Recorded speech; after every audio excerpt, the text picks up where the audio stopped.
The committee will come to order. Without objection, the chair is authorized to declare recess at any time.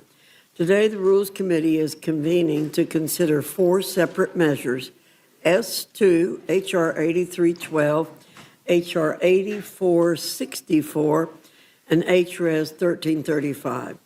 Before we turn to the reconciliation measure, I'll offer a few thoughts on the three measures from the Oversight Committee. Fraud continues to corrode federal programs and siphon away the tax dollars of hardworking Americans. The American people are rightfully incensed whenever fraud in these programs is exposed. They're incensed that things have gotten to the point where deference for their tax dollars is virtually non-existent. We have a mandate to root out fraud and disembowel it. And the fact of the matter is that fraud is not a partisan issue. Fraud can affect anyone and everyone, and when it's allowed to grow by leaps and bounds, the consequences compound. A recent report from GAO found that across 15 federal agencies last fiscal year, $186 billion worth of improper payments were made across 64 separate programs. And over the span of more than 20 years, improper payments across the federal government have totaled roughly $3 trillion. And let's be crystal clear here. This is an issue that's persisted across different majorities and different presidents. We've made significant progress this Congress in addressing fraud, and with the three additional measures we're considering today, we can make even more headway.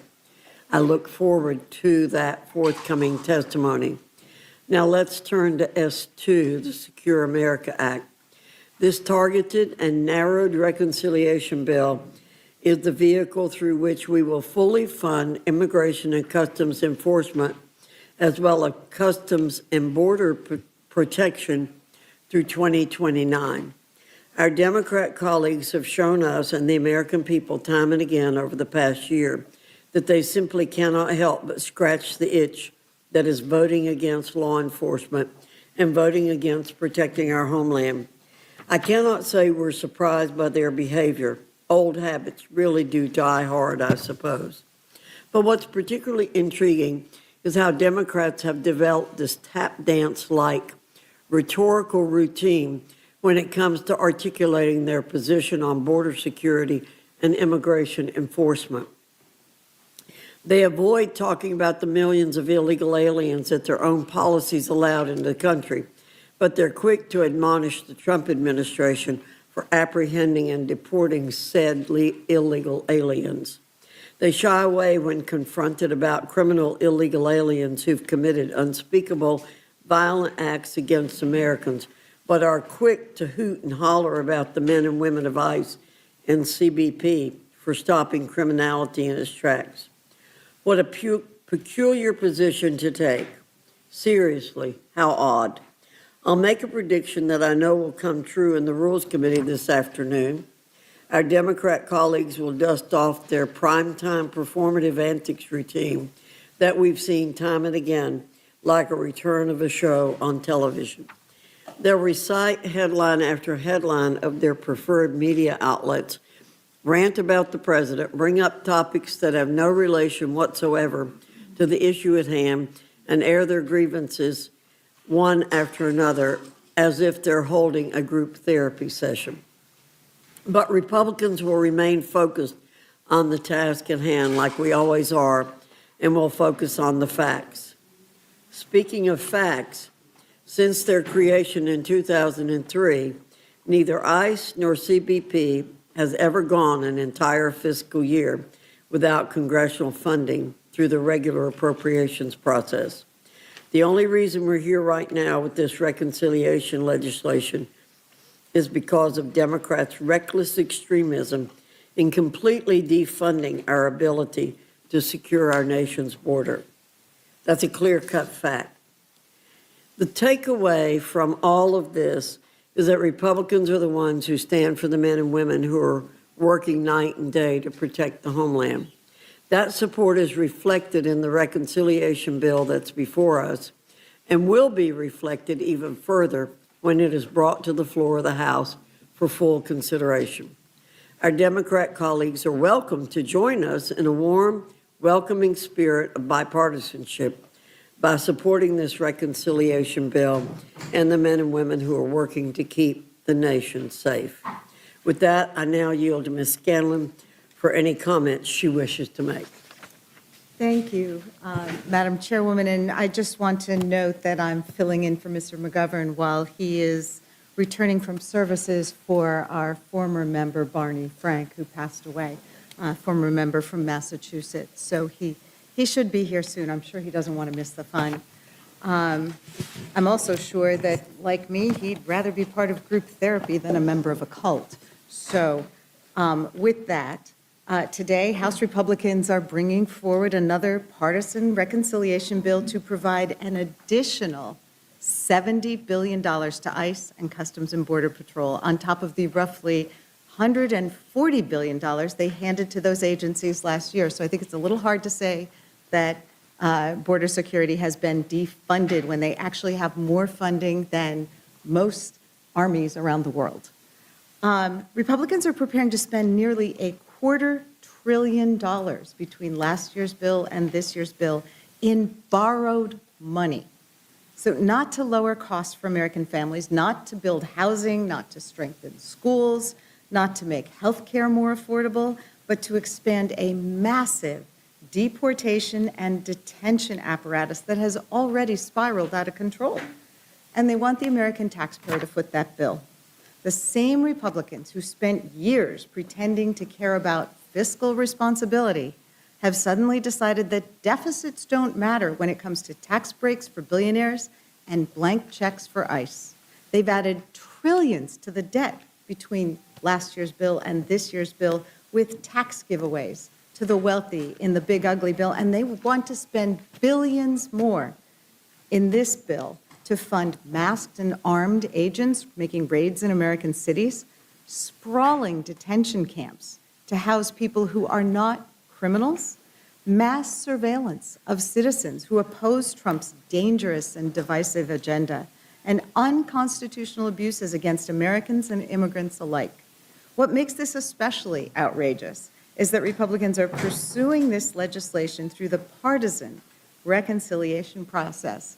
They have to do it that way because they have refused every opportunity to negotiate a responsible bipartisan funding package through the normal appropriations process. Democrats proposed reforms and oversight measures. We demanded accountability after the killings of Renee Good and Alex Preddy.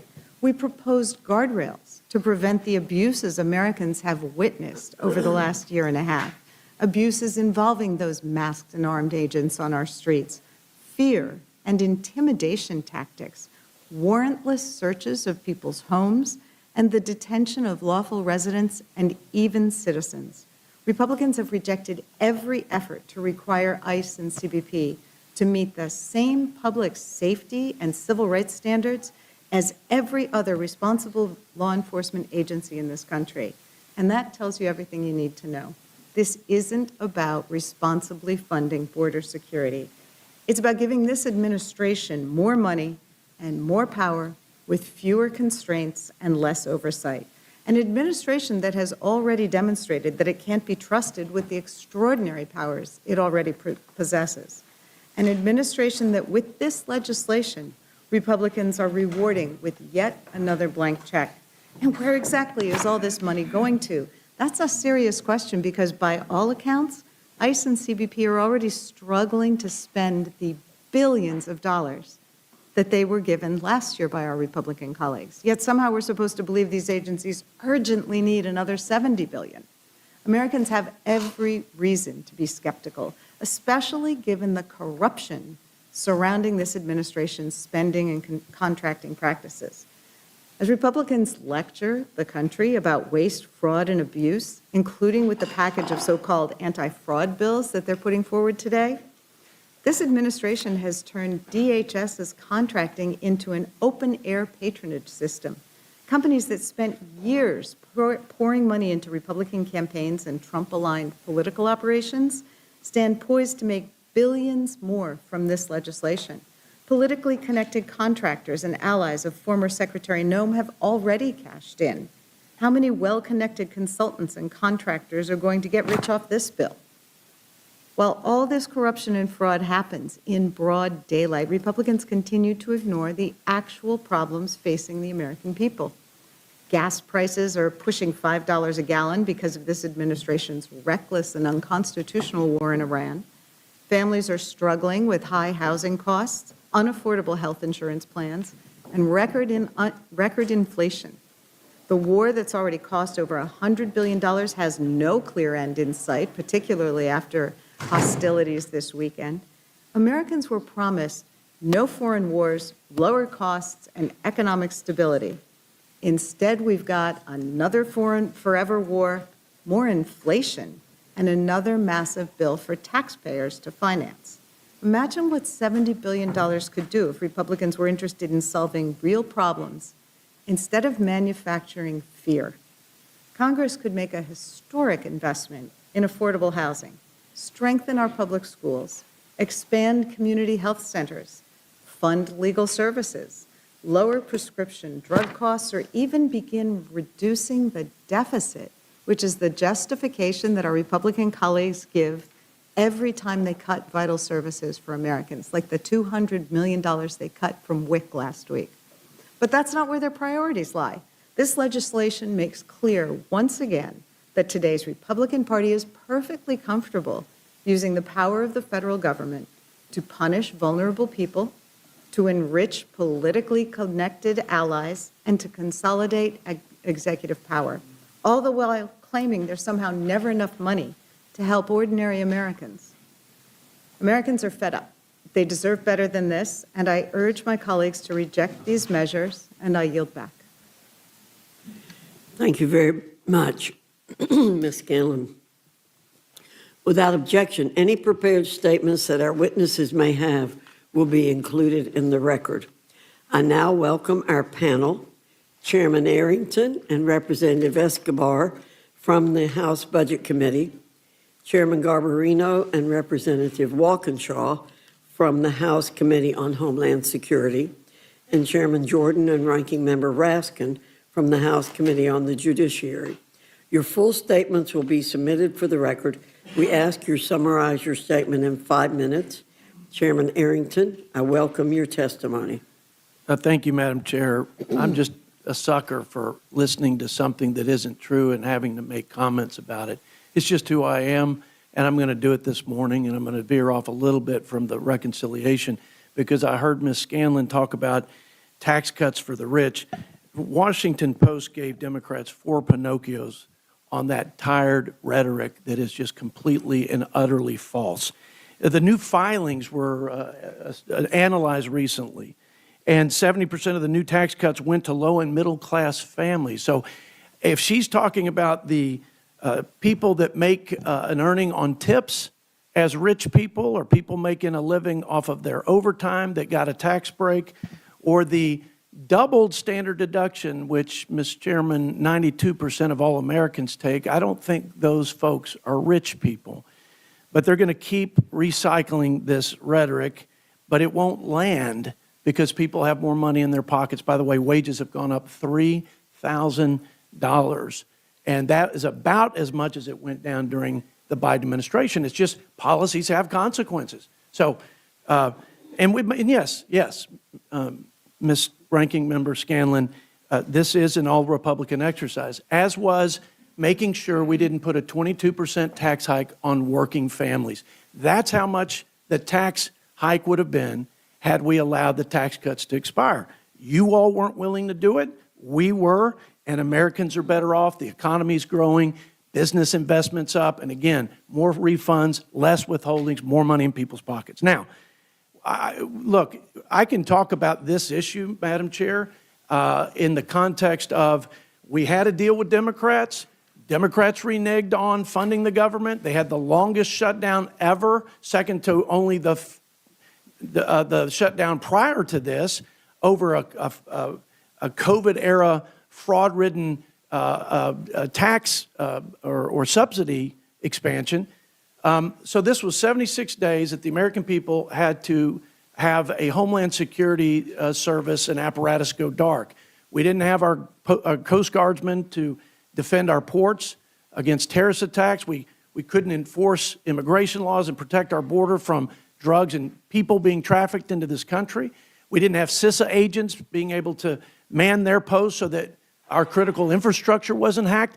We can say that this is Republicans' attempt to make good on our good faith negotiation the first time, and to make sure that our brave law enforcement have the tools they need to do the job that Joe Biden and the Democrats, when they had total control of this town, absolutely didn't do. They they abdicated the first and most important job of the federal government, which is to provide for the common defense. They didn't secure our border, they didn't enforce our laws, and we had record deluge of drugs, people, crime, gangs, people on the terrorist watch list, people from countries of interest, record, and it was destroying the fabric of this country, and it was putting at great risk every neighborhood and every community and every city and state in this nation.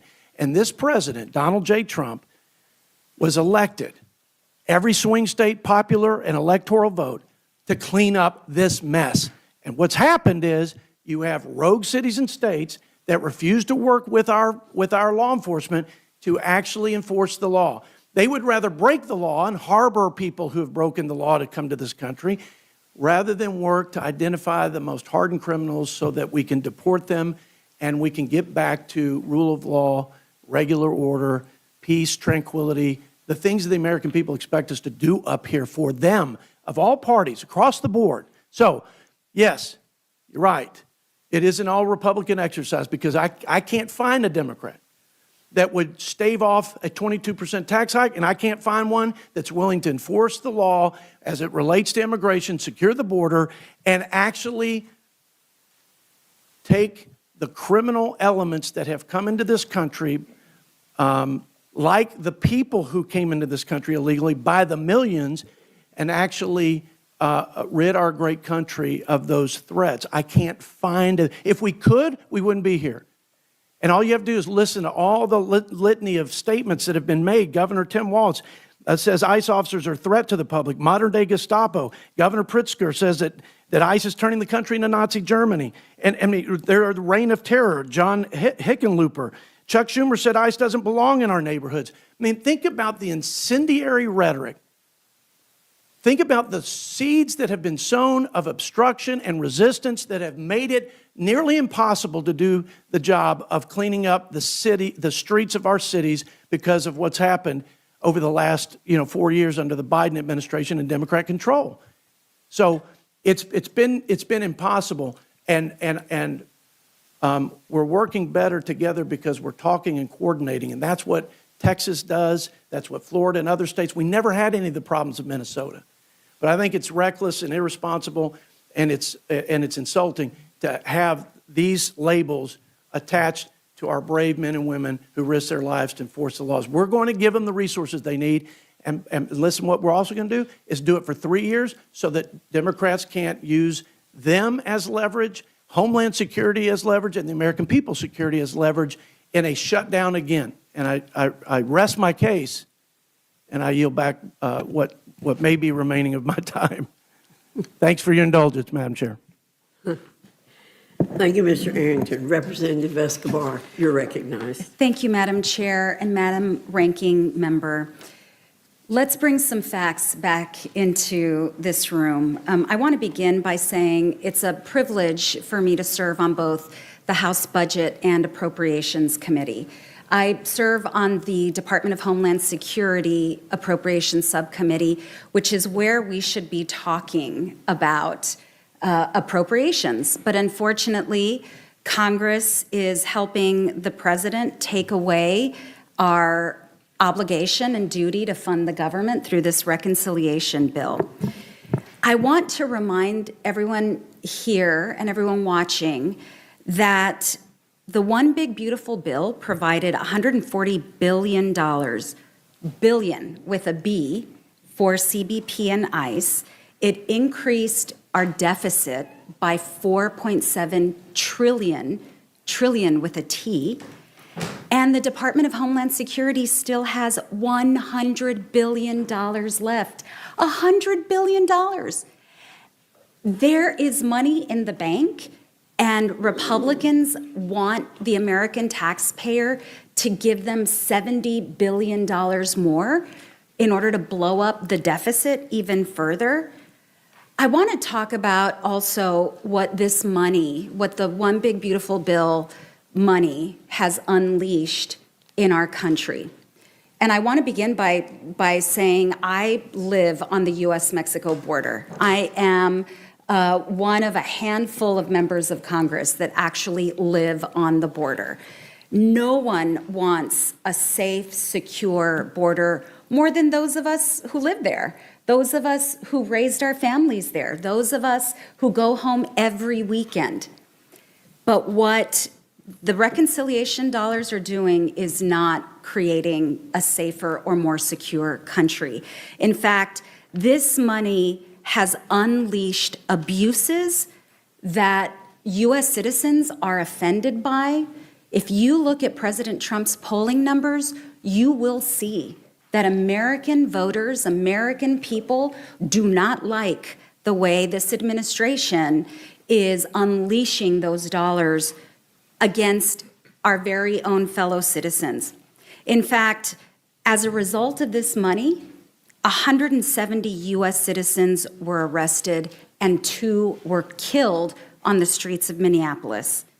60 people have died in ICE custody. This is a historic, shocking number, and that includes a homicide that occurred inside the detention facility in my district at Camp East, Montana.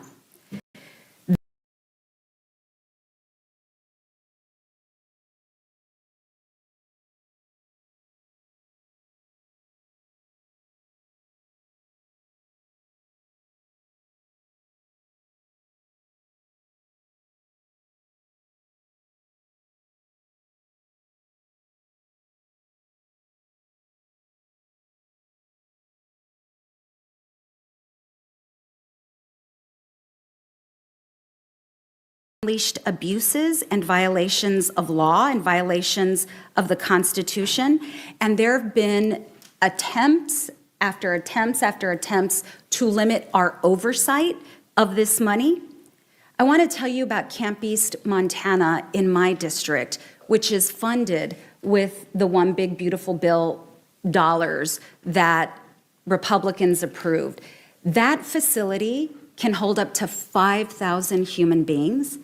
It is a $1.24 billion facility. I've had conversations with my constituents about what that $1.24 billion could do to help them improve their lives. Instead, it's going into a tent city that is run by a private contractor who has prioritized profits over meeting federal standards. And that's not all. This money has also been used by DHS to purchase 3 warehouses that were created to hold pecans from our agricultural industry, purchased by DHS in my district for $122 million. ICE is now going to spend probably hundreds of millions of dollars to retrofit these warehouses so that they can hold 8,500 immigrants. That should shock the conscience of everyone. There's not even the water capacity or wastewater capacity to hold that many people. But this money has emboldened and empowered ICE to do this. And I will say, it is shocking that instead of using the $100 billion still available, this $70 billion that's being added will really further empower ICE to do more of the same. And we all do support law enforcement. I take great offense to Republicans claiming we do not support law enforcement. This is why Democrats uniformly are opposed to the $1.8 billion slush fund that Donald Trump wants to use to pay off insurrectionists who beat cops on January 6th. So please do not lecture us about not supporting law enforcement. And if we want to talk waste, fraud, and abuse, let's not forget that Kristi Noem used reconciliation money for a luxury jet. Was it one or was it two? I can't remember. Three luxury jets. Also, her bizarre commercial that cost more than most Hollywood films cost. There's some waste, fraud, and abuse there for sure. And Republicans want $70 billion more? Budgets certainly are a statement of our values. And if I can't imagine what Democrats would do with the $70 billion that Republicans are asking for. So what could that $70 billion actually buy? It could build more than 280,000 new affordable housing units in America. It could cover almost 9 million people on Medicaid for a full year. It could feed nearly 10 million families on SNAP for a full year. It could fix more than 70,000 miles of highway. It could provide mental health care to more than 9 million veterans for a full year. But instead of doing that, at a moment when American families are hurting because of Trump's tariffs, because of Trump's illegal war in Iran, families are seeing increased grocery prices, increased gasoline prices, increased utility prices, and health care and nutrition programs that have been cut. This is what Republicans are doing. I strongly oppose this bill, and I encourage everyone here to do the same. I yield back, Madam Chair. Thank you very much. Chairman Garbarino, you're recognized. Thank you, Chairwoman Fox and Ranking Member, and the members of the Rules Committee. I appreciate the opportunity to be here with you all this morning, this afternoon, whenever this is. Funding the government is a constitutional imperative. We have a responsibility to fund departments and agencies through regular order and provide the certainty they need to carry out their missions. Since becoming chairman of the Committee on Homeland Security, I have witnessed the consequences of repeated DHS shutdowns. This Congress, the department has endured 2 major lapses in funding, including a record 76-day shutdown that left critical components operating under significant pressure. The Democrats accomplished by shutting down DHS was creating uncertainty and hardship for the dedicated workforce, forcing thousands of employees to worry about how they would pay for their mortgage, cover their rent, or provide for their families. I remain deeply concerned about the precedent Democrats set throughout the funding process. The House and Senate previously reached a bipartisan, bicameral agreement to finalize all fiscal year 2026 appropriations bills, including funding for DHS. The House acted expeditiously to pass these bills, marking historic progress for the appropriations process and a return to regular order. Yet after helping negotiate the deal, Senate Democrats walked away from the agreement and insisted on withholding funding from U.S. Border Patrol and Immigration and Customs Enforcement. Excluding funding for these 2 critical law enforcement components is reckless and unprecedented. By singling out specific law enforcement agencies, the Democrats chose to undermine Congress's fundamental duty to safeguard our nation and support the men and women charged with enforcing our laws. What makes the Democrats' decision even more troubling is that the original bipartisan agreement included substantial funding that imposed new transparency and accountability requirements for CBP and ICE, including de-escalation training, the procurement and deployment of body cameras, and increased funding for DHS's Office of Inspector General.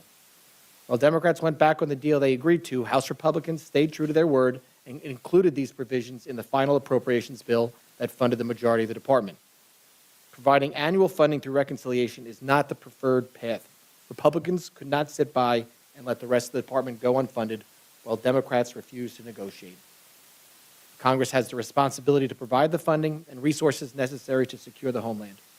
If we fail to provide DHS with the tools it needs to secure our borders and uphold the rule of law, we are failing in one of our most fundamental responsibilities to the American people.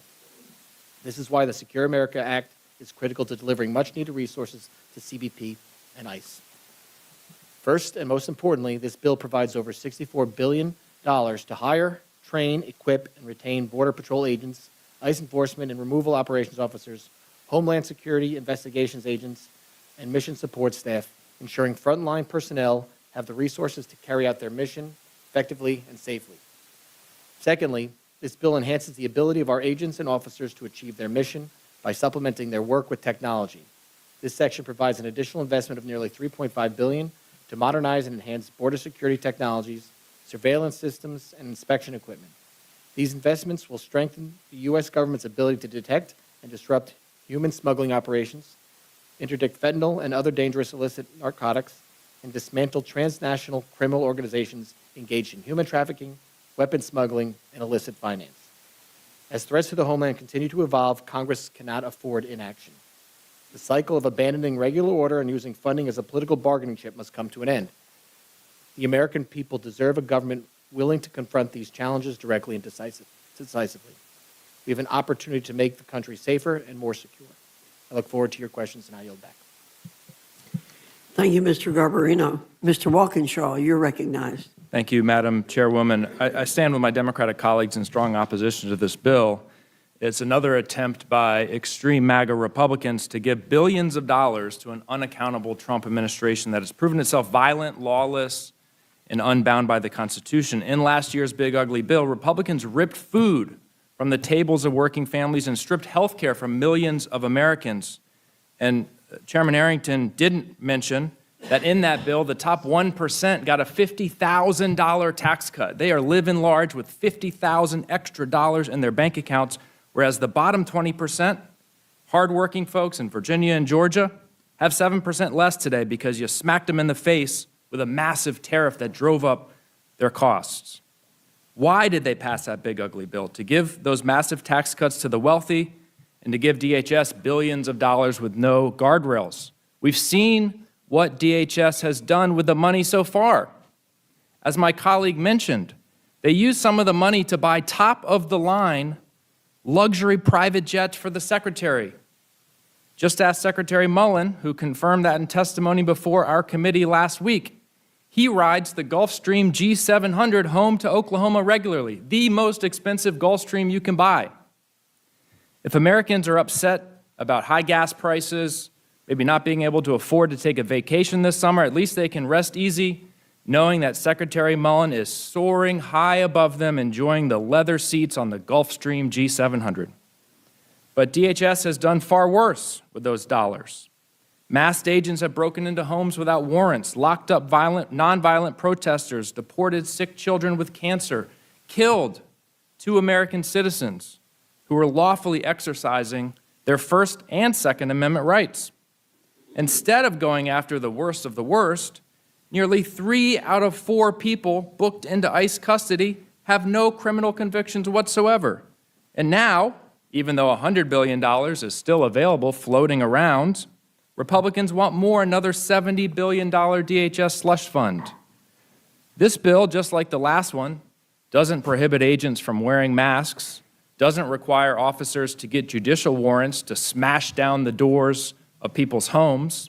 It doesn't prohibit racial profiling or surveillance databases of lawful protesters, doesn't stop raids at schools, churches, or hospitals. It opposes no accountability measures.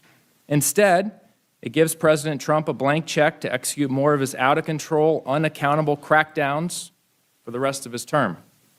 In the midst of an affordability crisis, the last thing Americans want is to superfund the agencies that have been terrorizing communities across the country. Yet, at a moment when Americans can't afford gas, groceries, or rent, Republicans also tried to give the president $1 billion for his golden ballroom so he can host parties for his billionaire buddies.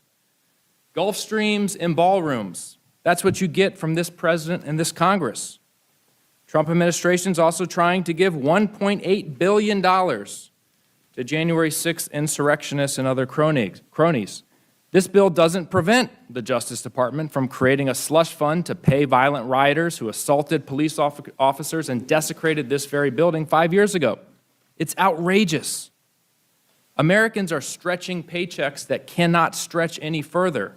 They're skipping prescriptions, putting off car repairs, wondering how they're going to put food on the table for their kids, and with all those problems that they are facing. This bill provides not 1 penny, not 1 cent to make life more affordable. But we shouldn't be surprised. President Trump told us he does not think, quote, even a little bit about Americans' financial situation. Maybe that's why this bill doesn't help even a little bit Americans to make ends meet. The president's more interested in getting billions for his ballroom, a slush fund for his cop-beating buddies, and Gulfstream jets for his cabinet. The American people, though, know the difference between a government that works for them and one that works for Donald Trump. I strongly oppose this bill and urge my colleagues to do the same. I yield back. Thank you, Mr. Walkinshaw. Chairman Jordan, you're recognized. Thank you, Madam Chair. Step one, let in 10 million illegal migrants. That's what they did during the Biden administration. Step two, make it difficult to remove those illegal migrants by creating sanctuary jurisdictions where even when they commit another crime, you can't remove them. Step three, don't pay the guys who do the removing. Don't pay ICE. That's the deal the Democrats are pushing. That's their systematic plan. Let in 10 million illegal migrants, which is what happened during Joe Biden's administration.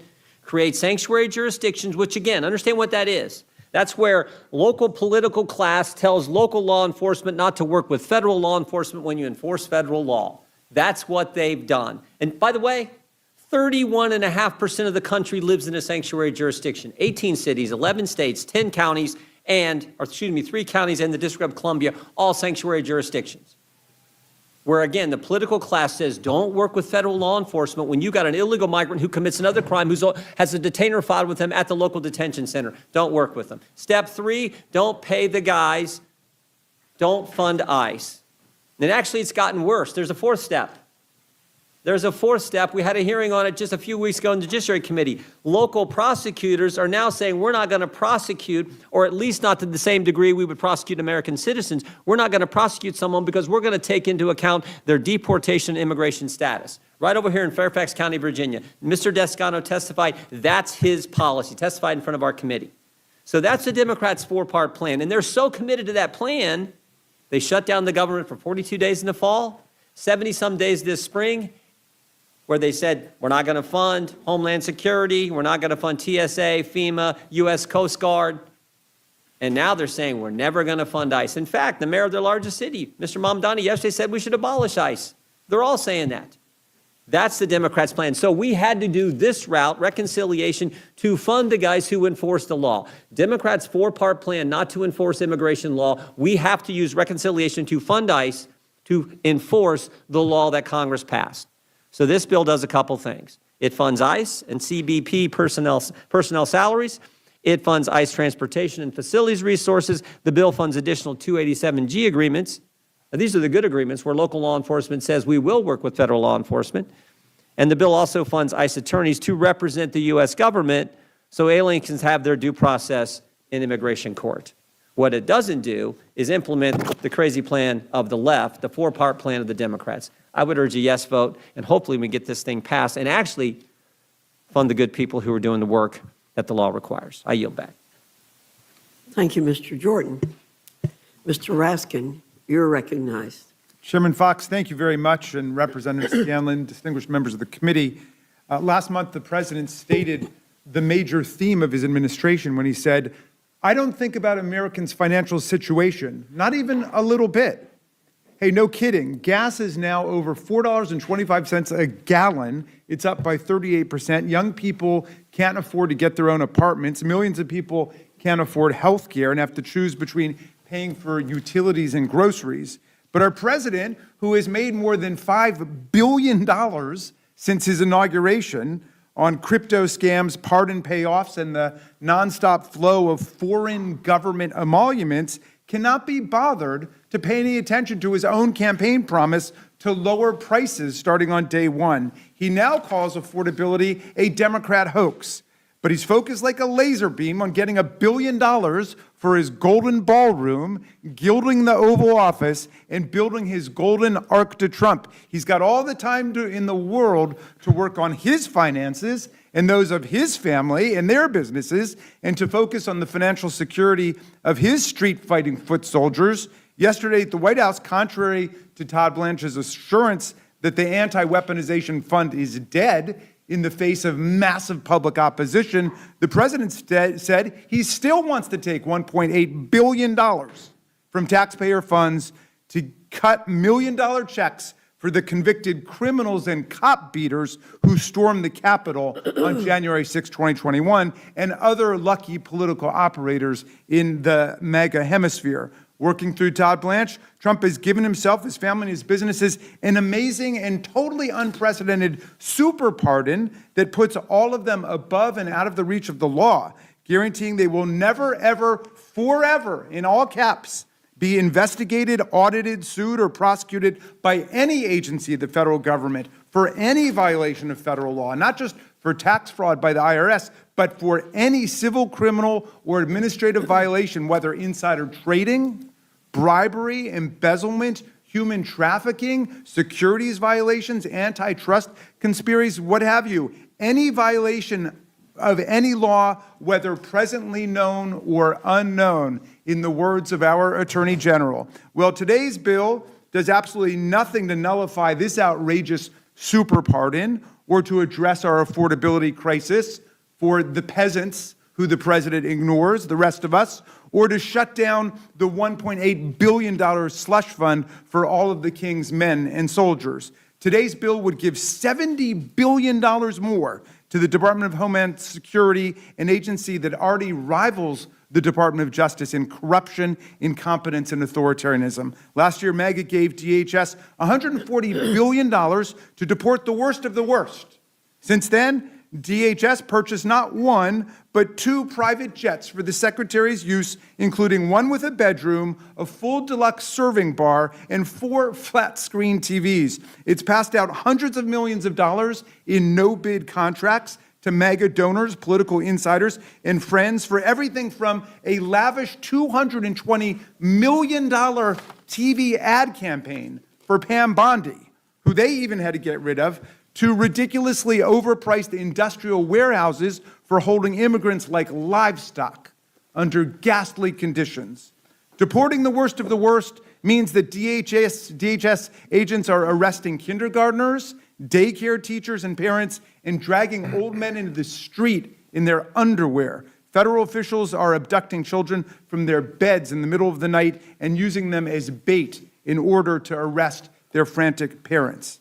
They detained a 56-year-old nearly blind Rohingya legal refugee and, without notifying his family or attorney, dropped him in a parking lot several miles away from his home in the freezing cold of a Buffalo winter, and he was found dead 5 days later.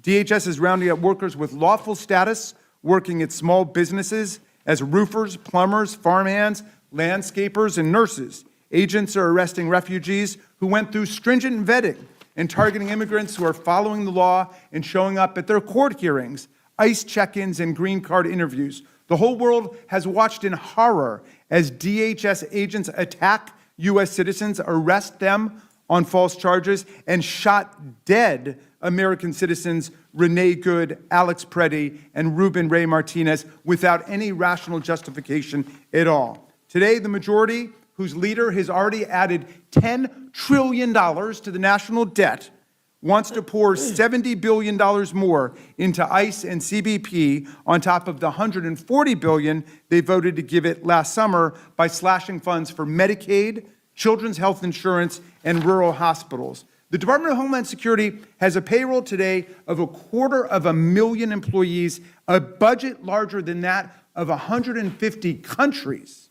It has over 80,000 sworn law enforcement officers, more than the number of sworn police officers in New York, Chicago, Los Angeles, Houston, Washington, D.C., Las Vegas, and Dallas combined. And yet, despite this massive cash infusion and a vast army of immigration officers turning our communities upside down, ICE and CBP are poised to receive another staggering jackpot payment today.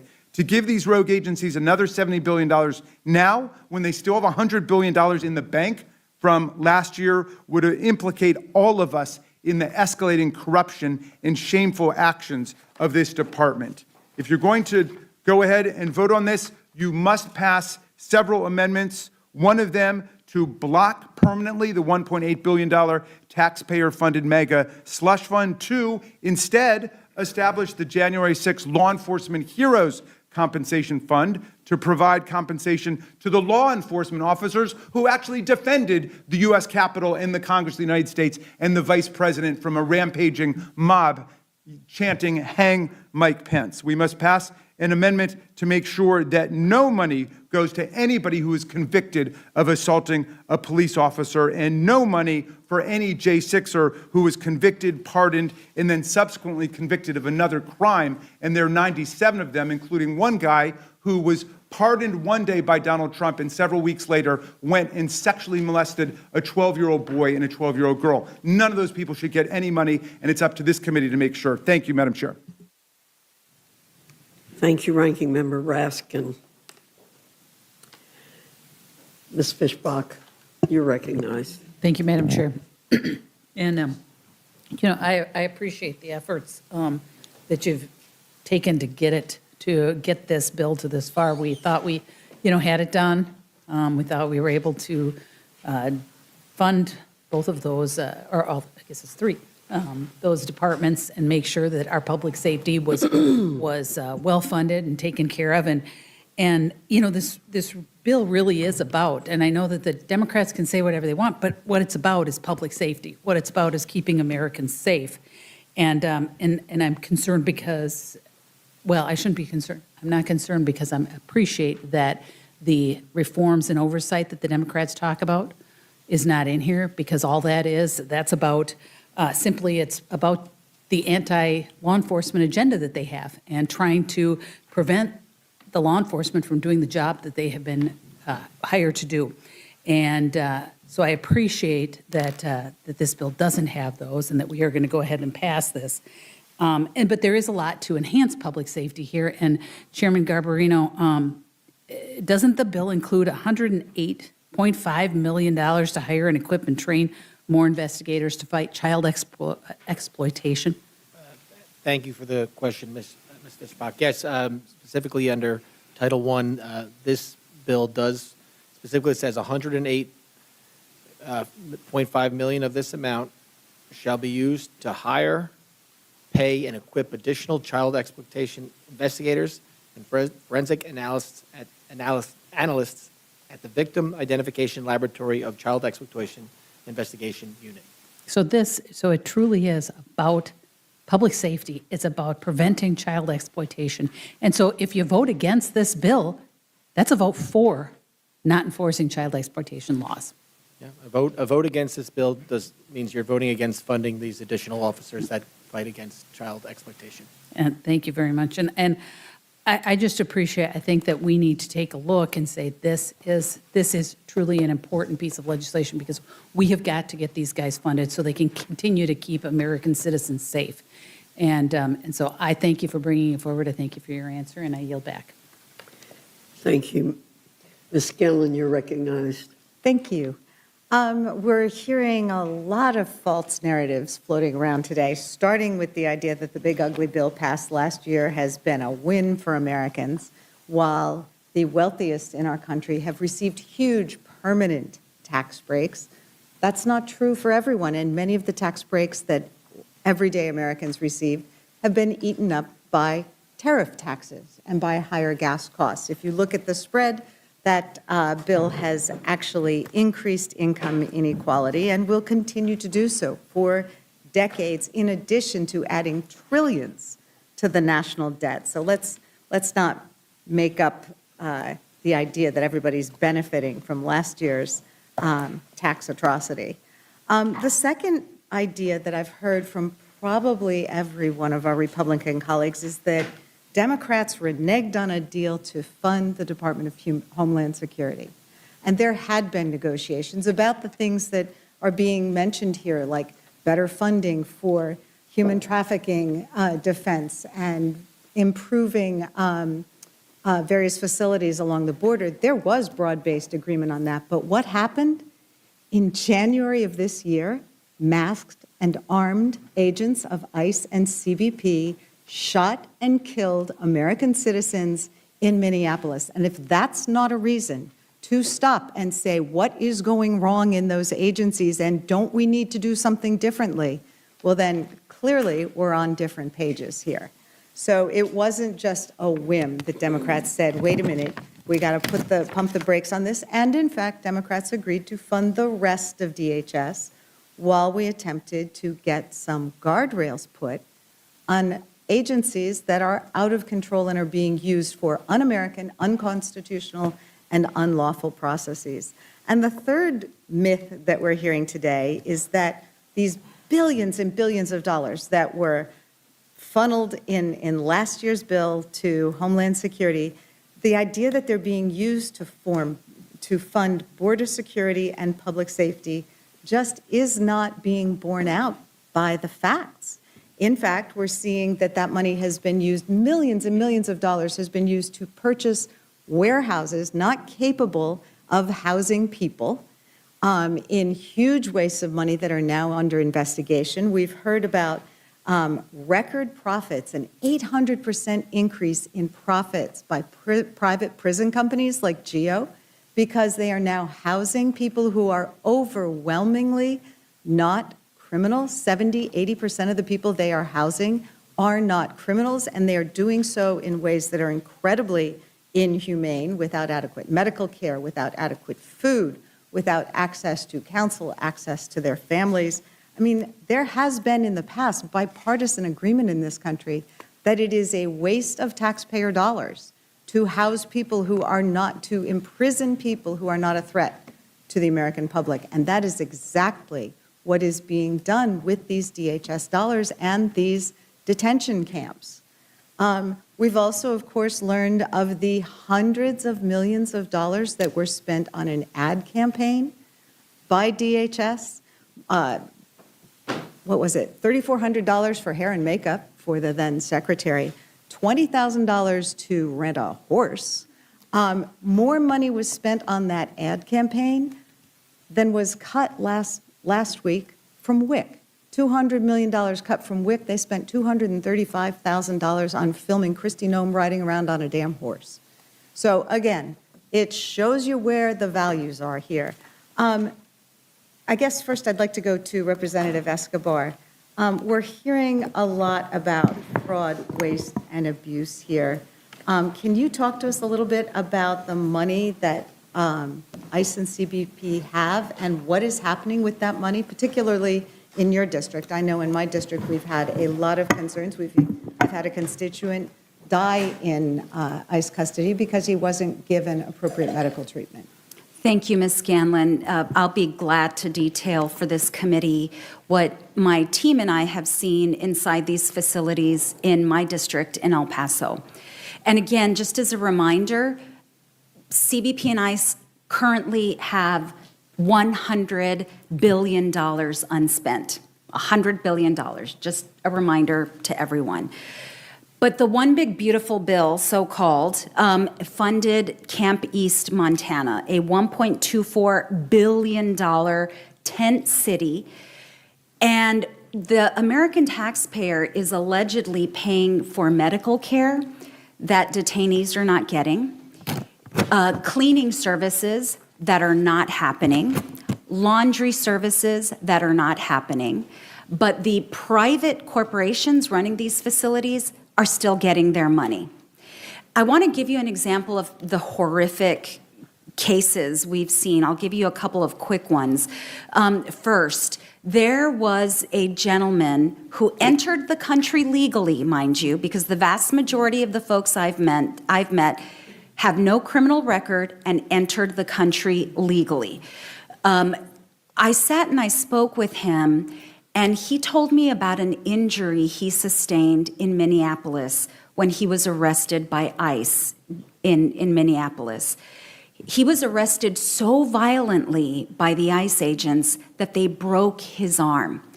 He was then flown to El Paso, to Camp East, Montana, and he was wearing a brace when I met him. He had been in the facility for a few weeks. I asked him how his arm was doing. He took off his brace. I could literally see the break in his forearm. His broken arm had never been set. He was given aspirin to deal with the pain. Clearly, after weeks of that kind of break, his bones were fusing in a way that he would very likely need surgery. There are other examples. One of our colleagues, Angie Craig, flew to El Paso to visit one of her constituents who was detained and arrested the week she was supposed to have surgery to remove an ovarian cyst. ICE flew her to El Paso, to Camp East, Montana, held her for 4 months, refused to let her get her surgery. She was finally released on humanitarian parole. It took Senate intervention. She may not ever be able to have children because she was prevented from getting the medical care she needed. I have met dozens and dozens and dozens of detainees who've told me they have to clean their own, what are called pods. Now, some people might rejoice in that, but the company is getting paid to clean these pods, and they're forcing detainees to do it instead. When I have visited, I've seen clothes hanging up inside their pods on their beds because they don't have access to laundry services. Yet Congress is paying a private company to do this. So there are just not horrific abuses happening inside these facilities, but there's massive fraud. Meanwhile, the private corporations who won these contracts, by the way, with no bid contracts. So there was no competitive bidding that took place.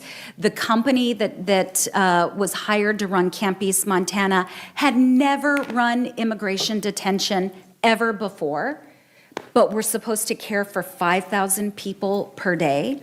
There was a homicide inside of Camp East, Montana, and I still have yet to get information on what the consequences were for the private detention employee who committed the homicide. But the medical examiner in El Paso ruled it a homicide, and guess what? After that, they no longer use the services of the medical examiner. So this money is being used to perpetrate fraud, perpetrate waste, and for inhumanitarian purposes, and many of the folks inside those facilities should not be held in detention at all. Thank you. Mr. Raskin, I have a couple questions for you. I mean, the first is, one of the major objections Democrats have had to this bill moving forward is the need to have some guardrails, and those have been proposed by Democrats, guardrails including stronger oversight, transparency requirements, officer identification, other accountability measures. Did any of those measures get included in this bill? None of them. And I understand you have some amendments we may consider later regarding Yes. those. Okay. I mean, there are no guardrails, there are no reforms, there was no Democratic input. So it's just a steamroller operation, and it's a shame because they're acting as if they're completely indifferent to these savage offenses against civil liberties and civil rights. I mean, maybe you don't care about what's being done to the undocumented people, but at least you should care about what's being done to U.S. citizens in the name of ICE and Homeland Security. I mean, you know, Renee Good was an American citizen, a mother of 3. Alex Preddy worked at the VA as a nurse at the VA. You know, we've got American citizens who are getting beaten up by officers who think they're totally beyond the reach of the law. And, you know, as Ms. Escobar says, it's a money-making operation. There are totally unqualified businesses making hundreds of millions of dollars off of this, and they've got $100 billion, and they just want us to shovel them another $70 billion. Where are the fiscal hawks on the Republican side? I mean, and, you know, are my friends only libertarians and skeptical of the government when a Democrat is president? Like, can't we have some universal skepticism of what's taking place with our money in our name? Well, I think that is one of the things that is so offensive about this. I mean, as you said, civil rights, human rights are being violated on a daily basis by these rogue agents and by the lack of care and the lack of oversight. So that is offensive enough, but it's being done with U.S. taxpayer dollars. And as you said, the party of fiscal responsibility appears to have blinked on this one. I have a constituent, a U.S. citizen, who spent 25 days in ICE custody, a U.S. citizen, 25 days before she could get out. Well, and as Representative Escobar pointed out, many of these people are present, have been present in our country legally. They didn't arrive illegally. They came under a visa. They came as refugees. My constituent who died in ICE custody came here legally. So, I mean, this idea that these are all criminals who are, it's rejected by their own data, and it's crazy. I wanted to raise with you, Mr. Raskin, one other issue. We have seen that Republicans in the Senate actually objected to moving this bill forward for a couple weeks once the president tried to impose his $1.8 billion slush fund, basically using taxpayer dollars instead of monopoly money, and claiming that it came from his fraudulent case against his own government. Can you talk about that and what the issue is with not having restrictions in this bill to prevent that abuse of taxpayer dollars? Well, we need to act. Everybody seems to agree that this political slush fund is a fraud on the taxpayers.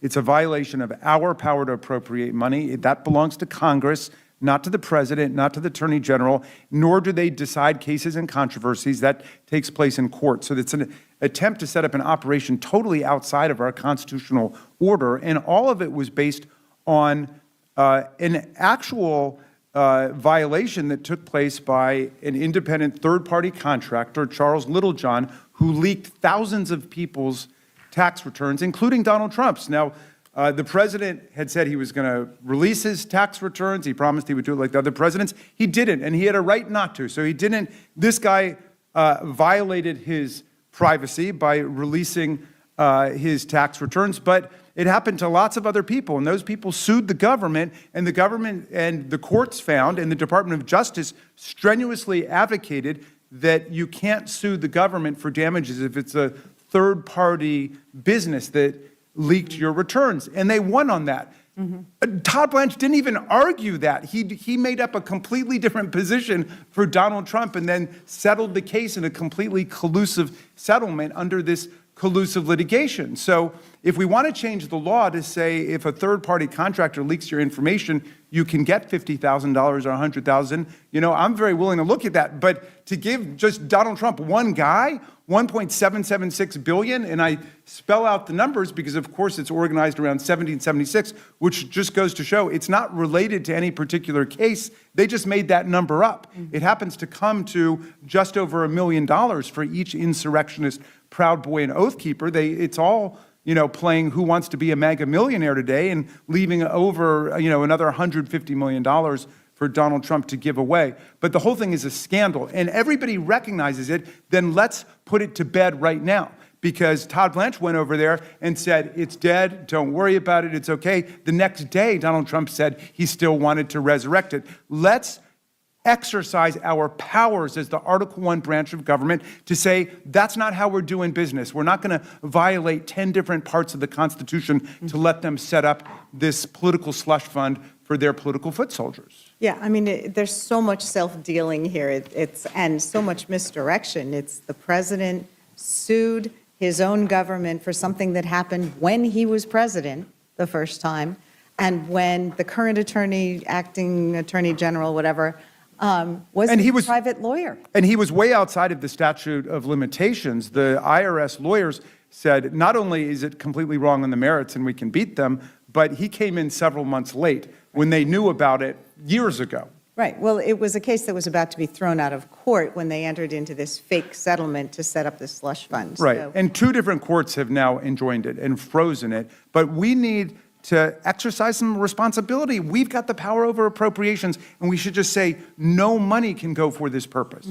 And also, they should not be allowed to proceed with this super pardon that's never existed before in American history, where the president and his family and their businesses can't be prosecuted for any crimes they've committed up until now. I mean, are we a democracy or are we a monarchy? That's the issue here. I think it's a kleptocracy is what's been proposed. And most monarchies are, yeah. Well, and you're talking about the fact that part of this settlement of this fake case, this case that was meritless and was filed after the statute of limitations had run, now the president's former personal lawyer has said that the president and his friends and families can't be prosecuted for tax violations in the future. No, not just tax violations, any violations, Okay. criminal or civil, for any crimes or civil infractions that may have been committed up until this point. And they put forever in all block caps. Okay, so that's something we should also work on. Mr. Walkinshaw, one of the concerns that we've repeatedly raised is that enormous amounts of money are being funneled through agencies that now have a record of corrupt contracting practices.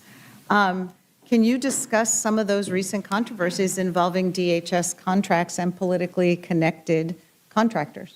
Well, we know that under Secretary Noem, she established a new and novel policy never seen before in the federal government, that every contract over $100,000 had to be approved by her/her office. Now, that policy in and of itself creates the conditions for massive corruption because it circumvents the entire procurement system that is designed painstakingly to prevent corruption. And based on ample reporting, one of the individuals, a key individual, maybe the key individual, involved in approving those contracts, $100,000 or more, was Corey Lewandowski. The secretary's boyfriend? I don't know, perhaps. In something I've never seen before, and I represent a lot of government contractors in Northern Virginia, you had not one, not two, but 3 contractors come forward to the media and say that Corey Lewandowski shook us down. If we wanted a DHS contract, it was made very clear to us we would have to line his pockets. Now, I would hope there would be bipartisan interest in investigating that. I haven't seen it from this Congress. Well, we heard earlier that a lot of these contracts are being issued with no bid, not competitive contracts. I think to the contrary, we've actually seen a fair amount of bidding, and that bidding has taken the form of donations to the president's political funds by GEO, by CoreCivic, by the folks who are benefiting by billions and billions of dollars from the slush fund that our Republican colleagues set up last summer and the one they're trying to ram through again today. I have a lot more questions, especially since this is the only hearing that is going to happen in Congress on this massive bill. But I know that the chairwoman is getting antsy, so I will yield back. Thank you very much. Mr. Roy, you're recognized. I thank the chairwoman. I would just note on the pardon situation, we could have a pretty long conversation about President Biden's numerous pardons, including prospective pardons, which were rather historic and breaking with precedent. But that's not what this is all about. Look, there are a number of things we're going to discuss here today, and look, and I've got a number of concerns. Some of them fall on party lines, some of them don't. I share the concern that any American citizen ever be targeted and without having due process or having what they're afforded. And we need aggressive oversight and ensuring that American citizens are protected. I 100% agree with that. But what I would note is why we're here. Chairman Jordan laid that out fairly aggressively here at the beginning of this hearing. We are here because of the choices made by the previous administration to allow wide open borders to undermine the safety and security of the American people. So we look at the data and we see what we're dealing with at the moment. To the best of my understanding and what I've seen, we've got an order of magnitude. What I've seen is of the arrests that have been carried out and the deportations. The numbers I've seen have seen 70% or so, or about 400,000 of the people removed have criminal convictions or pending criminal charges just in the United States. So you had 595,000 illegal immigrants between January 20th and December 11th. according to the Department of Homeland Security. So that's the data through last December. I don't have the data right now for the last 6 months. My point of bringing that up is when you go through and you look at the examples, and you look at Maina Awad, a criminal illegal alien from Egypt, ICE detainer lodged against him as of January 30th for charges on raping a 16-year-old girl while she was asleep in her bed in Louisville, Kentucky. So we'll just pause for a second. It's like that one incident. Like, if I'm the father of that 16-year-old girl in Kentucky, I don't give two flying craps about whatever is being said here, other than I want that to stop in my country. That's the reason we're here. And the reason that we cannot have, I think, the degree of full oversight through the appropriations process, which we should have. This is a failure, to be clear. It is a failure that we're having to go through this way to fund the basic operations of our government. It is a failure, but it is a failure built upon the fact that we cannot have remotely sane conversations with our colleagues about appropriating the dollars necessary for ICE and Border Patrol. Like, we funded it through the House.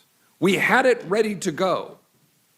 There are conversations that I know my colleagues on both sides of the aisle were willing and able to want to have about the operations of ICE and Border Patrol, body cameras, things that you can do to ensure that we've got protections, conversations about warrants and entering homes that were being had. 100% things we ought to be having. I totally agree with. But we're basically told, no, we're not going to appropriate ICE and Border Patrol. And we talk about, well, we've got this slush fund from last year. Well, first of all, most of that, whether you love that funding or not, talks about hiring additional support to try to deal with the unwinding of the damage of the previous 4 years. That's my understanding. Happy to be corrected, but that's the text of what I read in it. It is predominantly, if not entirely, about added, additional. The language is littered through the One Big Beautiful Bill's funding. Therefore, it is very difficult, if not impossible, not impossible, you can use it some, you got to move it around, to use that money to do the core functions of ICE and Border Patrol. That's my understanding. So here we are, and we need to make sure that Maina Awad is prosecuted and removed so that this little 16-year-old girl in Kentucky, raped in her bed asleep, that there's justice and that this individual's removed. Or Enrique Vasquez, a criminal illegal alien from Mexico, has an ICE detainer lodged against him, charged with lewd or lascivious acts with a minor and rape after he allegedly coerced a 14-year-old autistic girl into a back alley where he raped and sodomized her on New Year's Eve in California. There are dozens of these examples, dozens. A little girl's skull being fractured, filming child porn in Stafford, Virginia, obscene material of a minor. I mean, I just go list after list after list of people who were released into the United States, into our communities, into our streets, and that's what we're dealing with. That's the concern. Chairman, my good friend from Texas, Chairman Arrington, can you stipulate whether you agree with me or not that this is not the ideal way to figure out how to fund our preeminent law enforcement border entities, ICE and Border Patrol? Do you agree with me on that? I agree. Not ideal, but the only practical way to fund the important law enforcement and Why? Because we can't get bipartisan support for regular order and regular funding of the federal government. We had a deal, it was reneged on, and Homeland went dark.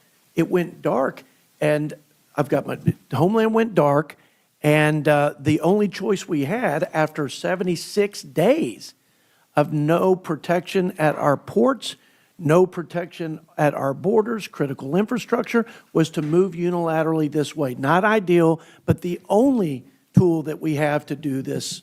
To the Chairman of Homeland and Judiciary, the gentleman here, am I correct about the existing funds through the Reconciliation 1 last summer being restricted in terms of, or at least mostly restricted in terms of how they can go to function for the normal carrying on of the funding of existing personnel and the operations of ICE and Border Patrol? Is that why we're being asked to find funding and why we're back, I'm going to state, I'll use my words, backdooring into this, so using reconciliation to fund ICE and Border Patrol? Yes, absolutely. The department's limited what it could use the old, one big beautiful bill money for. This, what we're doing today is practically appropriations to reconciliation in the next 3 years. Chairman? Yeah, in simple terms, reconciliation one, that first bill was to address the chaos created by the fact you let in 10 million illegal migrants in an administration. This bill is to fund the day-to-day operations of ICE and CBP. That's the distinction here. You want to fund the day-to-day operations, the lawyers, the salaries of the personnel. That's what this bill's about. The first one was like dealing with the chaos created by the Biden administration. And the reason I think that is important is, of course, we should be having the conversations necessary in appropriations to deal with it. And I hope we will and are through the DHS funding for this year. I would love nothing more for us to come up with figuring out DHS appropriations by September 30th that is holistic to all of the Department of Homeland Security. But here, knowing what's going on, this is dollars being set aside specifically for those operations. I would ask just one more thing to make sure I'm clear about this, because a concern I have as a fiscal conservative, right, is in fact oversight of this money and how we can conduct it. And I assume the gentleman here, and we of course need Jamie and Oversight Committee and others, we are going to conduct the necessary hearings on this funding as well as last year's funding to make sure it's being used appropriately. I assume the gentlemen all agree with that. So one point that I think merits articulation for people that are frustrated that I represent. Everything we're talking about here is trying to achieve status quo ante, at best.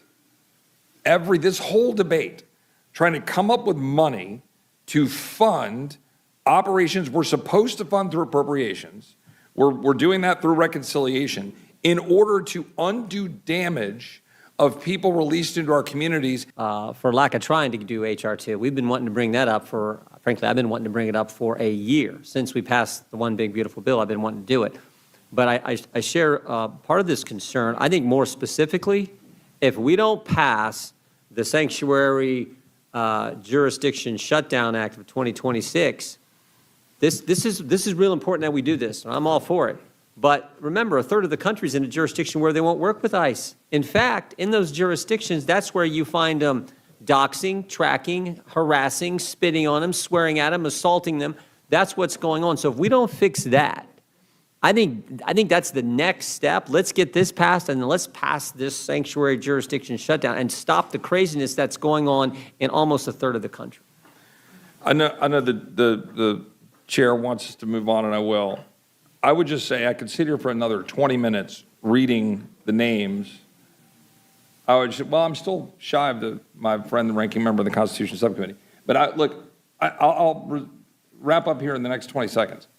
I could sit here for another 20 minutes. I'm scrolling, reading the names of individuals that ICE has apprehended to remove who violently assaulted Americans here at home in the last several years, or have been found in the last year by ICE.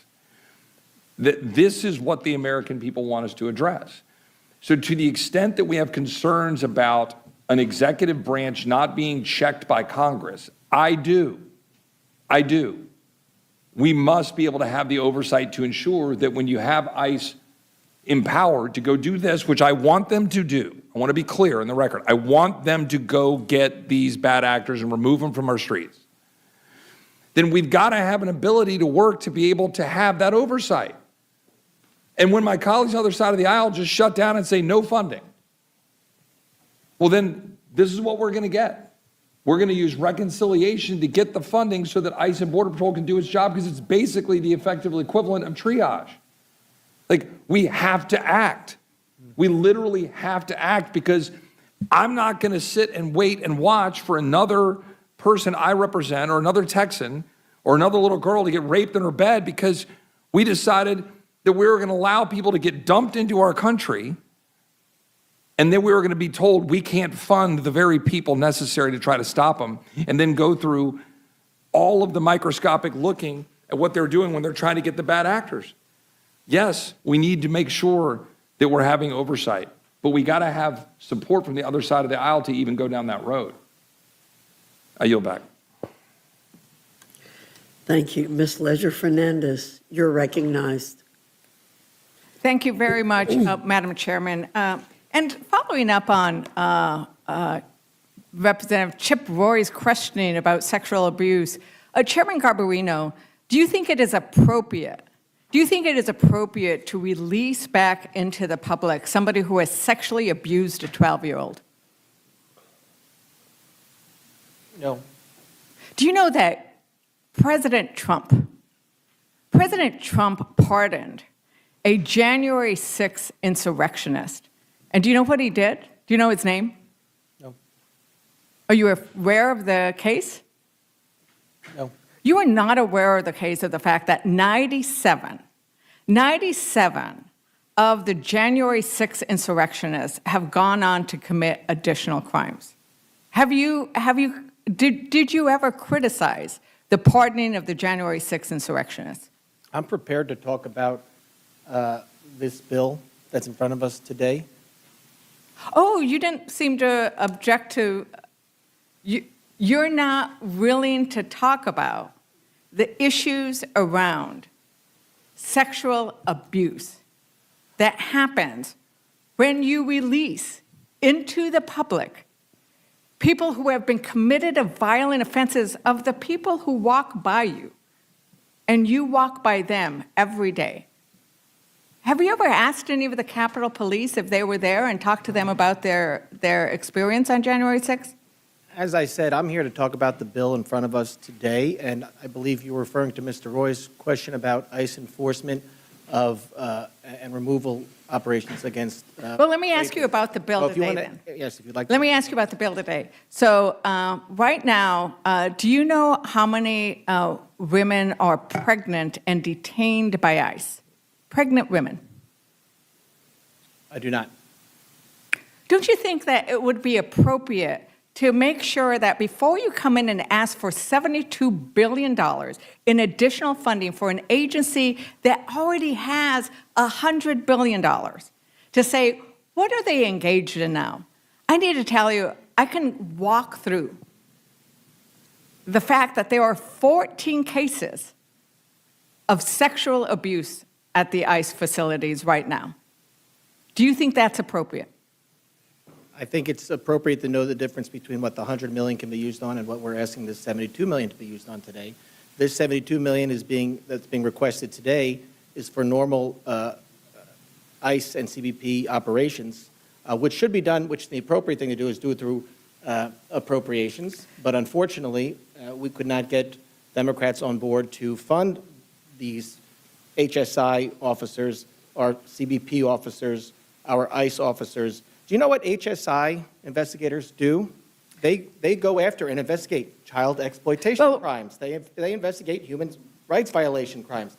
They investigate narcotic smuggling. They investigate human trafficking, human smuggling, transnational gangs. They're not funded right now. Right now, there is adequate funding at these agencies to be able to use for these operations, and I think that Representative Walkinshaw wants to address that issue.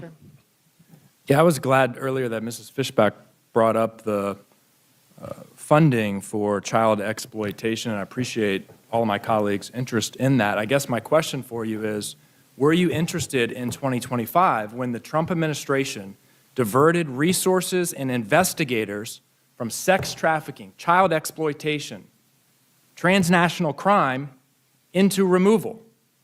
So they took the investigators, the trained experts who are tracking down the bad guys who are trying to hurt our kids, and they sent them to Home Depot parking lots to harass roofers and landscapers. And you don't have to take my word for it. HSI agents said that supervisors have waived agents off new cases so they have more time to make immigration enforcement arrests. Direct quote, no drug cases, no human trafficking, no child exploitation. John Tobin retired as the assistant director countering transnational organized crime, and he said diverting those HSI agents away from major crimes makes it, quote, easier for exploiters and traffickers to get away with their crimes. He described the Trump administration's policy as impunity for traffickers. And now we hear today celebration of $100 million for child exploitation, $100 million in a $70 billion bill, 0.14% for child exploitation. And I read the bill carefully. There's nothing in this bill to prevent the Trump administration from continuing to divert investigators away from child exploitation investigations. And I want to get to a lot of other questions. So quickly, did you want to address because you have seen this, Representative Escobar, you have seen the mistreatment of women in ICE detention facilities. And we can read some of the stories. Pregnant women shackled. Yeah. Pregnant women miscarrying, almost bleeding to death. Yeah. And there is nothing in this bill that addresses guardrails so this doesn't continue to happen. So I have a lot of questions to get to, but I know you want to add something to that. Thank you so much, Ms. Ledger Fernandez. You hit the nail on the head. There are 0 guardrails in this bill, and that is, I believe, by design and why Republicans have chosen to use reconciliation instead of the normal appropriations process. Through reconciliation, there are very strict rules, one of them the Byrd rule, so it's very difficult to add in policy on the Senate side. My colleagues, my Republican colleagues here in the House know that. And so this essentially creates a slush fund for Donald Trump to continue to reward his cronies with no-bid government contracts and also to create conditions that should be unacceptable to all of us. I want to also address something Mr. Roy said about how this somehow corrects what happened during the Biden years. A number of the individuals I have met in immigration detention have been here for decades. And to again point out something I mentioned in my testimony, many of the folks I have met entered the country legally. So when Donald Trump says we're going to go after all of the bad people, that's not true. That's never been true. This is about funding Stephen Miller's mass deportation fantasy, rewarding contractors who essentially are engaged in a pay-to-play situation. And with regard to the other claim that the existing $100 billion cannot be used to pay for CBP operations and personnel, he's been doing that. The president has been using that money. And in fact, even during his first administration, he violated the Impoundment Control Act over and over and over again. So did DOJ, violated that act over and over and over again.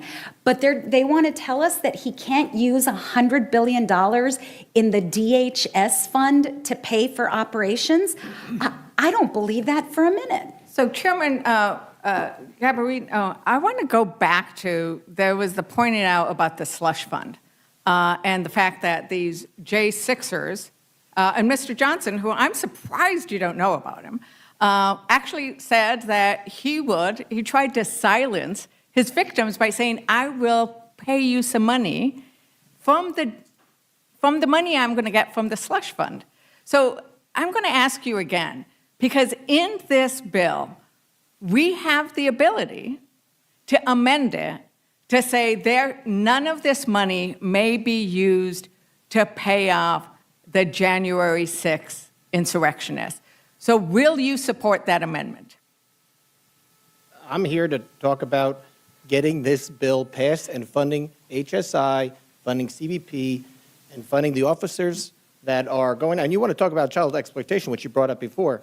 There are still 300,000 kids missing that were lost under the Biden administration. So HSI, I asked you a HSI is doing question. that right now. I asked you a question about whether you would support the J6, whether you would support an amendment that has nothing to do with telling this bill. Trump he cannot use I'm these talking- funds to pay off J6ers. And so just to get clear, you were saying, I'm not going to answer that question because you clearly don't think the American people or your voters deserve to know where you stand on the slush fund. My voters know where I stand. I took. Where is it? Where do you stand on the slush fund? I don't need to say it because it doesn't matter with this bill.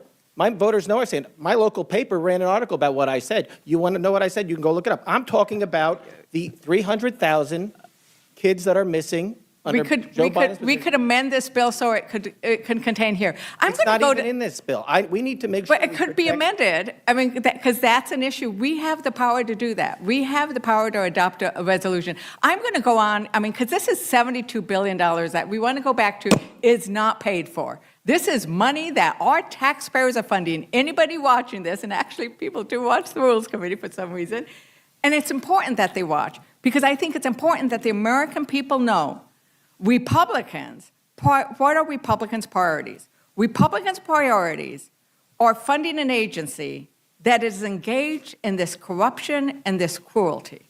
And I want to go to Chairman Arrington. You and I share a border, right? And if you went to the ranchers in your district and you asked them, if you could give me a single word, what is the most important thing that they are concerned about today? Today, one word. It's hard to say it in one word, but they're concerned about the future of their country more than they are their next crop. And at the top of that issue is making sure we secure our sovereign border and protect our citizens. So you're saying that your ranchers care most about this bill, what we're doing today, than they do about anything else. You know what? I think your ranchers are probably very concerned about, one, the cost of diesel, because that's what my ranchers are about. We share a border. Yeah. And I know that your ranchers are also concerned about the screw worm. If we start talking about priorities, like these are priorities that our rural America is concerned about, is how expensive it is to fill up their truck because diesel is through the roof, and that is an issue that you voted no on because you did not support our War Powers resolution, which would have brought down the cost of diesel. And right now, the USDA has screwed up the issue with the screw worm because we released, we pushed out 25% of the people who would have made sure and tracked and helped us control the infestation of screw worm. And it is terrifying because you have a case in your district that actually came from New Mexico. Do you know you have a case in your district already? I know we have cases in Texas. Do you know you have are you aware of the case you have that's been reported in your district? I know we have cases in Texas. I know about the screwworm threat. You are not and I aware promise that there you is a that reported every case of cowboy screwworm and plowboy in your district and mine care more about the safety of their families than they actually do the screwworm. That is a fact. Wow, okay. My Well, just so producers you and your know- producers just so care you know, more. there has been a reported case. in I'd your love to district. debate. There are several others. There are quarantines going on. And this is an issue about priorities because Democrats are for. In fact, we have here one of the proponents of immigration reform, and we are for and very supportive. Some of us have different ideas of what it should look like. We are supportive of border security. We're supportive of using technology. We are not supportive of the cruelty and the corruption that is going on. And I want to go back to an issue that was raised earlier about the corruption, right? We had, because I wrote it down here, it's so amazing that when we talk about those warehouses, it's like more than 50%. In Salt Lake City, I don't know, this is about this bill, Mr. Gabarino. Are you aware of how much more we are paying for these warehouses than what they've actually been appraised at? In Salt Lake City, the administration sought a warehouse for immigration detention. It was assessed at $97 million. Do you know how much the administration paid for that building? I'm not familiar with the bill. $145 million. In Roxbury, New Jersey, a warehouse was arrested at $62 million. Do you know how much the administration paid for that building? I'm not aware of the building. $129 million. In Georgia, They purchased a property valued at $26 million. Do you know how much they paid for that one? Not aware.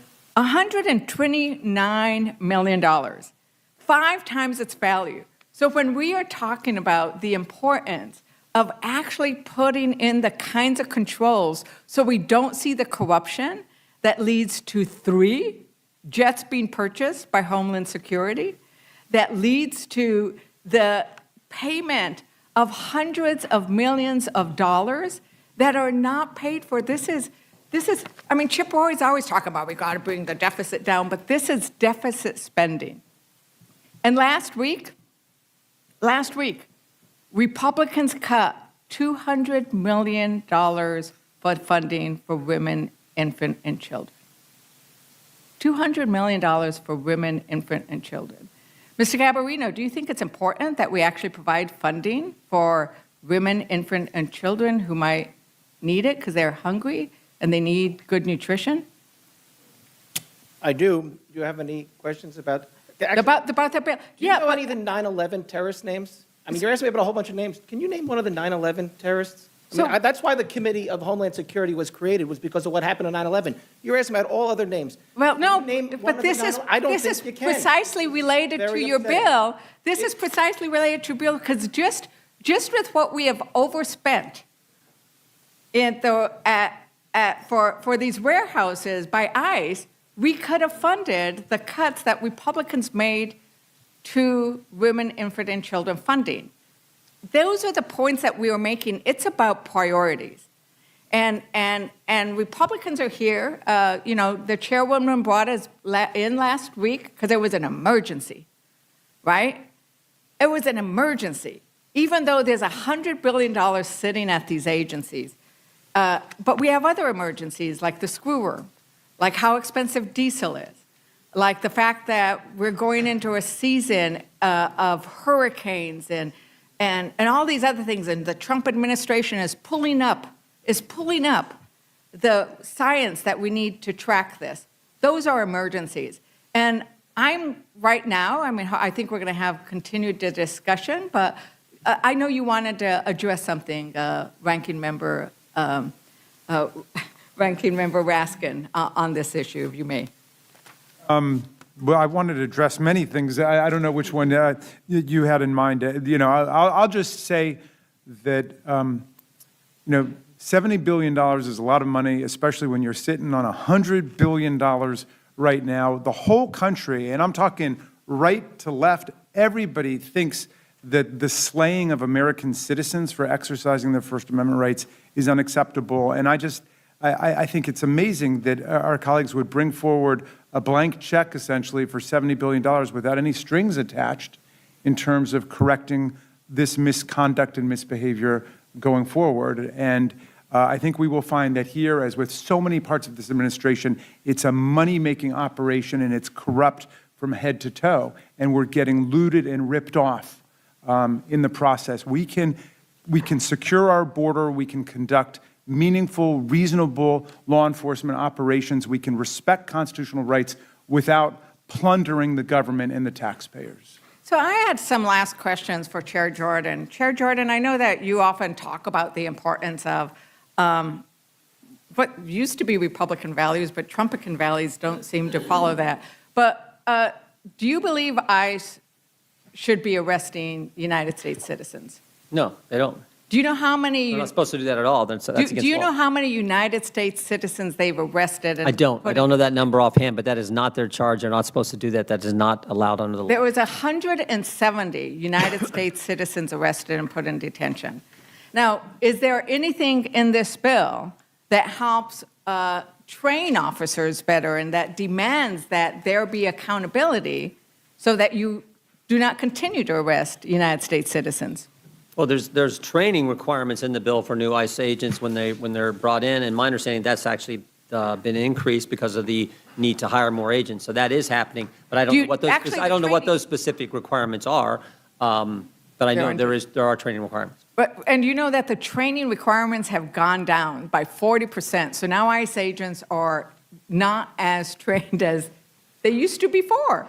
And they are arresting. I would don't think wonder if, that's I accurate. have think that's I have an amendment, Mr. Jordan, Chairman Jordan, that would provide training so that Native Americans would not get arrested. You would acknowledge that Native Americans, being the first Americans, I'm for adequate training for ICE. My Would you understanding is support my that amendment? they are getting that. What I think the focus of this bill is, as I said earlier, when you allow 10 million illegal migrants to enter the country in a 4-year time span, you've created a chaotic situation.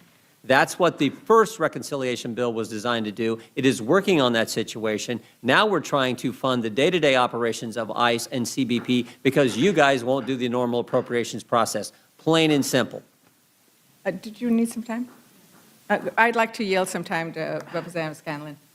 Mr. Raskin, are you aware of the reporting that just came out about the administration trying to use Social Security systems to try to force? Are you aware of the reporting about the administration trying to have immigrants declared legally dead in order to force them out of the country? There was a whistleblower report that came out last week. I'm just concerned No, that I've not. the funding here could be used for other similar illegal efforts by this administration, because there aren't. I've not seen that one, but the money, the treasury there at DHS is so vast and so huge that it's been deployed for all kinds of unlawful purposes, including the arrest of citizens and the killing of U.S. citizens and the clampdown on freedom of speech. Well, I think, obviously, as every Democrat here has said, we are in favor of border security. We are in favor of law enforcement. The problem is that our colleagues are only interested in throwing billions more dollars at these agencies without being willing, either in this bill or in any other bill, to put restrictions and guardrails around those folks. So I think we're going to continue to have this problem until they come to the table and do what Americans want them to do, which is to make sure that ICE and CBP have to follow the same civil rights and liberties and common sense policing policies as every other law enforcement agency in this country. And I thank the gentlelady for the time, and I yield back to her. Thank you very much, Representative Scanlon, for those questions, because I think it really is important to point out how this administration continues to violate the basic civil liberties of citizens, of residents. The idea that they're going into Social Security, those are your Social Security, that's your privacy. It is outrageous. And with that, Madam Chair, I yield back. Well, thank you, Madam Chair. I will not take as long as I'd like to be out of here before the Democrats in California stop counting all the ballots they stuffed into the boxes out there over the last few days. If you don't think they cheat, just look at that. I mean, Florida is in multiple time zones. They get all their ballots counted within a couple of hours. And I do hope that the court will step in and make sure that California is no longer able to continue to do and commit the fraud that they've been committing. There is no evidence of fraud being committed in California. How many days ago was the election? Have y'all counted the ballots yet out there? It's very different when you have to hand count ballots, when you have to verify that the ballots are actually being cast legally, which is what's happening. There is no evidence. If you can find some evidence, please bring it to us, because we would love to see it. Every reasonable person thinks the ballot should have already been counted, but that's okay. Mr. Raskin, do you remember the accusations that you made of a Dr. Amin in Irwin County, Georgia? Was that when President Trump said, just find me 11,780 votes? Was that the incident? I'm not sure which incident you're referring to. You didn't hear my question? I just heard your question. You made a lot of accusations of a doctor in my district a few years ago, a Dr. Amin. You said that he was engaged in mass hysterectomies and sterilization projects. And you remember that? This was in a detention center, correct? It was not. No, there are no surgical procedures done in the detention center. All of the surgical procedures were done in the hospital. I just want you to know, I want to make sure you know this. Yeah. The court found that he had actually performed 2 hysterectomies. Both were deemed to be medically necessary after peer review, just for the record. But I'm glad to hear that. I'm remembering Yep. the incident you're talking about, where there were allegations that people were being coerced into hysterectomy. Yes, y'all just fell hook, line, and sinker. For Well, you just made an what- allegation that there was fraud in the election in California without a single iota of evidence. Well, I think most people.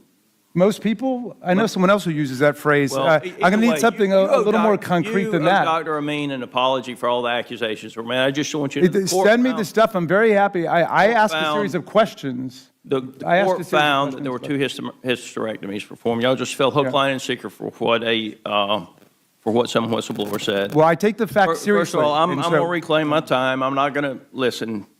Let's. The reason we're here is because the Democrats decided that they wanted to shut down Customs and Border Protection. Customs and Border Protection, which is what has secured our border, and to take away our ability to deport people that were illegally in the country. The bill needs to pass. I look forward to its passage. I look forward to President Trump continuing to keep our border secure. I look forward to us having secure elections in this country. And with that, Madam Chair, I yield the remainder of my time. Thank you very much. Mr. Griffith, you're recognized. No questions. Thank you. I appreciate our panel members being here, and you are excused. Thank you, Madam Chair. Thank you.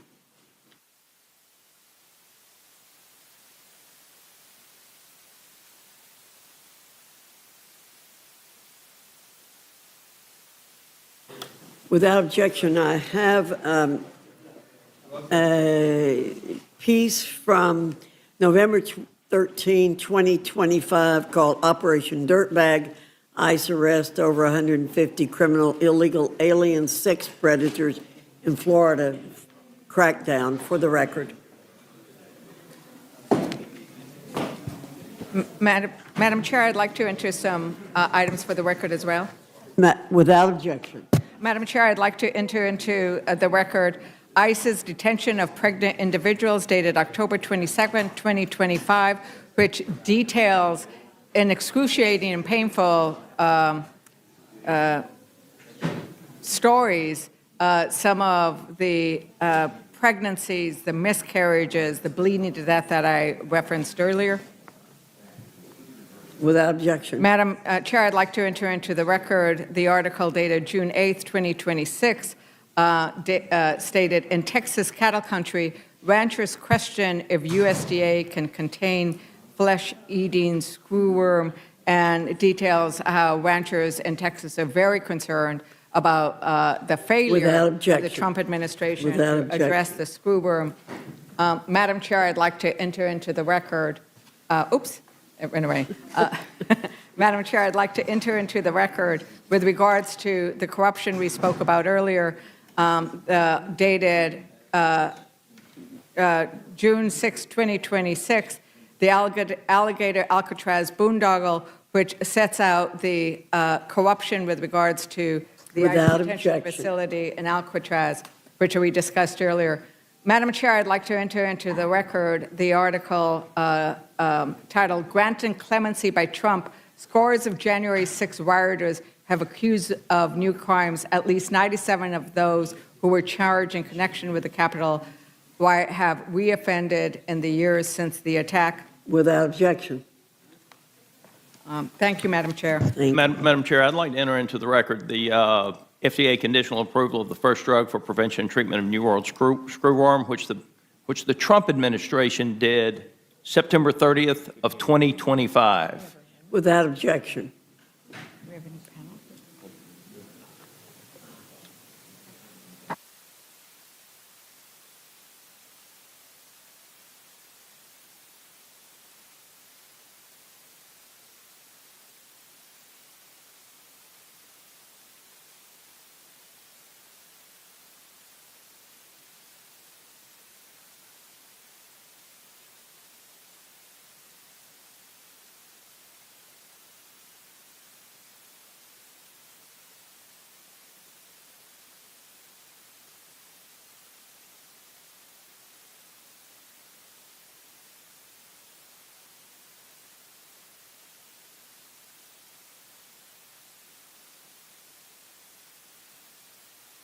Oh, Madam Chair?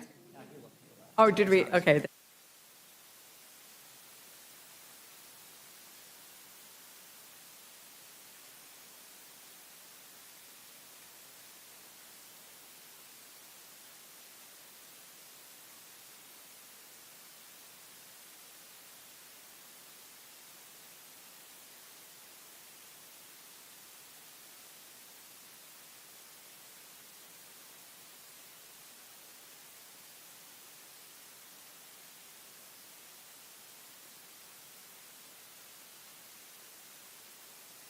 Yes, I'd like to enter into the record another article addressing the issue of the parasite, and it is dated June 5th, 2026. A horrific parasite is back, and Elon Musk's Doge could be partly to blame. This addresses not just the fact that we cut 25% of the APHIS, but we also cut we didn't cut, Republicans in their big, beautiful bill, and Doge's forcing out cut the detection funding necessary through the Americas. And with that, Madam Chair, thank you. I now welcome our panel, Chairman Comer and Representative Walkinshaw from the House Oversight and Government Reform Committee. Your full statements will be submitted for the record, and we ask you summarize your statement in 5 minutes. We also ask that you address all legislation in your committee's jurisdiction in your 5 minutes. Chairman Comer, I welcome your testimony. Thank you, Chairwoman Fox. We're facing a national emergency of fraud in federal programs that is impacting all Americans. According to the Government Accountability Office, the federal government is estimated to lose between $233 million and $521 billion annually to fraud across all federal programs and operations. That means the average American tax filer spends between $1,000 and $3,000 annually just on lining the pockets of fraudsters and criminals, while vulnerable Americans are robbed of the benefits these programs were designed to provide. Investigations conducted by the Oversight Committee into Minnesota's social services programs uncovered $9 billion that was potentially stolen by fraudsters. Our investigation exposed how senior state officials, including Governor Tim Walz and Attorney General Keith Ellison, were aware of widespread fraud in federally funded social services programs for years. These officials possessed the legal and procedural authority to stop fraudulent payments, but repeatedly failed to act. And we see that the same lack of care for federal funds in other states as well.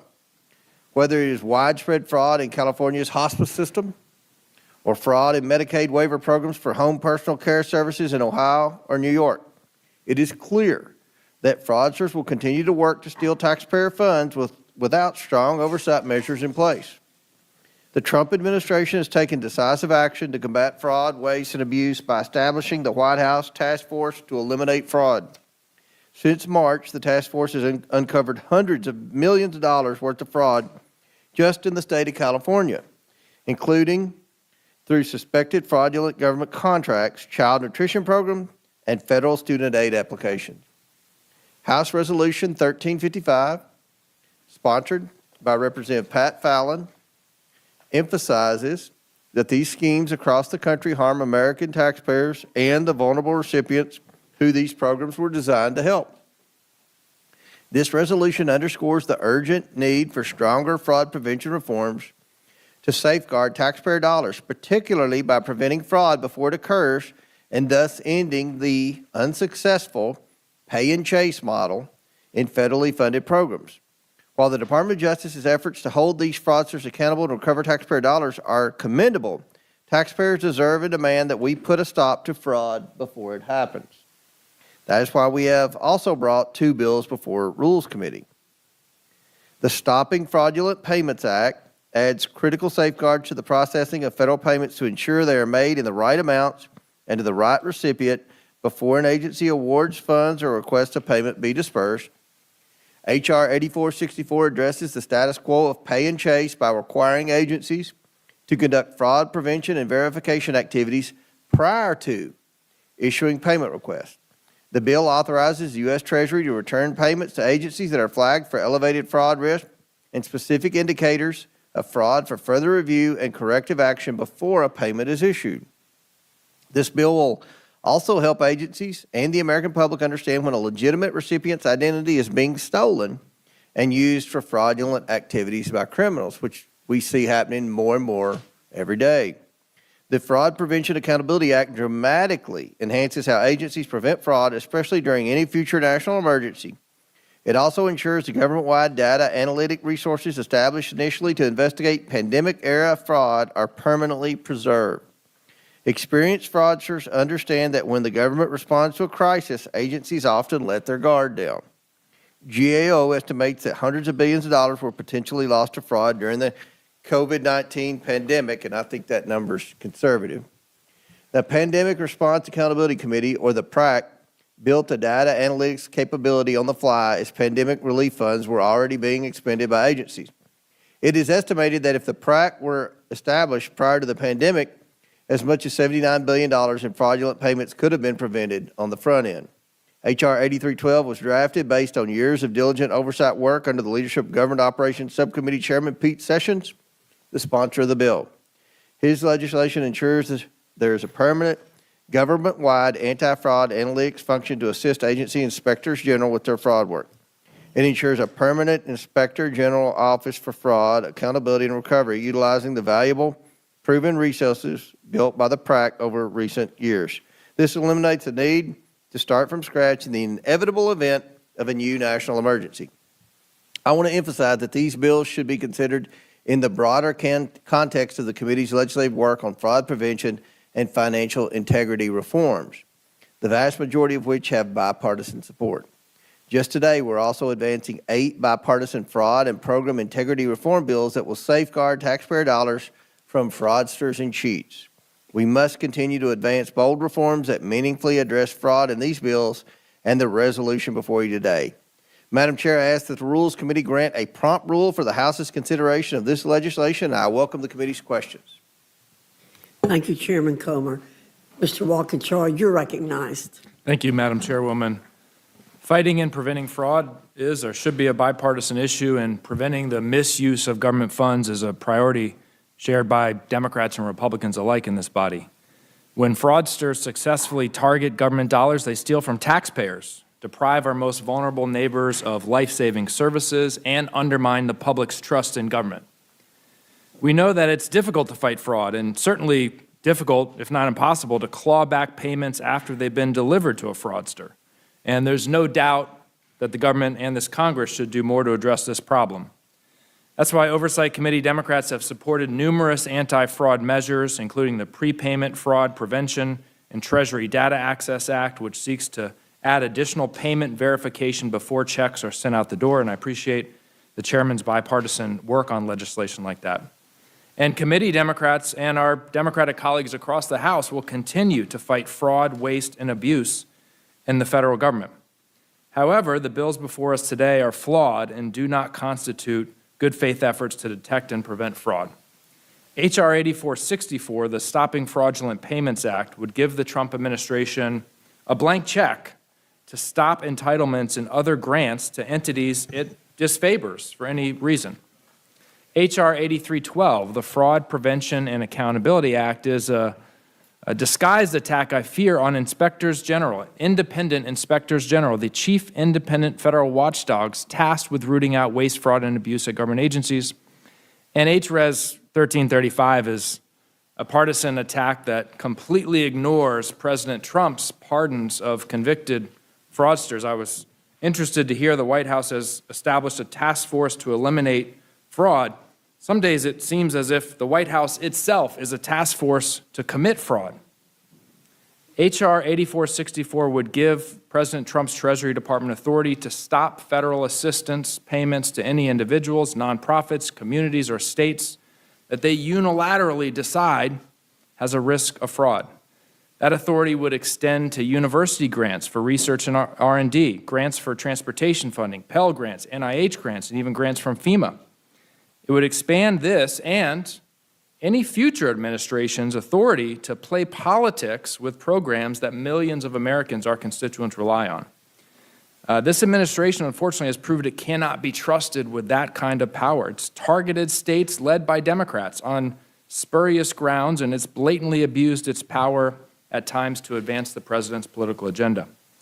H.R. 8312 uses the facade of fraud prevention to undermine an ecosystem intended to hold the executive branch accountable. It purports to make permanent resources for the highly successful, and the chairman and I agree on this, highly successful PRAC, but in reality, it would weaken the Council of the Inspectors General on Integrity and Efficiency, or CIGI, the oversight body that serves as the backbone for PRAC and provides its own oversight of our IGs. CIGI was created by Congress to provide a way for the IG community to coordinate, share resources, set audit and investigative standards, learn from one another, and ensure accountability within the community itself. The danger this bill presents is a continuation of President Trump's war on that independent IG community. President Trump has shown he's afraid of CIGI because one of its functions is to investigate IGs who are accused of wrongdoing, a function that disrupts his efforts over the last year and a half to illegally fire independent IGs and replace them with allies who he believes will engage in covering up the waste, fraud, and abuse perpetrated by his own administration. To this end, he illegally withheld CIGI's congressionally provided funding last fall, and all of us, Democrats and Republicans, should be outraged by this because we approve the funding, caused CIGI to abruptly cease functioning. The websites housing thousands of audit reports went offline, and investigators and law enforcement officers across the IG community were left without access to essential training. You can't say you want to fight fraud when you literally shut down the fraud fighters. Taking the PRAC out of CIGI and moving it to a third new Treasury IG, a new IG, by the way, is just another attempt to weaken the case for funding CIGI and to further dismantle what remains of a community already weakened by the president's efforts to purge and replace IGs with cronies. Any renewed cuts to CIGI's funding would again result in a massive loss of capacity for the community. The bill's expansion of Treasury's do not pay system could also threaten the privacy of millions of Americans, especially given the administration's really heinous track record on information privacy. That's why I filed an amendment to the bill that would walk back some of the more dangerous changes and would instead simply make the successful functions of the PRAC permanent. I have an old-fashioned view: if it ain't broke, don't fix it. We all agree that the PRAC has worked. Let's extend it and let it continue to work. Finally, HRS 1335 purportedly condemns actors seeking to defraud the U.S. government. It is a blatantly partisan attack that ignores the grievous actions and fraud committed by the Trump administration. It makes false claims about fraud in Minnesota and California and completely ignores fraud in Republican-led states, coincidentally, I guess. Trump and his administration are not serious about good faith efforts to combat waste, fraud, and abuse. They've gutted IGs. They've pardoned more than 25 fraudsters, including those who committed wire fraud, security fraud, tax fraud, bank fraud, healthcare fraud. And this is the most corrupt administration in American history. Trump and his family have made billions through a whole series of corrupt schemes, and this resolution ignores those facts. I yield back, Madam Chairman. Thank you very much. Mr. Scott, do you have any questions? I just want to say thank you to the people that are exposing the fraud. I wish that it were being prosecuted at the level that it needs to be. And I would encourage anybody who gets a text message encouraging them to put something in a crypto ATM to recognize that that is fraud. I am baffled at how much of that is going on in my district and our senior citizens being taken advantage of. And I'm thankful that Donald Trump is making it a priority to stop this fraud that is being perpetuated throughout this country. With that, I yield back. Thank you. Ms. Scanlon, you're recognized. Thank you. I'm glad to hear that is a priority because most of the FBI and DOJ folks who work on that have been pulled off to do immigration work. But I think it is abundantly clear to anyone who's paying attention that the number one source of fraud, waste, and abuse in our federal government today is the Trump administration, whether it's shady crypto investments, insider trading on the stock market and prediction markets, or massive pay-to-play schemes for pardons and dropped enforcement cases. The Trump administration has ushered in blatant and open corruption in this White House. The president, his family, and many of his business associates have made billions of dollars since coming into office. They've abused every opportunity to enrich themselves.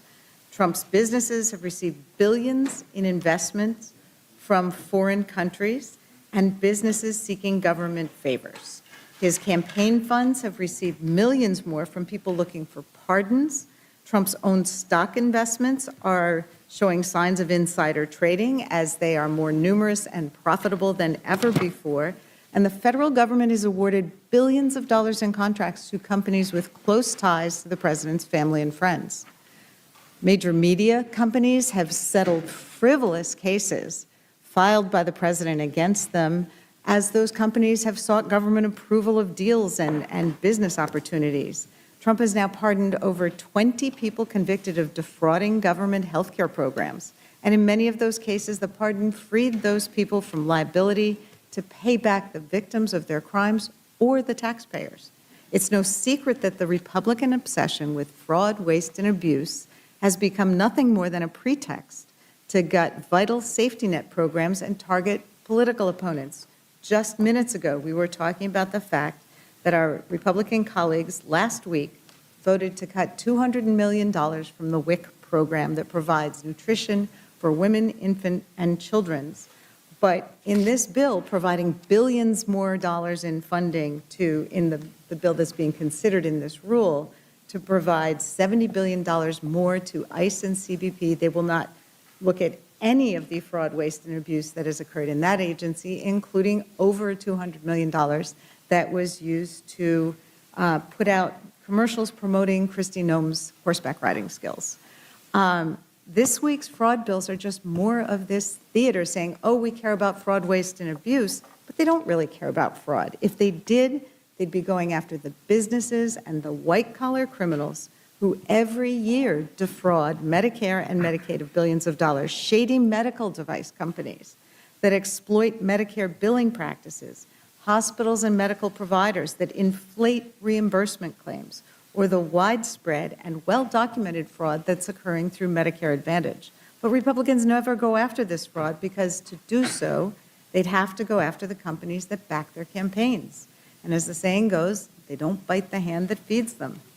Their tired claims are even more disingenuous when juxtaposed to their lack of interest in President Trump's purge of the government's inspector generals, who for decades have done the hard work of actually investigating and remedying fraud, waste, and abuse. The tools that they need, as Mr. Jordan said, step one, you appoint honest inspectors general. Step two, you give them political independence and reasonable funding. And step three, every dollar you spend fighting Medicare fraud returns about $13 in improper payments. Inspectors general save taxpayers billions of dollars every year. So there is a lot we could be doing on a bipartisan basis to fight fraud and improper payments throughout the entire federal government. But until Republicans get serious about preventing fraud, starting at the top, instead of protecting their allies, that work isn't happening. Representative Walkinshaw, could you just tell us a little bit more about the Inspector General system? Because my understanding is Inspector Generals were set up to be independent inspectors who can do the work necessary to root out fraud and corruption when it impacts taxpayer dollars in the federal government, but they've been sidelined, they've been fired, and now they're being defunded. Yeah, that's right. I mean, they are the individuals, the teams, really, who have time after time after time uncovered instances of waste, fraud, and abuse, by the way, across multiple administrations. And one of the things that is really key is that we have permanent IGs in place in every agency, because permanent IGs have legal protections. They are legally protected from being fired because they anger an administration. And what President Trump has done in illegally firing those permanent IGs and replacing them with acting IGs is taking away those legal protections, so that we can no longer have confidence that those acting IGs, who now could be fired if they step out of line. If the administration thinks they've stepped out of line, we can no longer have confidence that they are willing and able to uncover and reveal those instances of waste, fraud, and abuse. And in the FY27 budget proposal, the president's budget proposes a 30% cut for IGs across the board.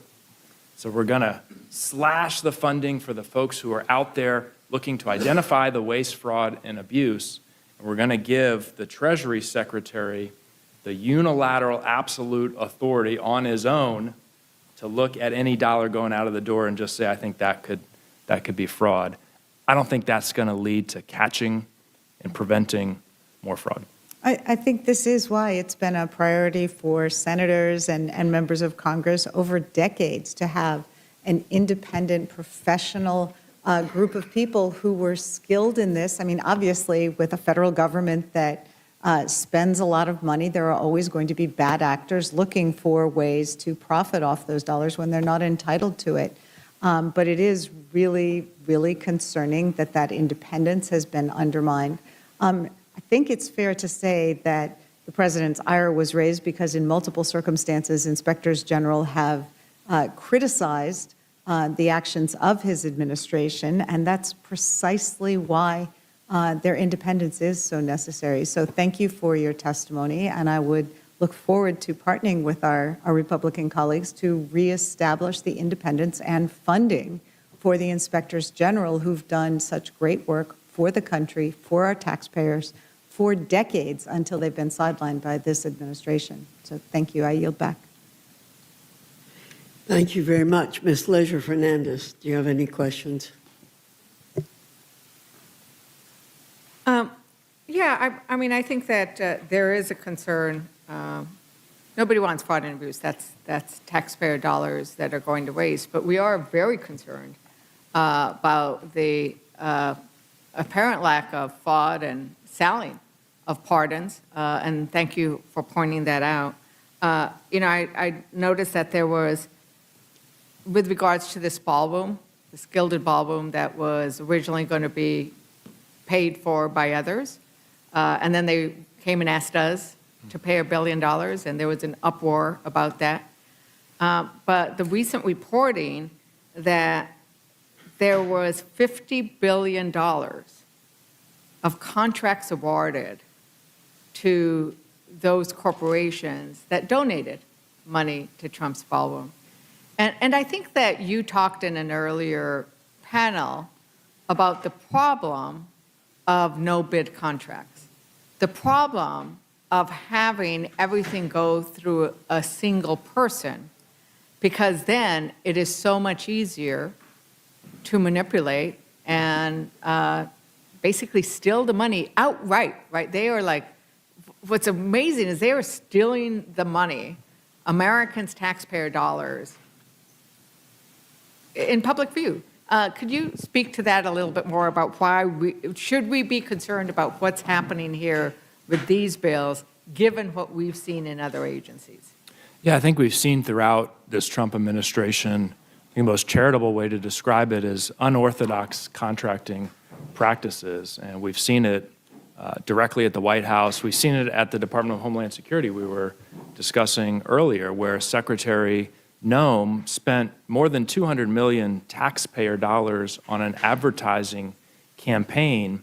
The money, $140 million of it, went to a newly established secretive Delaware shell company and made its way into the bank accounts of a conservative political advertising firm that she had steered money to previously when she was governor of South Dakota.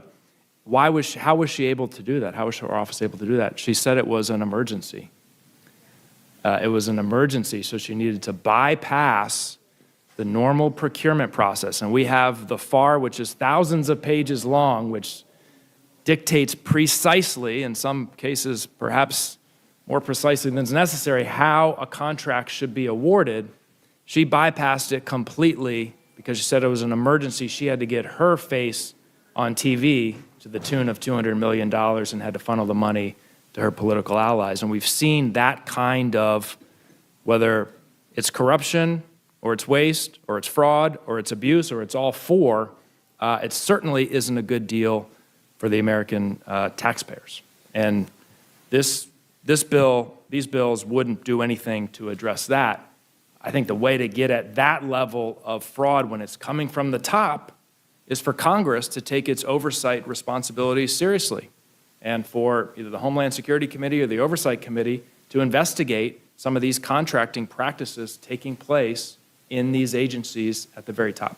So Chair Comer, there was a subpoena for the now former secretary, and she did not testify under oath or in a committee hearing where everybody could see what it was. And now that was about the Epstein files, I think, and you allowed her to testify. Who are not you actually talking about testify. now? Who are you talking about now? I thought you were talking about Kristi Well, I Noem. think I was going to go to the fact that we need to, have you had any oversight of some of these contracts that appear to be quite fraudulent and doing it in a way that would allow the American public to see what the answers are. And I think it is relevant because whether or not you're complying with congressional law, and the Epstein Transparency Act is congressional law, and you allowed her to testify. Are we talking about fraud? What are we talking about? Yeah, I don't I think you think- understand what we're talking about here. We're talking about I'm fraud. talking about oversight. I'm talking about oversight. Oversight of fraud. We're talking about taxpayer dollars. We're talking about fraud. This bill has to do with fraud. This is something that's a foreign concept to Democrats. You just want to It's keep actually spending not a more foreign money. You don't concept to care about the Democrats. poor, hardworking Americans who spend 40% of their paycheck on taxes and are sick and tired of their money being wasted by fraudsters. That's what this bill is about. But And you I- talk about inspectors general, my God, where have the inspectors general been on all this fraud? They got fired. This fraud's been happening for years. I would fire them all and hire new ones that are going to use AI technology to get fraud. All you all do is kiss the butts of the federal employees. You don't want to fire anybody. Kristi Noem, I agree with what you're saying. She got fired. She should have gotten fired. And anybody that defrauds the taxpayer should get fired. You all never fired anybody. And you're talking about the pardons, the last president who we investigated pardoned his whole family, and you all didn't say a word. You giggle all you want. The American people are fed up. You're going to be in for a shock, I think, when you see how angry the people are at fraud and the Democrats' lack of doing nothing. I mean, these should be bipartisan bills to detect fraud, and all you're concerned about is hiring more federal employees that have not been detecting fraud.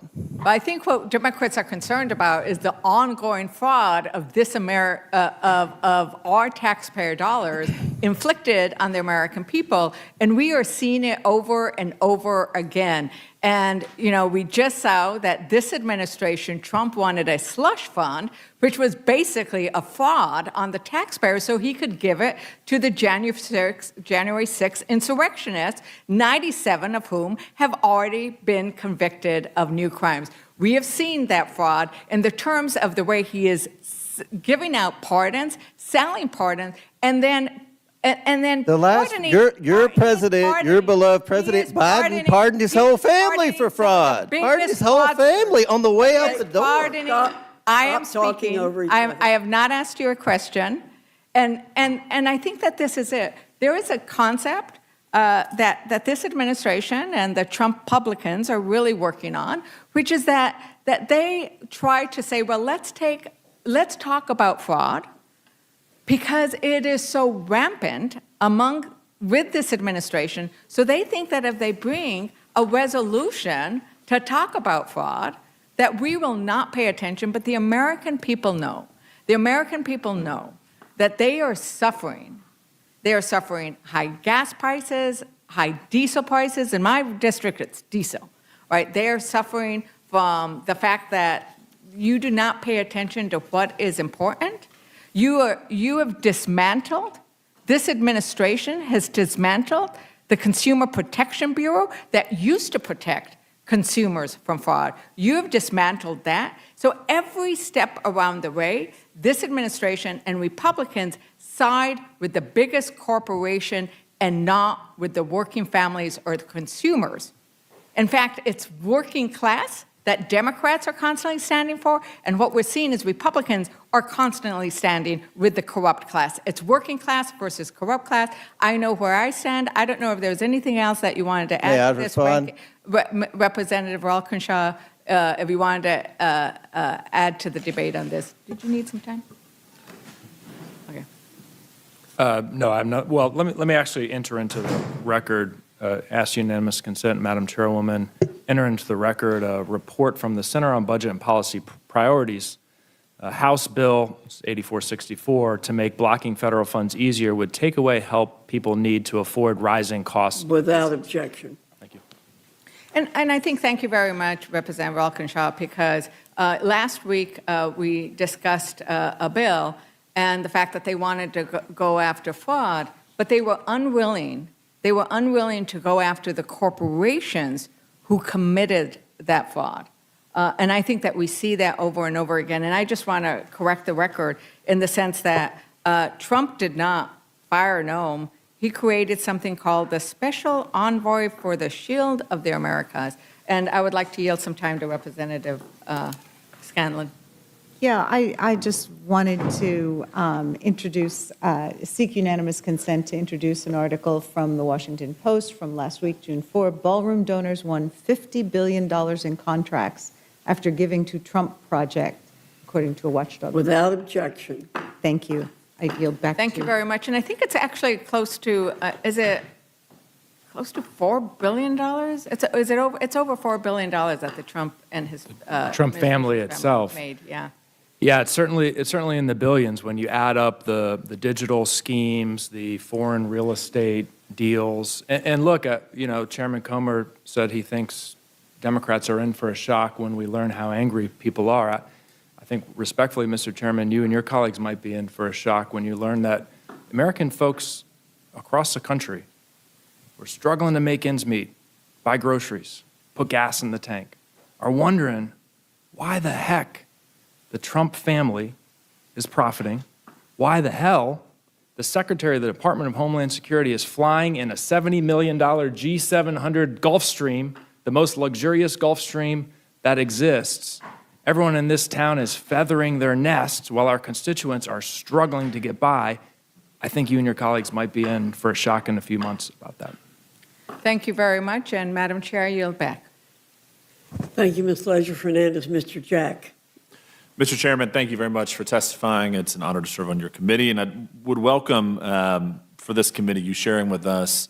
I come from a political background, and running on the elimination of waste, fraud, and abuse was one of the core campaign promises many of us made in 2024. The Americans sent us, the presidents, the White House, and us, the Republican majority.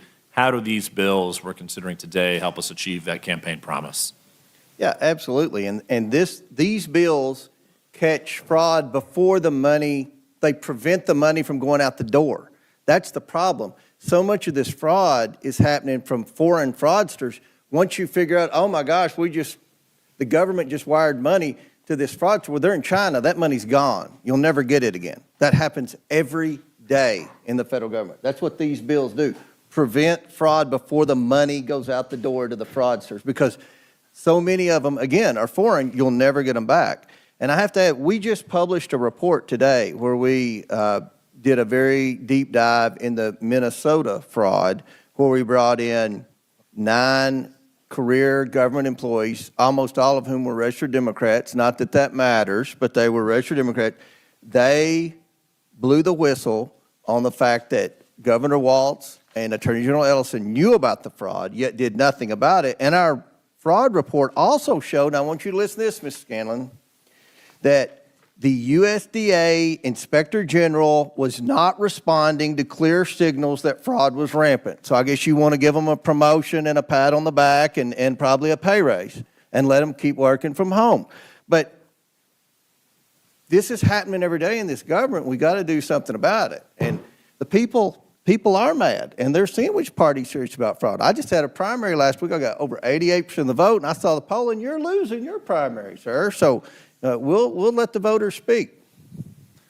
Madam Chair, I yield back. Thank you. Thank you very much.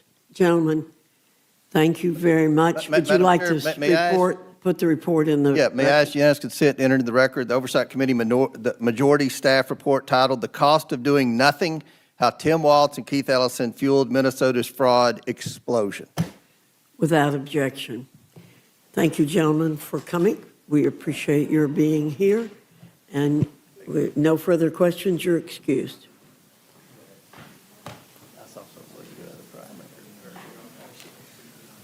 Oh, okay.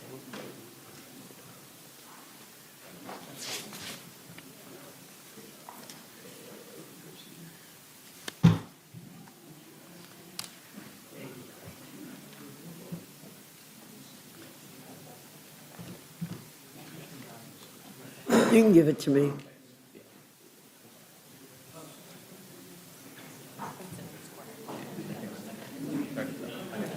can give it to me. Just, yeah, we're over there. There you go.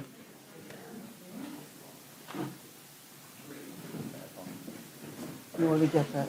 Would you mind getting that? Oh, yeah. Thank you.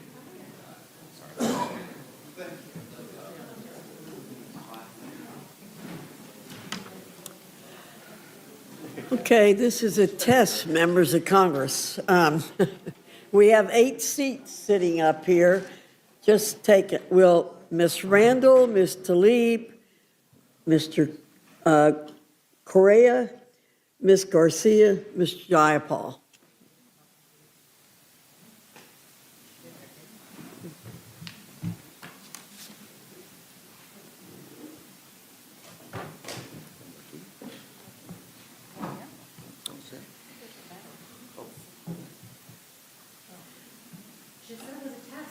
If you, we have a hard time getting people to sit down in the right seat.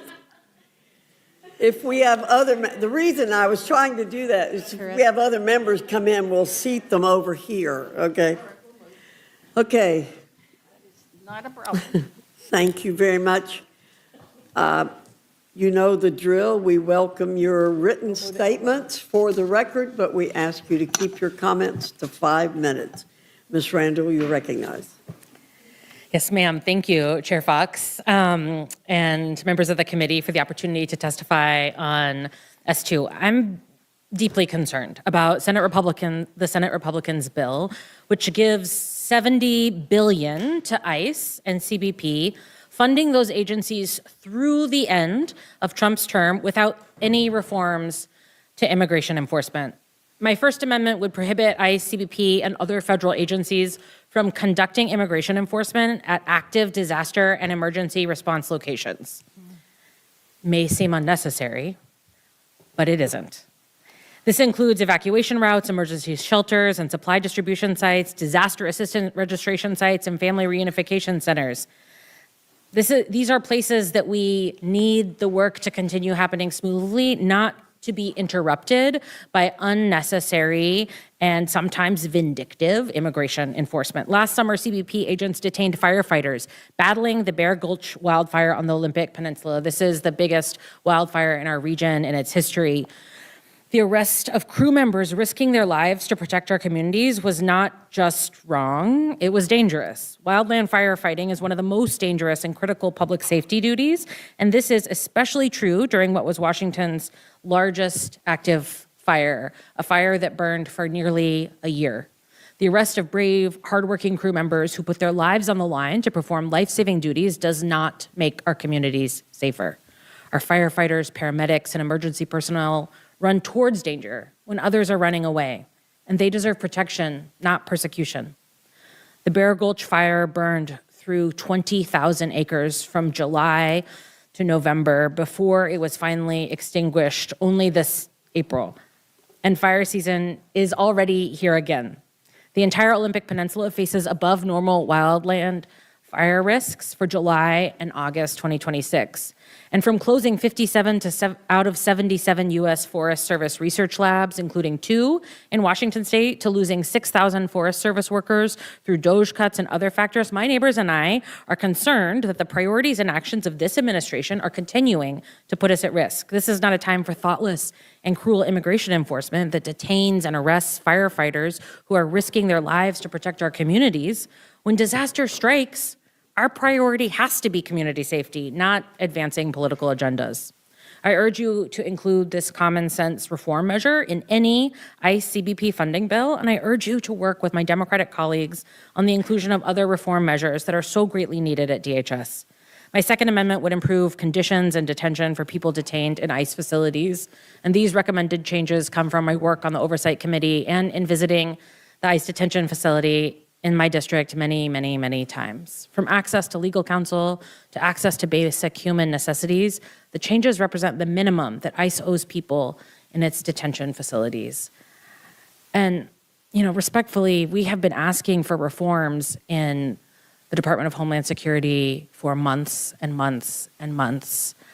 And I am hopeful that you will hear not only your Democratic colleagues' demands, but also the demands of the American people that are loud and clear, that they want not a cent more to ICE and CBP until there are meaningful reforms. I yield back. Thank you, Ms. Randall. Ms. Tlaib, you're recognized. Madam Chair, I have 5 amendments before the committee.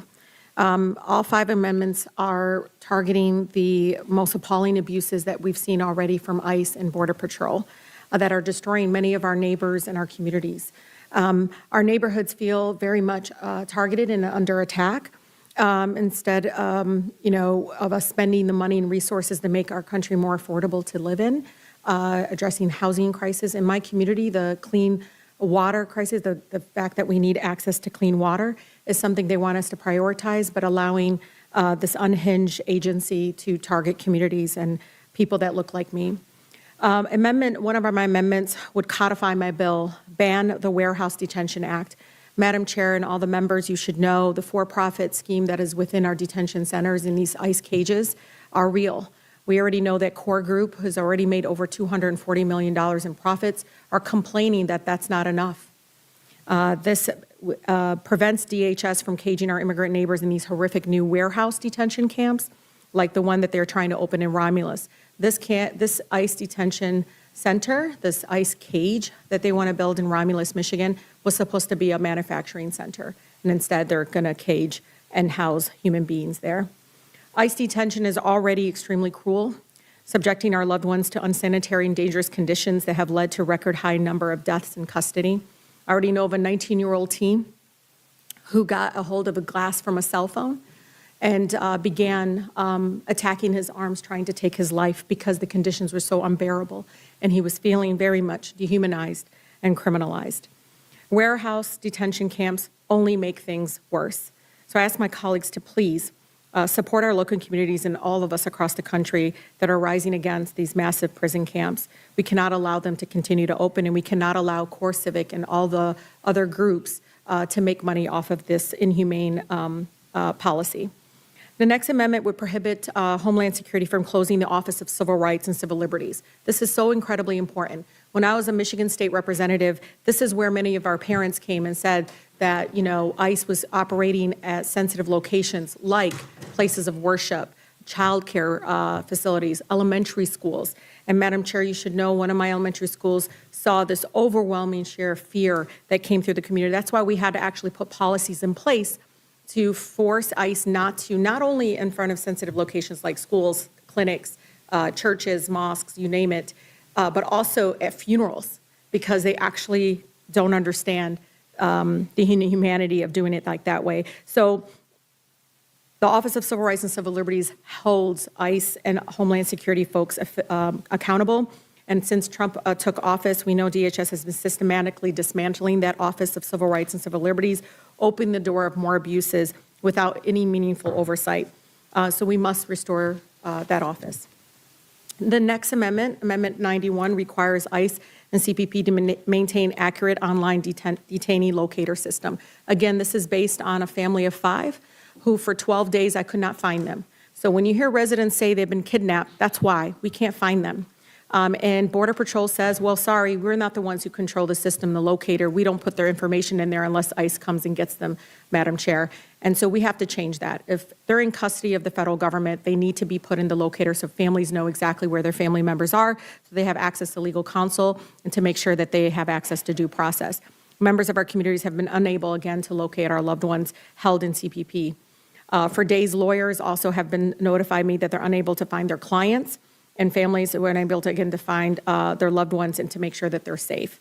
My amendment mandates that Homeland Security maintain an accurate, detailed online detainee locator system so families and legal counsel can quickly and reliably find their loved ones and clients to better fight for their freedom and their rights. The last amendments that I have, Amendment 101 would prohibit ICE and CPB from transferring detained individuals out of state. This has been egregious. Within hours, they will move family members out of state without any notification of legal counsel or their family members. In 2025, ICE transferred nearly 41,700 people to another state within 24 hours. That's unacceptable. We saw this in the case of Mahmoud Khalil, who was illegally kidnapped by ICE and transferred to New York from New York all the way to Louisiana. Lastly, my amendment 135 would require ICE and CPB to report deaths of recently detained individuals who die within 30 days of their release from DHS custody. This is incredibly important. Madam Chair, I can't explain why that would be impossible to do. This is information and transparency that we need. Last week, we know ICE sent out a memo announcing this change. So now ICE and CPB can assault, torture, and brutalize detainees and neglect their health and well-being until they are at death's door. As long as they release them before they die, they won't have to report it, and that's unacceptable. I still remember the case of Nural, who was nearly blind, who died after Border Patrol agents released him into the streets of Buffalo, New York, in near freezing temperatures in February. He was tossed out in the cold, nowhere to go, and he died as a result. His death was ruled a homicide. My amendment would make it necessary to prevent DHS from ignoring or lying about post-release deaths like this. Thank you to the committee and this opportunity to testify in support of our amendments.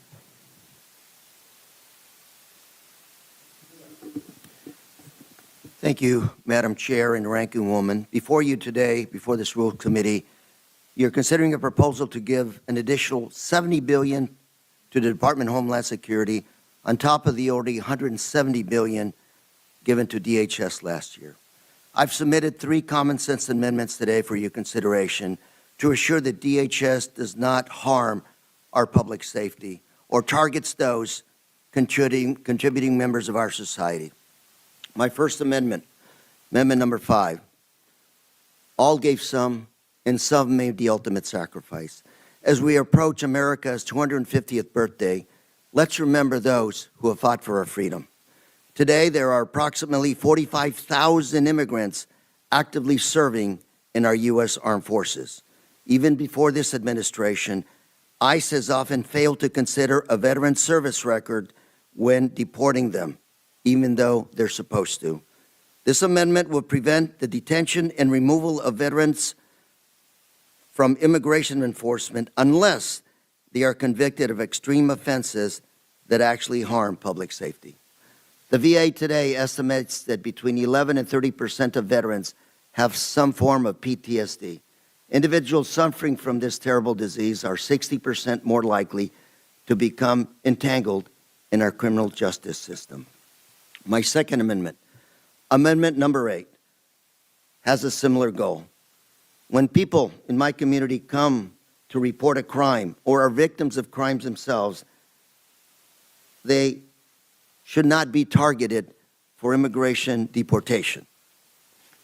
My amendment would prevent funds from this bill from being used for 287G agreements to arrest or detain individuals who are reporting a crime, assisting in prosecution of a crime or investigation, or serving as a witness in a criminal proceeding.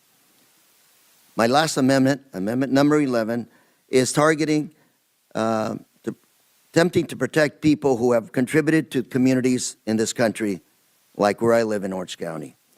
My amendment would prohibit the deportation of Vietnamese refugees who came to the United States before 1995, before the relations between Vietnam and the U.S. were normalized. We need to make sure that we protect those refugees, many who fought alongside Americans during the Vietnam War. Returning these refugees to Vietnam would pose a threat to their lives, liberty, and security. They have earned the right to be in America, and they should not be forced to return to a country they left behind more than 50 years ago. Madam Chair. Thank you, Mr. Correa. Ms. Garcia, you're recognized.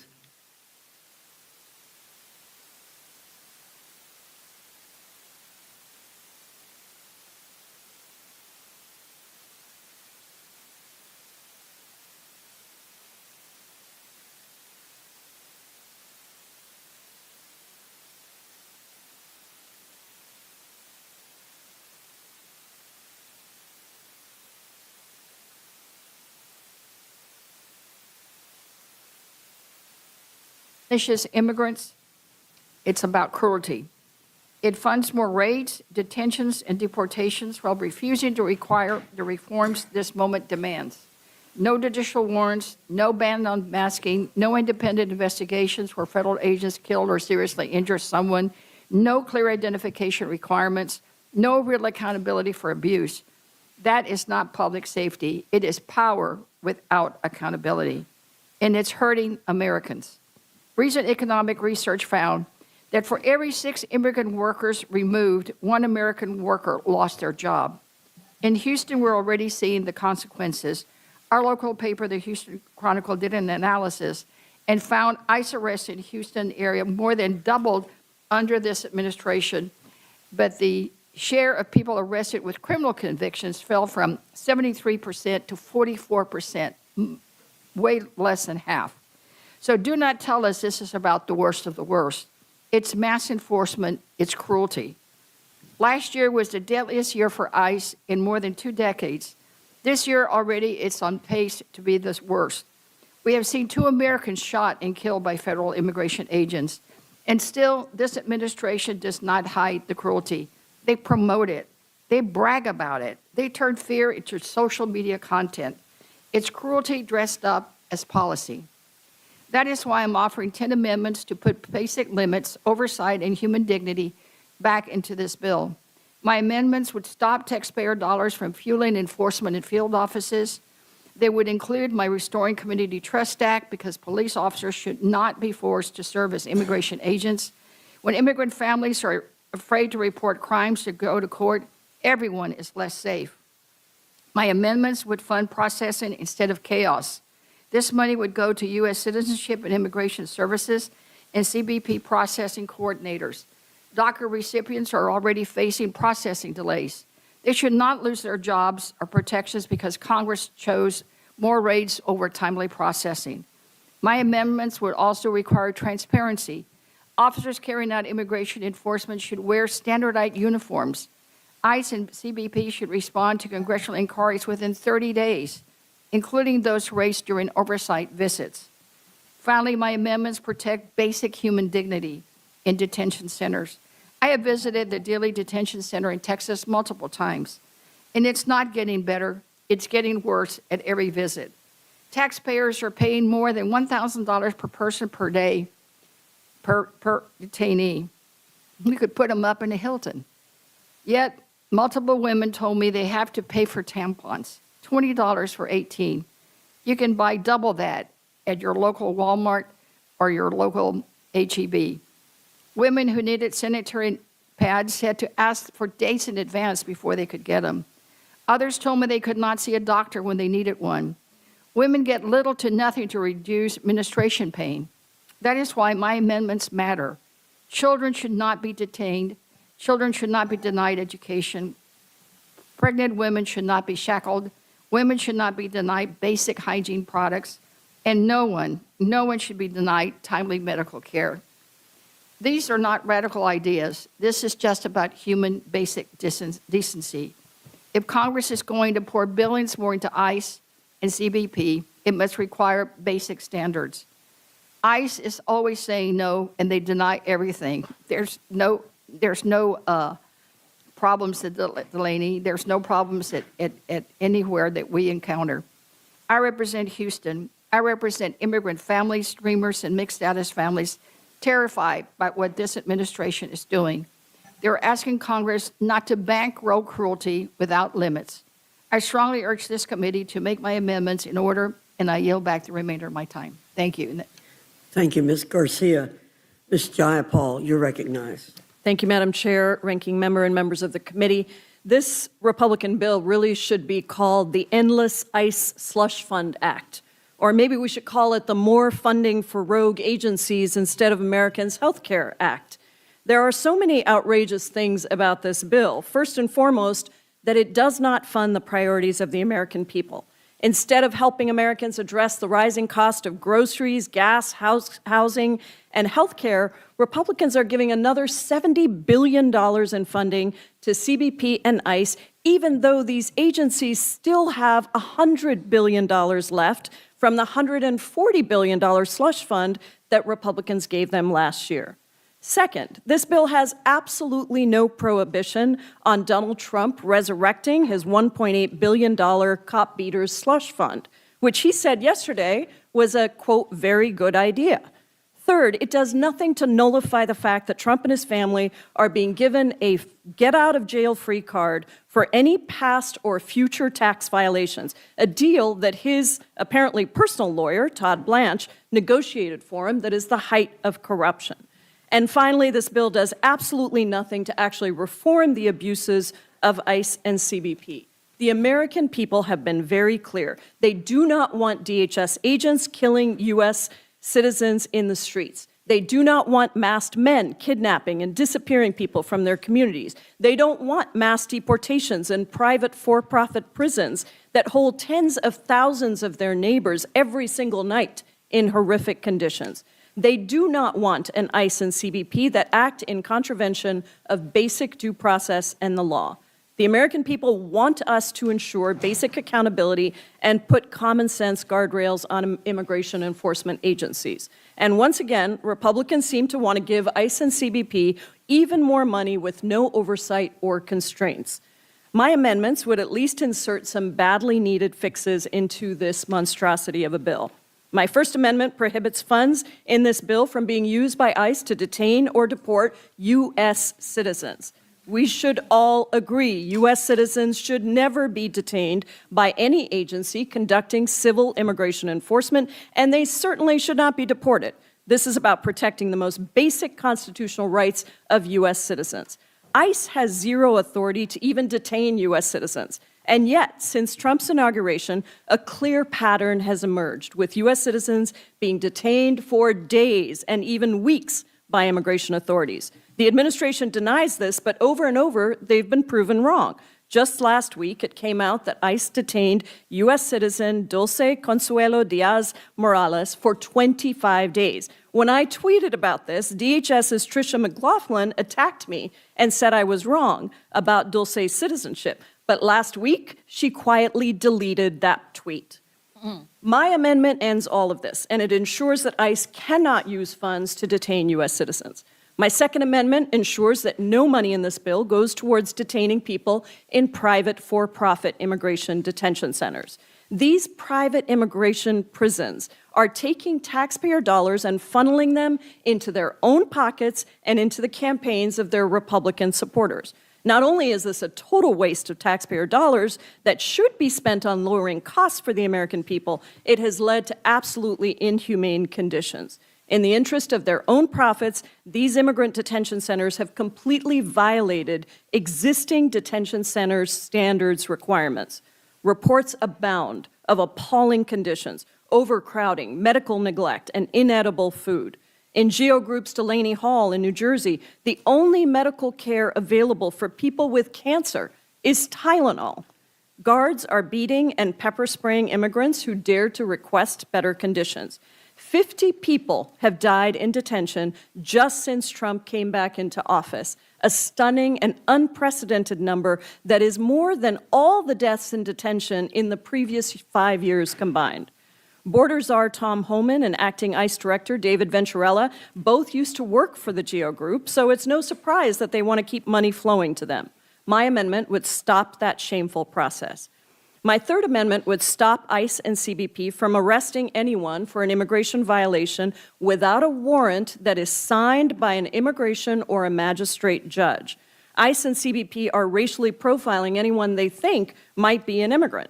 My amendment brings accountability to their practices by requiring a warrant and ensuring that they target their resources on folks who actually pose a danger to public safety, as opposed to a dad who's picking up his kid or a teacher on his way to school. My last amendment would prevent funding from being used to hire any person into the federal government who is convicted for participating in the January 6th insurrection. Trying to overthrow our democracy should be disqualifying for federal service. And yet Trump recently hired a convicted January 6th rioter to work in the Pentagon. It is simply outrageous to have an insurrectionist working in the department tasked with our national security. This is a bad bill, but with my amendments, it could at least address some of the most glaring issues in immigration enforcement and protecting democracy under this administration. I yield back. Thank you, Ms. Jayapal. Ms. Stansberry, you're recognized. Thank you, Madam Chairwoman, Ranking Member, members of the committee. Thank you for the opportunity to testify today on this reconciliation package and the amendments we have in front of the committee today. At a time when families across New Mexico and this country are struggling to put food on the table, a roof over their heads, and to keep the lights on, this reconciliation bill hands nearly $70 billion in taxpayer dollars over to ICE and Border Patrol for 3 years with little to no oversight. Just a blank check bypassing the normal congressional appropriations process. And I think we all have to ask why. Because obviously, you wouldn't be able to pass this package if you went through the normal appropriations process. And just like the blank check that you gave ICE last year, totaling $140 billion, you are bypassing the normal appropriations process for the remainder of the Trump administration by passing this bill through reconciliation for 3 years. Because the American people have made it clear that they do not support the cruel, inhumane, and unconstitutional violations of civil rights and human indignities that we have watched over the last year and a half under this administration. Terrorizing communities, deploying troops to American cities, Americans who have been shot point blank in the face by ICE agents with no accountability. Families torn apart, children detained in private prisons, dozens dead in private detention centers with no oversight, and millions of families in this country living in fear. Grandparents who are afraid to go to doctor's appointments and to go grocery shopping, children who are afraid to go to school right now, and countless others who are uncertain of their futures. In New Mexico, our communities are living in fear. Just a couple of weeks ago, a friend of mine who has lived in this country for over 40 years, a legal resident and the primary caretaker of his aging wife and grandchildren, was called into an ICE appointment and was uncertain if he would return and what would happen to his family. Dozens of cases pending in my office of professionals, doctors, nurses, and scientists who don't know if their work visas are going to be renewed. DACA recipients who are hearing that they could have their status revoked even though they've never known another home. And New Mexicans in detention centers without access to counsel or their families. And a death by suicide in a private for-profit detention center in my district in Torrance County just a few years ago that was settled just months ago after years of reports of violations of basic human rights and dignities in that detention center. And all of that is happening on this Congress's watch, as the White House has refused basic oversight, has dismantled internal government watchdogs, and given billions of dollars in taxpayer money to private prisons, just like that one in my district. And now today, you all want to give them $70 billion more and a blank check with no oversight for the rest of this administration. And that is why I'm offering a package of amendments and helping to support the other amendments that you've heard here today. This package includes banning sole source contracting to immigration detention facilities, eliminating detention bed quotas that have created mass detention and incarceration at private for-profit prisons, investigation by GAO of growing allegations of hundreds of cases of sexual assault and violence in detention centers of women and children. Let me repeat that. Hundreds of cases of sexual assault of women and children in government-run detention centers. Protecting our communities from racial profiling, including our tribal communities in New Mexico, as there have been reports within our Mescalero, Dene, and Pueblo communities of racial profiling by ICE and DHS agents. Our nation's first peoples being racially profiled by federal agents. I'm also a co-sponsor of amendments to end construction and warehousing of detainees and legislation to end the detention of children at detention centers. These are matters of basic human rights and moral dignity. And we have one question I feel to answer with this bill. Will we be a country that upholds the human and civil rights of our people, or allow a lawless administration to give a blank check to continue cruel abuses of our own people? That is the question before us. And I believe that Congress must end these policies and put an end to private for-profit detention facilities once and for all. And in New Mexico, we have answered that question. We have passed legislation to stop these policies. And so I urge my colleagues to refuse to vote for this bill, to adopt our amendments, and to stand up in this moment with a loud voice on behalf of our people and the basic human dignity of all Americans. This is a moral moment for our country, and history will remember. I yield back. Thank you. Mr. Krishnamurthy, you're recognized. Thank you, Madam Chair. I find an additional $70 billion for ICE and CBP to be absolutely outrageous. As an immigrant, I am not reconciled to this bill, which has been misnamed the Secure America Act, because it would lead immigrants and all Americans to feel more insecure, not less. Today, I come to present two amendments for your consideration. First, I come to speak in support of my Amendment 120 to make it clear that the declaration of a national emergency shall not be considered an authorization to deploy federal law enforcement, including ICE, to any location at which a general or special election is held, or where the votes are being tallied, or where the results are being certified.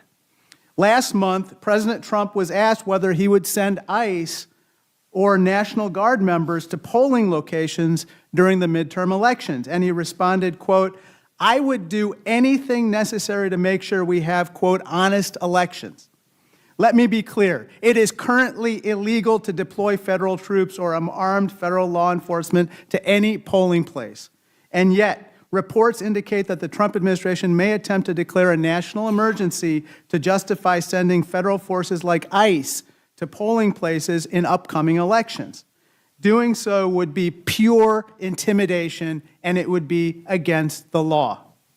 I am submitting Amendment 120 today to make clear that a national emergency does not allow any deployment of federal law enforcement, including ICE or CBP, to election locations. I'd now like to speak about my next amendment, 145, co-led by Congressman Peters, Scott Peters, to include the text of the Stop Excessive Force in Immigration Act, which I co-lead. This amendment establishes clear and necessary guardrails on the use of force in immigration enforcement by aligning it with existing Department of Justice standards. It requires that any force used by ICE and CBP be proportional, de-escalatory, and employed only as a last resort. It also prohibits the use of masks and tear gas by these agents and mandates the use of body and vehicle cameras and reinforces constitutional protections, especially critical at a time when we have seen troubling incidents, including the deaths of Nicole Good, Alex Preddy, and Silverio Villegas Gonzalez in my own city of Chicago. I urge support of these amendments, and I yield back. Thank you. Gentleman yields back. Now recognizes Ms. Ansari. Thank you, Chairman and Ranking Member McGovern. It is absolutely horrifying that Republicans and Donald Trump want to send $70 billion in more taxpayer dollars to ICE, which is already the most well-funded law enforcement agency in the United States, receiving more funding than many national militaries around the world. This is an agency that has ripped parents apart from children, deported asylum seekers and green card holders, terrorized communities, and hid their faces from the public while doing it. One of the most disturbing aspects of the entire Trump mass deportation agenda has been the corruption and the profit that companies are raking in by brutalizing immigrants and destroying our communities. These for-profit companies like CoreCivic and Geo Group literally make billions of dollars to lock people in cages, deprive them of food and water, and subject them to medical neglect. It is appalling, it is grotesque, and it is shameful. It's also staggeringly corrupt, with a few companies and their top executives making billions of dollars at the expense of the legal rights and liberty of human beings. Frankly, it is absurd that Donald Trump and Republicans are shoveling billions in contracts to their friends and allies while regular Americans cannot afford health care, they cannot afford groceries, or their electric bills. My amendments would place an outright ban on these for-profit private detention centers, making sure that these companies no longer have incentive or opportunity to lock up as many people as possible with hardly any meaningful oversight or accountability. The things that I've personally seen in detention centers like Eloy and Florence in Arizona, as well as an ICE holding facility at a Phoenix area airport, are truly shocking. People packed into cells like animals, begging for water and medical attention. I've witnessed people vomiting blood. I have a constituent named Yari who has leukemia, who has been in an ICE facility for over a year and has lost 70 pounds because of the neglect she has faced. I've spoken to legal residents who were snatched up by ICE without any due process whatsoever. And it's all being done in service of profit, corruption, and a vile system of deportation quotas. These are the same companies that promised their shareholders a Donald Trump presidency would be a golden opportunity for their bottom line. We need to outlaw these private detention centers, demand accountability, and pass my REIN and ICE package of legislation to eliminate inhumane conditions in ICE facilities.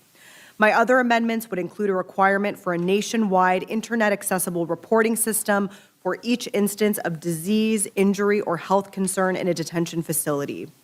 We saw just last week that Acting Director of ICE, David Venturella, amazingly a former top executive at Geo Group, direct his agency to eliminate a requirement to report the death of detainees in ICE detention that occur within 30 days of release. People are literally dying in ICE's care, and instead of addressing the problem, they'd rather just pretend it doesn't exist and cover it up like so many other aspects of the Trump regime. We cannot allow ICE and these for-profit detention contractors to continue to abuse human beings and block all accountability. I urge House Republicans to join Democrats for once to stop a completely out-of-control president and his authoritarian paramilitary force. I yield back. Gentlelady yields back. And now that concludes the testimony of the witnesses. We'll now open it up for questions. And Mr. Langworthy, did you have any questions? Mr. McGovern. Yeah, well, first of all, I want to thank Ms. Scanlon and Ms. Ledger-Fernandez for kind of holding the fort down, because I was in Boston at our former colleague Barney Frank's memorial service. And as you all know, Barney Frank was never shy about expressing his point of view, and he was a fierce fighter, taking on bullies and bigots wherever they may exist. He despised cruelty, and he felt that we were not living up to our responsibilities as a government when hunger continues to grow in this country, homelessness continues to grow in this country, healthcare costs are through the roof. I mean, the price of gas is, people can't afford to go anywhere anymore. And, and I think when all is said and done, I mean, this whole debate here, and I heard most of you here, I mean, this is really about our values.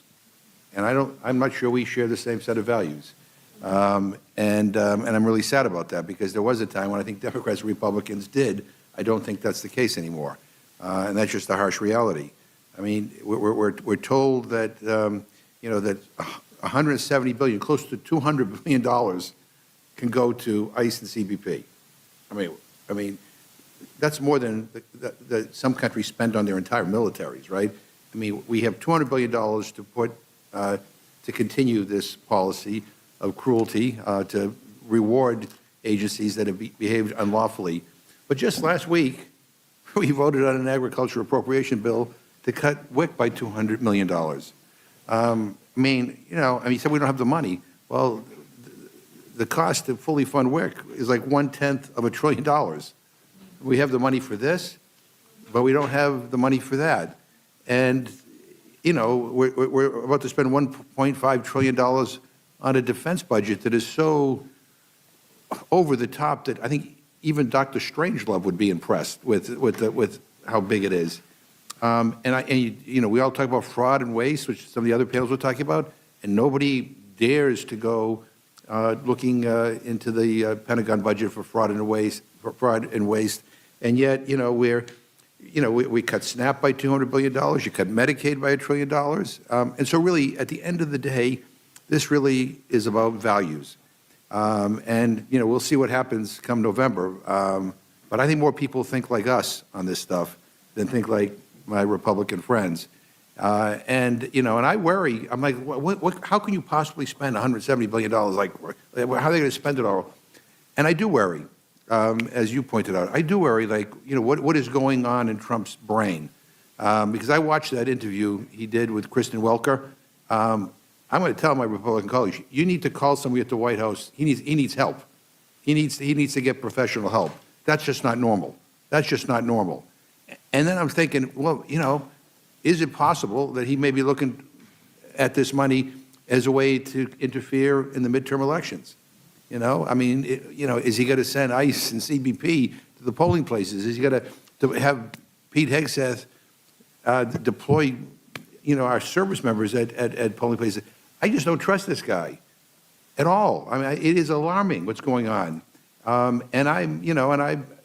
really think that my friends on the Republican side need to understand that this moment is a moment of concern.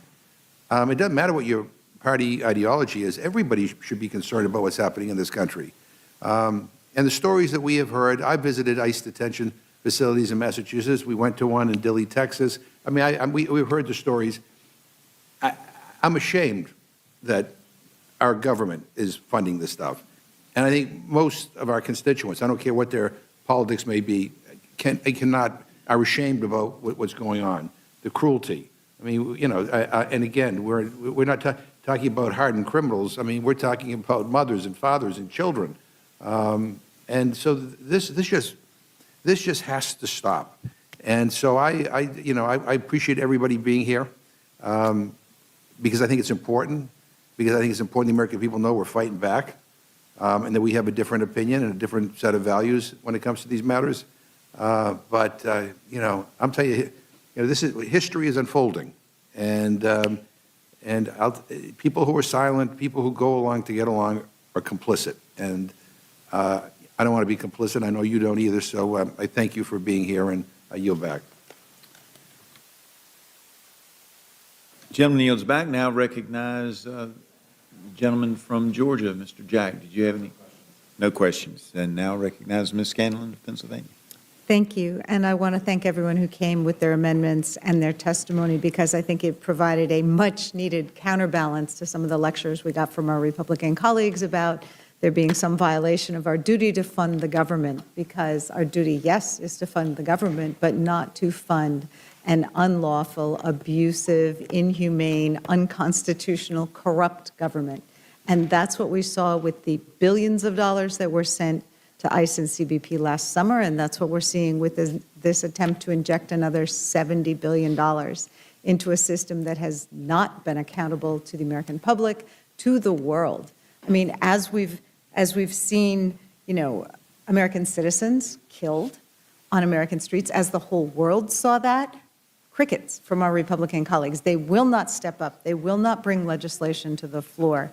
As we've heard growing reports of sexual assaults in these detention centers, of food that is inedible, of people who are not getting the medical treatment that they need, crickets from our Republican colleagues. They will not do their jobs. They will not make sure that American taxpayer dollars are not being spent in ways that should make all of us ashamed. So I thank you for the amendments that would protect sensitive locations and jobs that immigrants are doing in our country, whether it's churches and schools and courthouses and people who are veterans and are firefighters. And thank you for the attention to the fact that this has become a massive, corrupt way to funnel billions of dollars into private contractors' pockets, folks who are making bank off holding humans in inhumane conditions and are getting richer the more people they hold, the longer that they hold. Thank you for the amendments that have to do with excessive force, not allowing people who are armed out on our streets to be unaccountable because you don't know who they are. In fact, in Philadelphia, we've had a couple incidents where people who were not ICE agents dressed up as them in order to terrorize other folks. So, I mean, none of this, what is happening, it is not making Americans safer, and I really appreciate the amendments that have been offered by folks here. I think we need all of them, and at a minimum, we should get a vote on them and see where our Republican colleagues stand.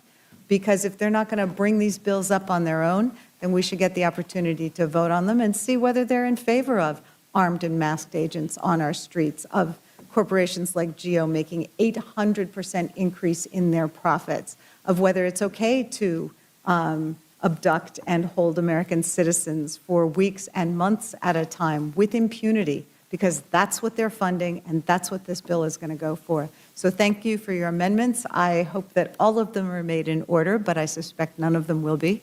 And we just have to fight another day. Thank you. I yield back. Gentlelady yields back. Ms. Ledger-Fernandez. Thank you very much, and I too thank you for bringing amendments and making sure that the American people know why we find this legislation to give $72 billion that is not paid for, that is your children and grandchildren are going to pay for this because they won't give $200 million to help women and children afford healthy food and nutrition. $200 million, but they'll give $72 billion to these contractors. And I mean, almost every single one of you pointed out the issue of the private prisons and how much money they're making. And I wanted to bring out the fact that those private prisons and the aviation services have also, it's a pay-to-play. Right? It's a pay-to-play. They have contributed to Trump, MAGA, and Republicans, and they've gotten money back. And so I thought maybe I'd just ask a couple of you, is this a concern? Like, should Americans be concerned that we are giving so much money, billions upon billions upon billions, as a return on investment on campaign contributions? I'll just go down the line. Representative Ansari, and we'll just go down, like, what are your concerns? If you could just give us like a sentence or two about the fact that they are getting so much money back for their campaign contributions. I mean, I think we know this is the most corrupt administration in American history, but this particular corruption story with these private prison companies, the airlines, et cetera, making so much money literally to keep people for arbitrary amounts of time, to, you know, we know these quotas that the Trump administration wants to meet. All of this is to make these companies more money. And that's very, very clear because we know that the vast majority of people in detention have no criminal record whatsoever. Thank you, Representative. And I was holding up a report, and this report from Open Secrets actually lists what the contracts are and then how much has been given to Trump and MAGA Inc. And it's ranging from like hundreds of millions of dollars to several $100,000, but over and over, the corporations that are giving the biggest, and I'll enter it into the record in a bit, Mr. Chairman. Representative. So I'm from Illinois, and this would make former Governor Rod Blagojevich blush. I think this is golden, as he would say. This is exactly the definition of pay to play, and it's yet another reason why it's so objectionable, this so-called reconciliation package. Representative Stansbury. Thank you, Congresswoman. You know, as a New Mexican, it not only hurts my heart, it offends my sense of justice that, for example, the ICE contract for Torrance County alone in our home state is $2.4 million a month. And that is not to detain criminals. That's to detain families and children. And that's not money going to our families. That's not money going to employees. That's $2.4 million a month going to a private prison contractor who's not even based out of New Mexico. And they're making that money off of the backs of detaining New Mexicans in a for-profit prison. That is disgusting. Representative Jayapal. Thank you for the question. This is so corrupt on so many levels. Number one, these three for-profit private prison companies made a distinct decision to contribute millions of dollars to the Trump campaign and to Republican candidates across the country. You can look at that Open Secrets report you're showing to really demonstrate how much of that is. Number two, that was because they knew that then people here in this body would make sure they got that back by the multiples, which is exactly what's happened. 170 billion plus this 70 billion on top of the regular appropriations process. So this is a remarkable amount of money that could be spent on so many other priorities.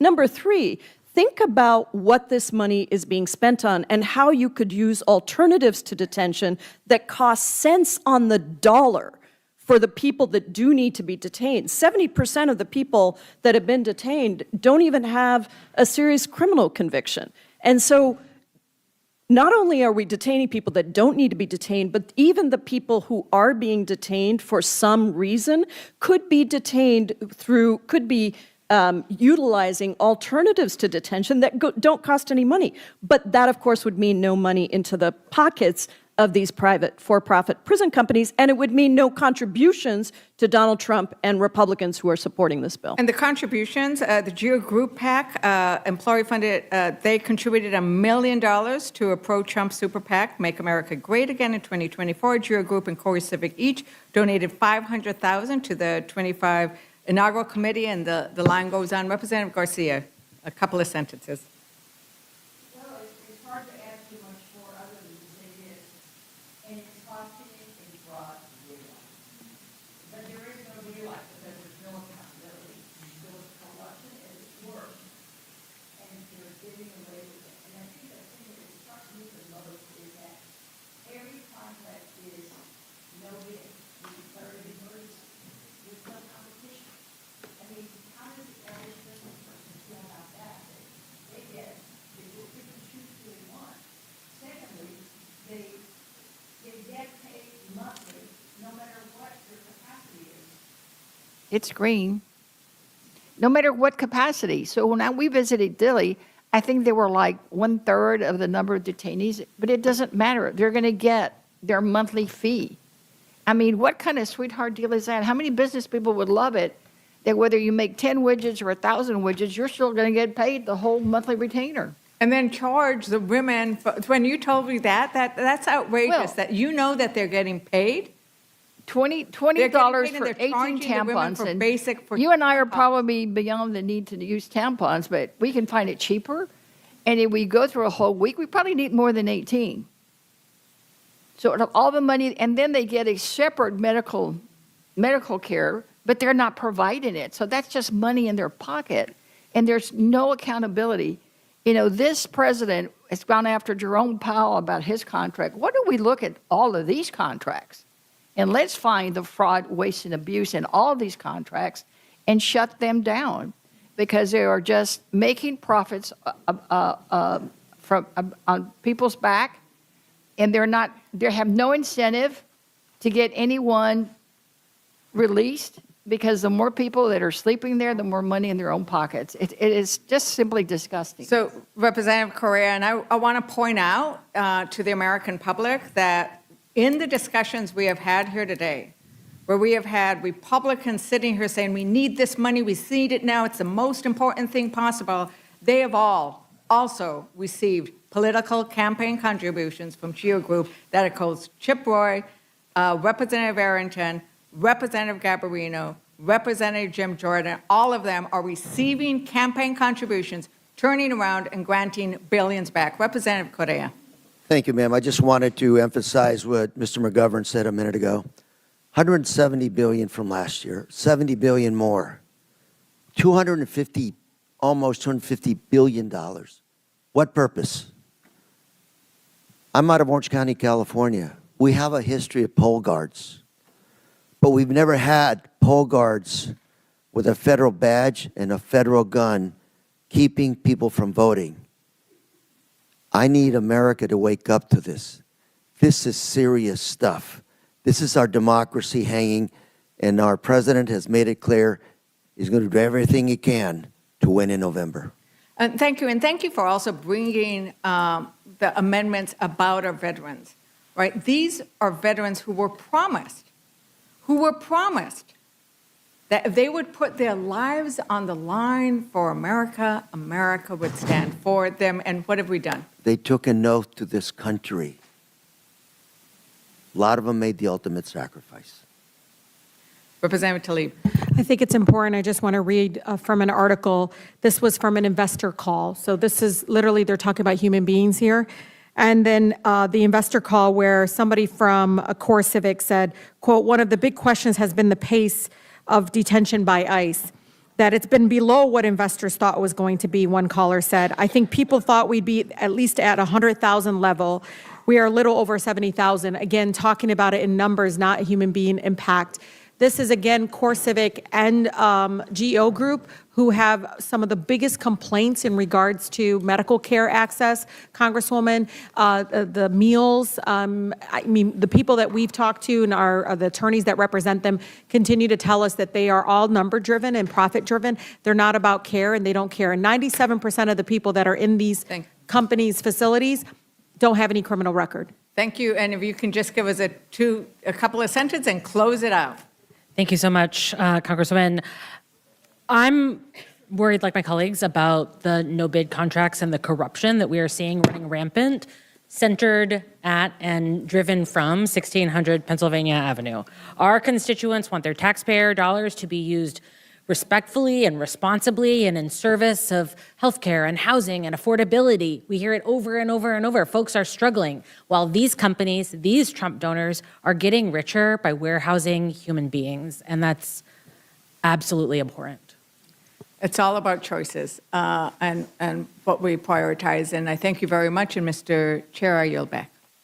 Gentlelady yields back. That concludes this panel. I will remind panelists that even if it gets dull and boring, that when you come, you are expected to stay for the question period as well. And this panel is released, and we'll recognize the next panel in just a second.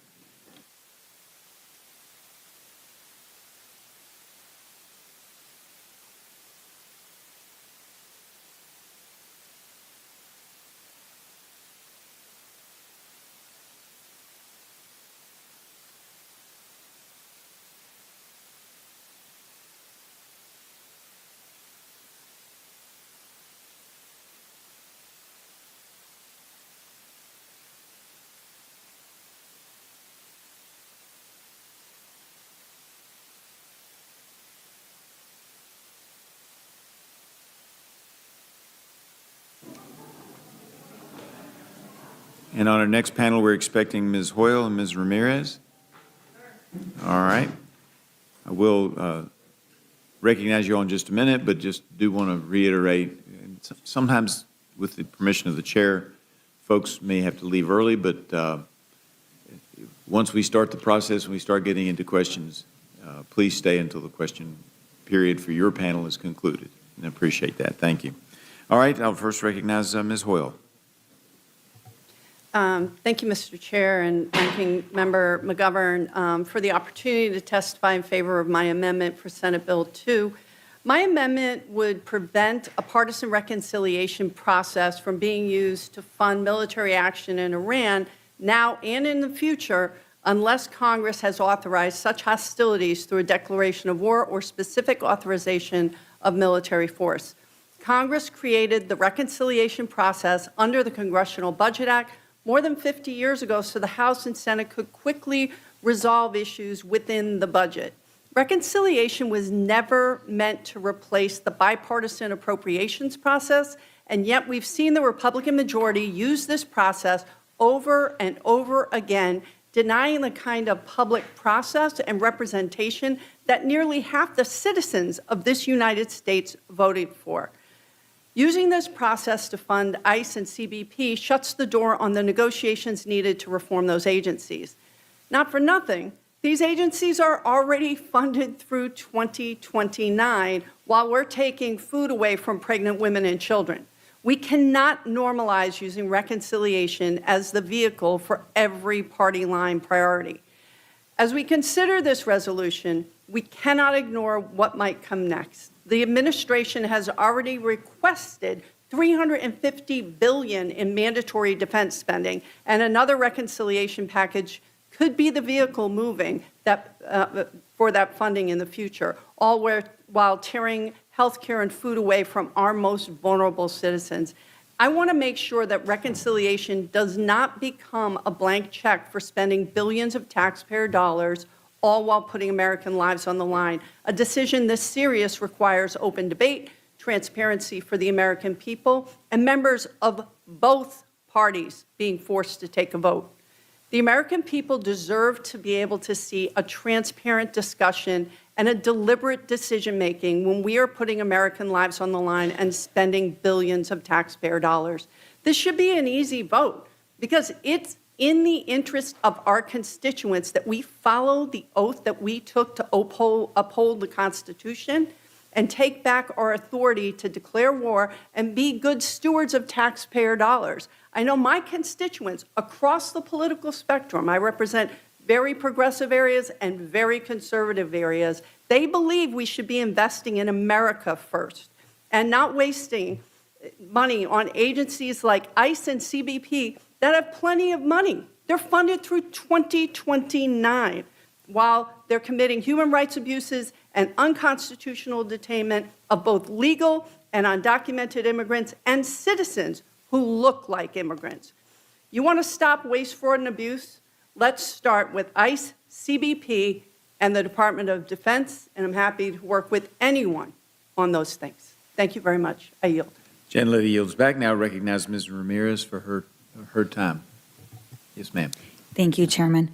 Well, good afternoon, and it's good to also see Ranking Member McGovern. I want to thank you both for the opportunity to testify today. As I've said before, DHS, ICE, and CBP, they're not really rogue. Congress designed DHS a little bit over 20 years ago under the pretense of securing our safety and protecting us from domestic terrorism to have the rights and the authority that you see now and how they violate it. So it's hard for me and many Americans to believe that S2, the Secure America Act, a bill that would give another $70 billion for DHS's mass deportation campaign, does what the title actually suggests. Frankly, I think it's the opposite. And you know how I know that? Because for over a year, we've seen what DHS can do with its unlimited resources and its unchecked power. Our communities have witnessed abductions, kidnappings, the militarization of our cities, murder of our neighbors, the persecution of dissent, and the rise of fascism in our nation, facilitated by DHS immigration enforcement. So let me be clear with you. Reforms are not enough. DHS needs to be dismantled, and I think we need something new. And while we work to that end, we have to do everything in our power to address the harms that are happening right now all over the country. And that starts by legislating to address the harm that DHS is causing today. Just in my district, we've watched parents get separated from their children, toddlers to high school age, children who are living and dying with cancer, not once, but twice. Constituents with protections like DACA and U visa applicants who have been illegally detained, 8th graders with autism who have been held in Dili for months, and constituents who have been pepper sprayed outside of their schools, all in my district. None of these actions protect us. In fact, let's be frank, it makes all of our communities less safe. The administration is spending hundreds of millions of dollars to execute its reckless mass deportation plan, run irresponsible publicity campaigns, and unconstitutionally remove immigrants to foreign prisons and third countries without due process, all while their private prison donors profit from our pain. My amendments address DHS's worst abuses of power. My amendments numbered 15, 16, 17, and 18 explicitly address Trump and DHS's cruel removal and deportation policies. My amendments 19 and 20 directly address DHS's explicit pattern of violating the rule of law, disregarding resident civil rights, and intentionally recruiting ICE agents through these white nationalist propaganda agendas. My amendments number 22 and 25 directly address the overinflated budget of this bill, which infuses taxpayer-funded resources into further abuse of our own rights. And my amendments number 23, 24, 26, and 27, yes, I have a lot of amendments because we have a lot of work to do, explicitly address how DHS has operated without a legal requirement to establish and abide by basic policies that both sides of the aisle should support, like the use of force policies. Senate Republicans have avoided all transparency and accountability. They've voted down every Democratic amendment to protect our communities and rein in Trump's corruption. And so I urge my colleagues to recognize that our civil rights and our liberties, they're literally on the line right now.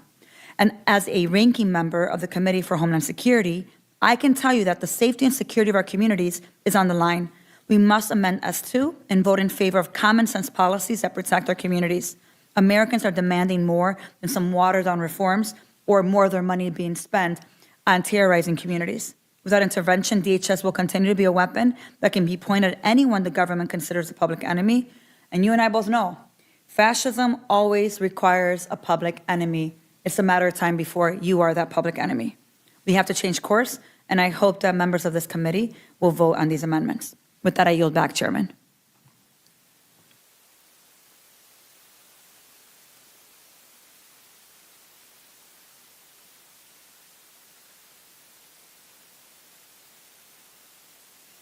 This is really in the context.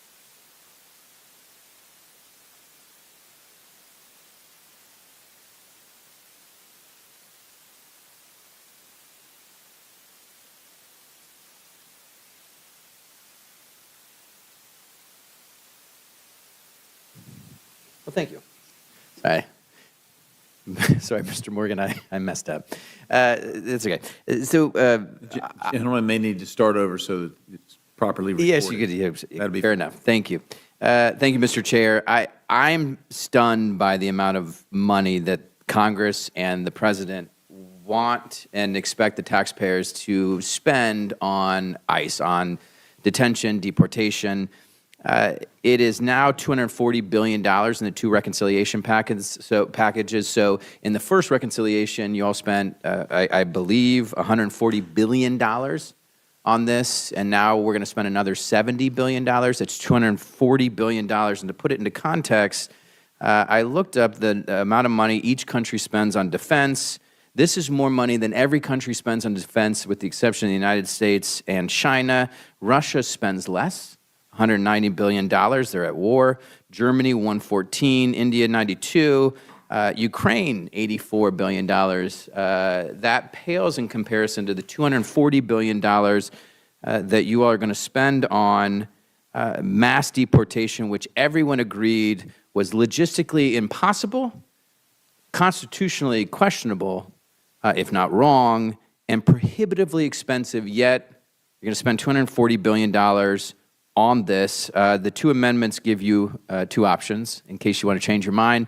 Amendment 88 takes the money and says, look, we need police officers and teachers. Let's go ahead and spend on both. So the money reassigns the funding evenly between the Department of Education's grants to states that will help recruit and retain teachers and the Department of Justice's community-oriented policing services, or the COPS grant program that helps people hire and retain police officers. If that is insufficient, Amendment 157 reassigns funding, $10 billion for cops, $10 billion for roads and bridges, $10 billion for teachers, $10 billion for food assistance, $10 billion for utility assistance, and $20 billion towards paying down the national debt, which has ballooned in this reconciliation process. It's almost $40 trillion. With that, Mr. Chair, I yield. Gentleman yields, and we now have Mr. McGarvey, who's joined us. No, wait. You got to wait for questions and answers.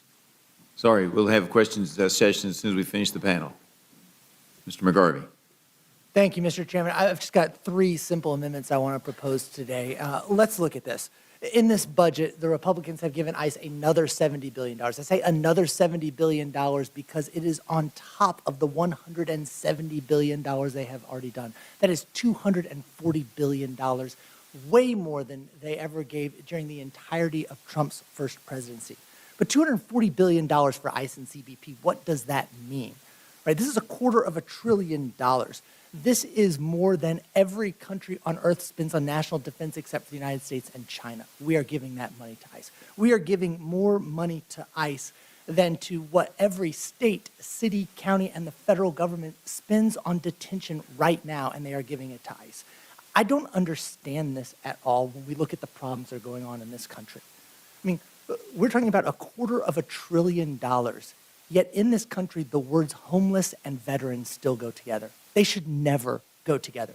Take the $70 billion that's in this reconciliation bill right now, this is what this amendment does, and give it towards veteran housing. This would make sure that every veteran in the United States of America has a roof over their head, period. In fact, $70 billion would probably end homelessness altogether. So that's what we should use it for instead of, $240 billion. This is more than Russia spent on its defense this year, and they are currently in a war. I've got another amendment I want to propose as well. This is an amendment that talks about what's going on with the ballroom. Here, we're talking about a budget here. This budget, this is ridiculous. You're talking about $240 billion for ICE. We don't have enough money for veterans. We don't have enough money for kids, for food, for medicine. We have so many problems in this country. Yet the president destroys the White House and says, let me put $1 billion in for a ballroom in the Gilded Age. This is not serious. So we need to make sure that not a penny of taxpayer money goes towards this ballroom. My third amendment that I want to propose today, this is the last one. This is about the slush fund that the president has created, $1.8 billion. Now, this is a president who we have seen lie on multiple occasions. Said he was going to release the Epstein files. He didn't do it. He said that he wasn't going to use a single dollar of taxpayer funding for the ballroom. Of course, he's trying to do that. That's why I have that other amendment. Go down the list. He says on his $1.8 billion slush fund for people who attacked the Capitol and assaulted police officers in an act of domestic terrorism, he says, I kind of like this idea. Let's stop it now. Let's make sure that no money goes to the president and his allies who were involved on January 6th. We can put this amendment in, we can stop it. Because going back to my time in the legislature in Kentucky, I have said that the budget is the ultimate policy document. You politicians can say whatever they want. The budget is where they literally put their money where their mouth is. But more than that, a budget is a moral document. This budget falls short by what it does. We can correct a few of the mistakes with these amendments. With that, Mr. Chairman, I yield back. Gentleman yields back. That concludes this panel of witnesses on amendments. I will now recognize gentlelady, Ms. Fishbach, for her questions. All right, Mr. McGovern. I want to thank you for being here. We obviously support all your amendments. I think if people don't want to vote for them, then they could vote no on the House floor. But I also want to promote this notion that, there's a lot of talk by my Republican friends about we need this for national security. Right? I think we need a new definition of national security in this country, one that includes things like the quality of education we provide our kids, the purity of our environment, whether people can afford health care, whether people can afford groceries and food so we don't have people going hungry, whether people can afford housing, at a time when we see the number of people living on the street going up and up and up because they just can't afford housing. It has to include other things, right? I mean, the integrity of our government. And again, close to $200 billion when last week this majority cut WIC by $200 million. And I'm not even getting into the $200 billion cuts in SNAP or the $1 trillion cuts in Medicaid. I'm like, what are we doing here? I mean, why I thought we're supposed to be about helping people, and it seems like we're not only hurting people, we're really screwing people over big time with this. And I don't know. I don't know. Maybe it's different in Republican districts, but when I do a town hall, I mean, if I were to say I'm cutting WIC, I'm cutting SNAP, I'm cutting health care, I'm cutting everything else, cutting money for education, but hey, I'm going to send close to $200 billion to ICE and CBP, even though they already have over $100 billion that hasn't been drawn down yet. I think I'd be booed out of the hall. So I thank you for your amendments, and I look forward to supporting them. I yield back.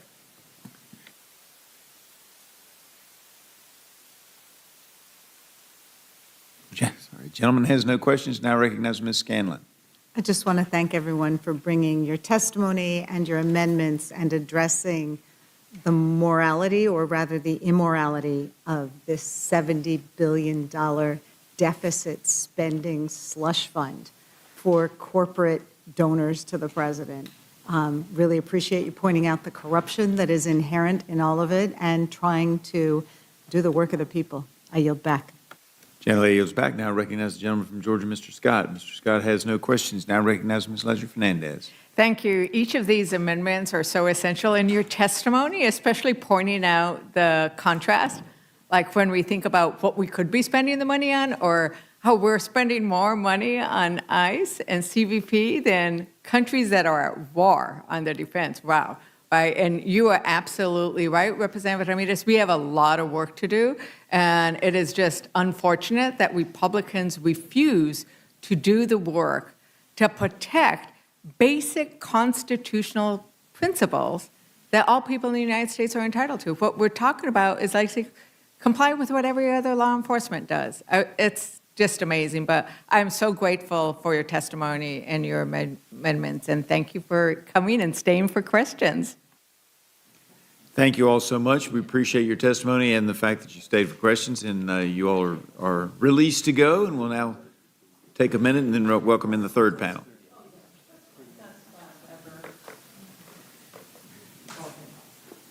What's that? Oh, okay. Class of 2022. All right. Thank you all. Y'all have a nice evening.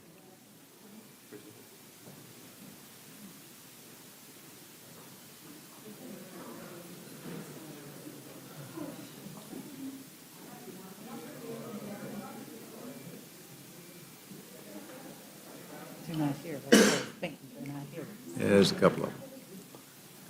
Now recognize panel number 3. We have Ms. Clark, Democratic Whip, Mr. Jeffries, the Democratic Leader, and Mr. Aguilar, Chair of the House Democratic Caucus, to testify on amendments. And I don't know what the protocol is here. It says I'm supposed to recognize Ms. Clark first. Is that right? I recognize Ms. Clark then. Thank you, Mr. Chair. Is your light on? Oh, no, it was not. All right. Thank you, Mr. Chairman, Ranking Member McGovern, members of the committee. Thank you for having me. And I'm here today to offer yet another chance to our Republican colleagues to change course. We are 500 days into the Trump economy, and what are the American people facing? Inflation is at a 3-year high. Gas is over $4. Household debt is up to $760 billion. The cost of bread is up, fruits and vegetables. Ground beef is up 21%, and that's before this administration screwed up on screwworms. And now, because of those costs, because of Trump's tariffs and war and broken economy, 1 out of 3 families are having a hard time putting enough food on the table. We are the richest nation in the history of the world, and 1/3 of our families are facing the pain, the indignity, and injustice of hunger. So what have Republicans done about it? Families have been kicked off of SNAP, the last line of defense between children and hunger. Every single Republican on this committee voted for it. And we may disagree on plenty of policies and issues, but I don't think a single one of you came to Congress to cut food programs that feed hungry children and seniors and veterans. ICE's budget is getting 8 times bigger than it was a year ago. And under this latest bill, it'll be 12 times bigger. And what are we getting for that money? Terror among law-abiding immigrant families, protesters beaten up, doors broken down without a warrant, and the murders of Renee Good and Alex Preddy. $70 billion is 7 times the annual budget of the FBI. It's 100 times what we give the Office on Violence Against Women. Or put another way, you could feed 30 million children with $70 billion. You could feed 30 million children a year. So let's do something better for our American children. I'm offering a straightforward amendment. Instead of spending billions on terrorizing our communities, let's reverse your SNAP cuts. Let's fulfill our most basic moral obligation and keep our country's children fed. Widespread hunger is not inevitable, it's a choice. And I'm offering you the choice to do something about it. I urge you to take it. I yield back. Thank the gentlelady, and gentlelady yields back. Now recognize the Democratic leader, Mr. Jeffries, for his statement. Thank you, Mr. Chairman. Let me also thank Representative McGovern, the ranking member of the Rules Committee, and all of the members of the Rules Committee for this opportunity to present this amendment. I'm offering an amendment that will reverse all of the harmful Medicaid cuts that Republicans included in the One Big Ugly Bill that have resulted in hospitals, nursing homes, and community-based health centers all across America, particularly in rural parts of the country, from closing. The Medicaid cut in the One Big Ugly Bill is the largest cut to Medicaid in American history, threatening to rip health care away from more than 14 million Americans at a time when health care costs are already skyrocketing out of control. This amendment gives House Republicans the opportunity to help President Donald Trump keep his word. Donald Trump promised to lower costs on day one, but costs haven't gone down, costs have gone up because of direct actions that President Trump has taken, including the Trump tariffs, which have increased costs on everyday Americans by thousands of dollars per year. Donald Trump promised that immigration enforcement under his presidency would target the worst of the worst and violent felons who are here illegally. But that's not what has happened. Taxpayer dollars are being used by ICE to brutalize and in some cases kill American citizens, including Alex Preddy and Renee Nicole Good, and to violently target law-abiding immigrant families. President Trump said one thing and has done the exact opposite. President Donald Trump promised to love and cherish Medicaid. Those were his words.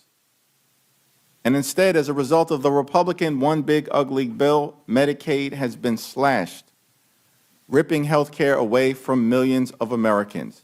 This amendment gives Republicans in the House an opportunity to help Donald Trump keep his word, which he has repeatedly broken to the American people. The reconciliation bill that Republicans are now trying to jam down the throats of the American people represents a $70 billion blank check to ICE, which we know is out of control. Immigration enforcement in this country should be fair, just, and humane. That's not what's happening right now. And one of the things that Republicans can do to help reverse engineer the damage that Republicans have already done to the American people is to adopt this amendment, reverse the Medicaid cuts, and begin to actually move our country toward a place where health care is not simply a privilege available only to the wealthy, the well-off, and the well-connected. Health care should be a right available to every single American. I yield back. Gentleman yields back. Now recognize Mr. Aguilar, Chair of the House Democratic Caucus, for his opening statement or statement. Thank you, Mr. Chairman, Ranking Member McGovern, and members of the committee. My amendment would transfer the $70 billion that Republicans are proposing for ICE to reinstate the Affordable Care Act enhanced premium tax credits for over 2 years. Last year, Republican leadership allowed these tax credits, which millions of people relied on, to expire. Back in January of this year, this chamber took the extraordinary step, a bipartisan step, to pass a discharge petition to extend these tax credits. However, this legislation has continued to languish in the Republican-led Senate. In the months since, I know all of us have heard directly from our constituents who are now forced to pay thousands of dollars more each year for health care. In my district alone, thousands of Californians in the Inland Empire have lost care altogether because Republican leadership let this lifeline expire. On top of the skyrocketing cost of gas and groceries, utilities and housing, Republicans are now forcing Americans in red, blue, and purple districts alike to spend more on health care.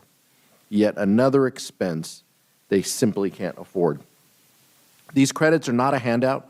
As one of my constituents, Dr. Cameo Carter, put it, those relying on the tax credit, these are her words, they make too much to qualify for assistance, but too little to afford the soaring premiums of traditional insurance plans. These credits help keep families insured. That's why I'm here, Mr. Chairman, to offer this common sense amendment that will help tackle the cost of living crisis that President Trump and Republicans have created. Rather than giving billions of dollars of taxpayer dollars with no strings attached to an agency that has a long record of brutalizing communities, detaining children and pregnant mothers, and even killing U.S. citizens, I believe we should be using these tax dollars to lower Americans' costs. Health care is a top expense for far too many families, but it doesn't have to be this way. We have the opportunity right here and right now to bring down one of the largest bills families pay each month. I urge my colleagues to support the amendment and to put Americans' health care and financial well-being over Trump's mass deportation machine. I yield back. Gentleman yields back. This gentlelady, Ms. Fishbach, have no questions. Mr. McGovern. Yeah, I do, because I think what's happening here is outrageous, and I would like to hear some justification from my Republican friends as to why they're so indifferent about all this. I mean, we're giving an additional $70 billion to give ICE and CBP up to $200 billion. Last week, we cut WIC by $200 million. I mean, a slight adjustment. I mean, we could fully fund WIC, and it would make really no difference in terms of the largesse that you're giving to these two unlawful agencies. And we could be talking about ending, like, making sure that pregnant women and their infants and young children don't go hungry now, or you could be focused on forward funding ICE and CBP well into the future. I just like what is everyone thinking here? Leader Jeffries, what impact do we expect to see going forward if Congress doesn't take steps to mitigate the big ugly bill? And the one big ugly bill is a disaster for hardworking American taxpayers, and it's extraordinary to me that Republicans decided to enact the largest cut to Medicaid in American history, ripping health care away from millions of everyday Americans, and creating a situation where hospitals, nursing homes, and community-based health clinics all across America, including in your districts, are on the brink of closure. And it's shocking to me that our Republican colleagues are proceeding as if it's just business as usual. It is not. Everyday Americans in this country should be able to afford to go see a doctor when they need one. And in order to ensure that happens, we have to reverse the damage that Republicans have done in your one big ugly bill. At the same period of time, what should shock the American people is that in that toxic piece of legislation, as Mr. McGovern has pointed out, Republicans enacted the largest cut to nutritional assistance in American history. Literally, Republicans have ripped away food from hungry children, seniors, and veterans. And all of this was done in part to provide ICE and Donald Trump's violent mass deportation machine in the One Big Ugly Bill, Part 1, $140 billion to brutalize and kill American citizens. And now Republicans are doubling and tripling down on that cruelty. Without any explanation, all three of us are here, the House Democratic leadership, not a single peep from my Republican colleagues. Defend your position. You're cutting Medicaid, ripping it away from the American people. Feel free to defend your position. Ask us any questions about our policy differences, but instead we're confronted with silence. And the American people deserve better. So, Mr. Leader, you recently went in person to do oversight at Delaney Hall Immigration Detention Center facility in New Jersey. Can you tell us what you saw there about the inhumane and unacceptable conditions? Delaney Hall is a privately run facility fully funded by ICE, and the conditions there should shock the conscience of every single American. The taxpayer-funded abuse that is occurring in this facility is un-American, it's unpatriotic, and it's unacceptable. It includes the fact that there is woefully inadequate health care being provided, including to some individuals who are on the verge of dying because they have stage 3 or stage 4 cancer. And by the way, every single one of these individuals that we interacted with at Delaney Hall, these are law-abiding,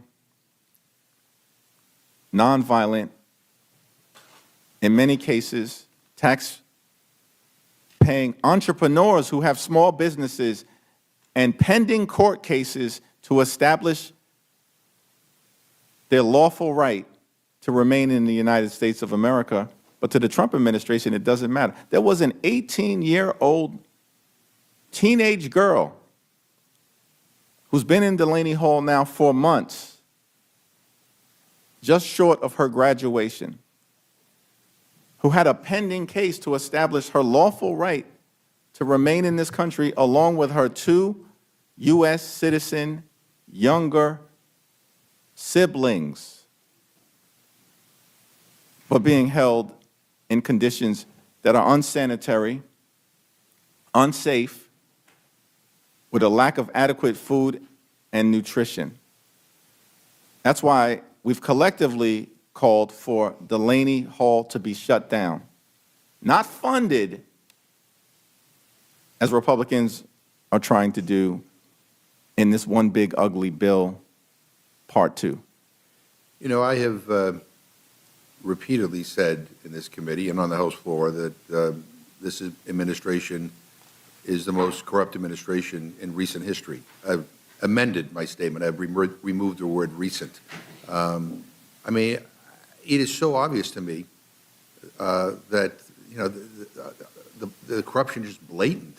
It's just, I mean, the pardoning of people guilty of Medicare fraud, the sweetheart deals his family is making to enrich themselves. He's gotten richer by billions of dollars since he became president. I mean, like, I don't understand, like, why there is a tolerance for this kind of behavior when I can't think of a previous president, Democrat or Republican, maybe not even Richard Nixon. Barry Goldwater went to Richard Nixon and said, you got to go because of his corruption. But I don't know if you want to comment on that. Trump cartel, in my view, has run the largest pay-to-play scheme in the history of the country. And one of the other problems with this Republican budget reconciliation bill is the fact that it doesn't contain an outright prohibition on the $1.8 billion corrupt slush fund that Donald Trump is trying to jam down the throats of the American people to pay off and compensate people who violently attacked this Capitol on January 6th and brutally beat police officers. Why in the world would we not outright prohibit the $1.8 billion slush fund? Is it because my Republican colleagues support this type of corruption in real time? Explain yourselves, because I'm confused. Make it make sense. Whip Clark, let me just ask you a couple of questions. I mean, you travel all over the country. You know, with all that's going on right now domestically, grocery prices up, gas prices up, inflation up, cost of housing up. I mean, you know, have you met anybody? Has one person come up to you and told you that Congress should focus on forward funding ICE and CBP for several more years rather than addressing those immediate economic concerns that people are facing? I mean, have you ever heard anybody suggest that? Not one. Well, you know, Not one. yeah. And I want to thank you, Ranking Member McGovern, for your work around ensuring that people have food security in this country. And I also want to thank you for, it was good to be with you when we were at the Dilley Detention Center and able to see for ourselves the children that were there, children that we saw that were being denied the medical care that they get. And we know from these cuts, 700,000 children have lost food benefits, and that's only data from 12 states. Right. So we don't even know how big this is. And the idea that we are taking food away from kids to give it to detention centers to detain children, it is so outrageous and cruel that it's really hard to take in. And what I have heard from, and I'm sure you've heard the same, are dozens of moms in my district who just have this pit of fear in their gut that they are not going to be able to feed their children because of these cuts. And when they talk about their children eat first because they don't have enough food, they put their kids to bed early so they may not notice that they're hungry. Right. These are decisions that American families are making so that we can do what? 12 times what the ICE budget was? For what? We were told this would be the worst of the worst, and now it is affecting the young and the innocent. And it is an outrage. And the fact that we have this bill before us again with increased funding is real. It's hard to take in what the choices are this week. And that's why I appreciate the amendment you're offering to restore the SNAP cuts. You know, I'm on the Agriculture Committee too, and somebody said, well, you know, these children who are losing their SNAP benefits, that's not because of the big ugly bill, because those cuts, the big $200 billion worth of cuts don't come into play till next year. The fact is, it is in part because of of all the additional paperwork being required and the new work requirements. We are already seeing people being thrown off the benefit. And I've got people who have, you know, life is complicated sometimes, and you know, and people trying to do everything the right way, you know, sometimes can't comply with all these new hoops that they're being asked to jump through. So people are losing their benefits now. And the figure you gave, 700,000 kids in 12 states. I mean, you know, I don't know how you justify that. Let me just ask Mr. Aguilar one question here. Can you talk about what the expiration of these tax credits is costing the average American family? Yeah, in 2025, 22 million people were enrolled in the ACA marketplace. The average monthly premium has increased 58% on average. Deductibles have increased by almost 40%, or about $1,000 per person. That's exactly what we're talking about. In my state alone, in California, 1 in 5 marketplace enrollees did not renew their plan for 2026. Already in the first 6 months of this year, we've seen 1 million Americans lose coverage for lack of enrollment. If this trend continues, what we're going to have is a sicker country forced to pay more to see a doctor. and that's in my district as well as in yours. And I would argue, as many of our colleagues have said, the ACA marketplace enrollees, most individuals live in Republican districts. And 77% of marketplace enrollees live in states won by President Trump. Those are the individuals who have the most to lose by lapsing coverage. Well, let me just close with this. I remain astounded by how messed up and out of touch the priorities are of this president and this Republican Congress. I mean, it takes my breath away. It's so, over the top, cruel, that I just can't believe that they're sticking to it.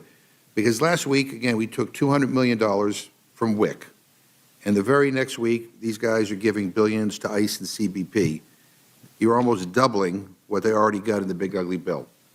And we hear about waste, fraud, and abuse, but never at the Pentagon, an agency on track for $1.5 trillion in terms of their budget. Never any concern about waste, fraud, and abuse at the White House, where the president wants to waste taxpayer money on his ballroom and his slush fund, and for January 6th convicted felons and cop killers. It's like you can't make this stuff up. It's so over the top outrageous. I mean, the president just doubled down on his slush fund over the weekend. I mean, I don't get it. I mean, anyway, as I said at the beginning, I think this is a debate about values, and I don't think we share the same values.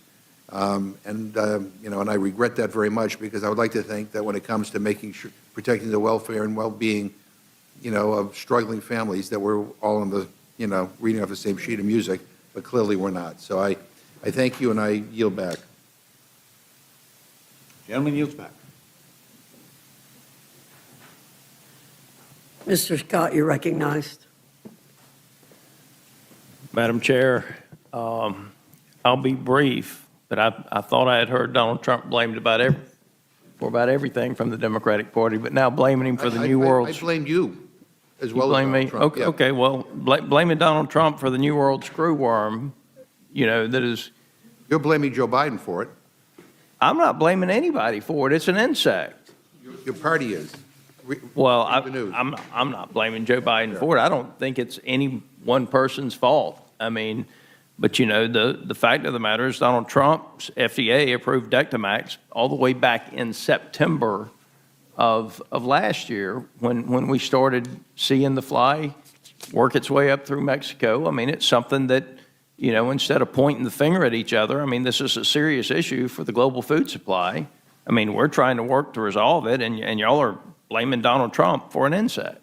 I mean, that's. Representative Scott, we're not blaming. No. This is my time. This is by 25. This is my time. This is my time. You're going to get your time. I mean, and I just, no, this is my time. This is my time. I know y'all want to embrace your leadership, but just, as we get to the, saying that we kicked kids off SNAP, the fact of the matter is, if you read the law, if you're under 18, you're exempt from the changes. If you're 65 and over, you are exempt from the changes.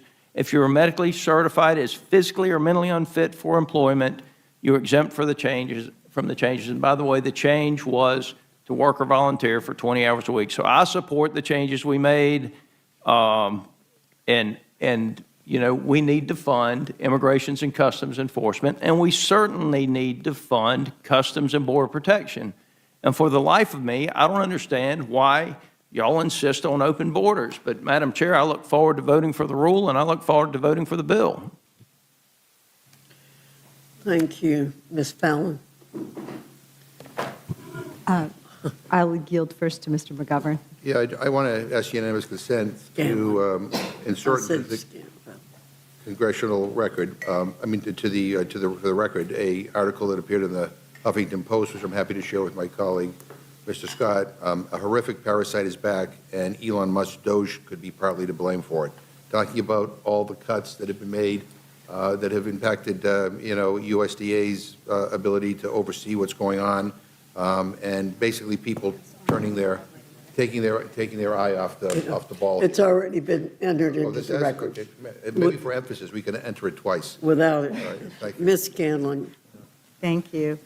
I appreciate the testimony from our leadership. It is really important that we remind folks just how bad last summer's big ugly bill was and how this bill doubles down on the damage that was done there. And we have been talking about the fact that, last week, budget deficits were the rationale for cutting $200 million from WIC. And this week, our colleagues are willing to use $70 billion in deficit spending to add to the trillions in deficit spending that they rammed through last year. Like you, Ms. Clark, I am so concerned about SNAP and the impact we're seeing. I think we've lost 60,000 SNAP-eligible families in Pennsylvania already. Is it that these folks are being kicked off because they're not Americans or because they're fraudsters, or why are people losing SNAP? Well, it's certainly not because they are not Americans, and it is not because of fraud.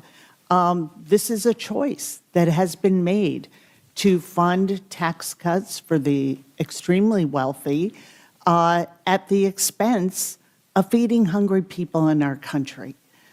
We can end hunger in this country, and that should be a shared goal.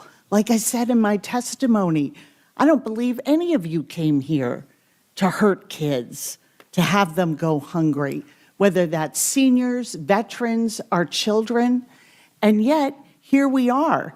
Over the past year, since the big ugly law was passed, 4 million people have dropped off of SNAP participation. Because when you make a program difficult, a program that has a history of running in a highly efficient and reliable manner, real people get hurt. These are real impacts. And we saw back in the Republican shutdown this fall, we saw a president who was willing to use hunger and SNAP benefits as a cudgel. It was one of the most cynical things I've ever seen. And the fear that lives with people continues on. We have to do better in this country, and this bill is a step in the wrong direction.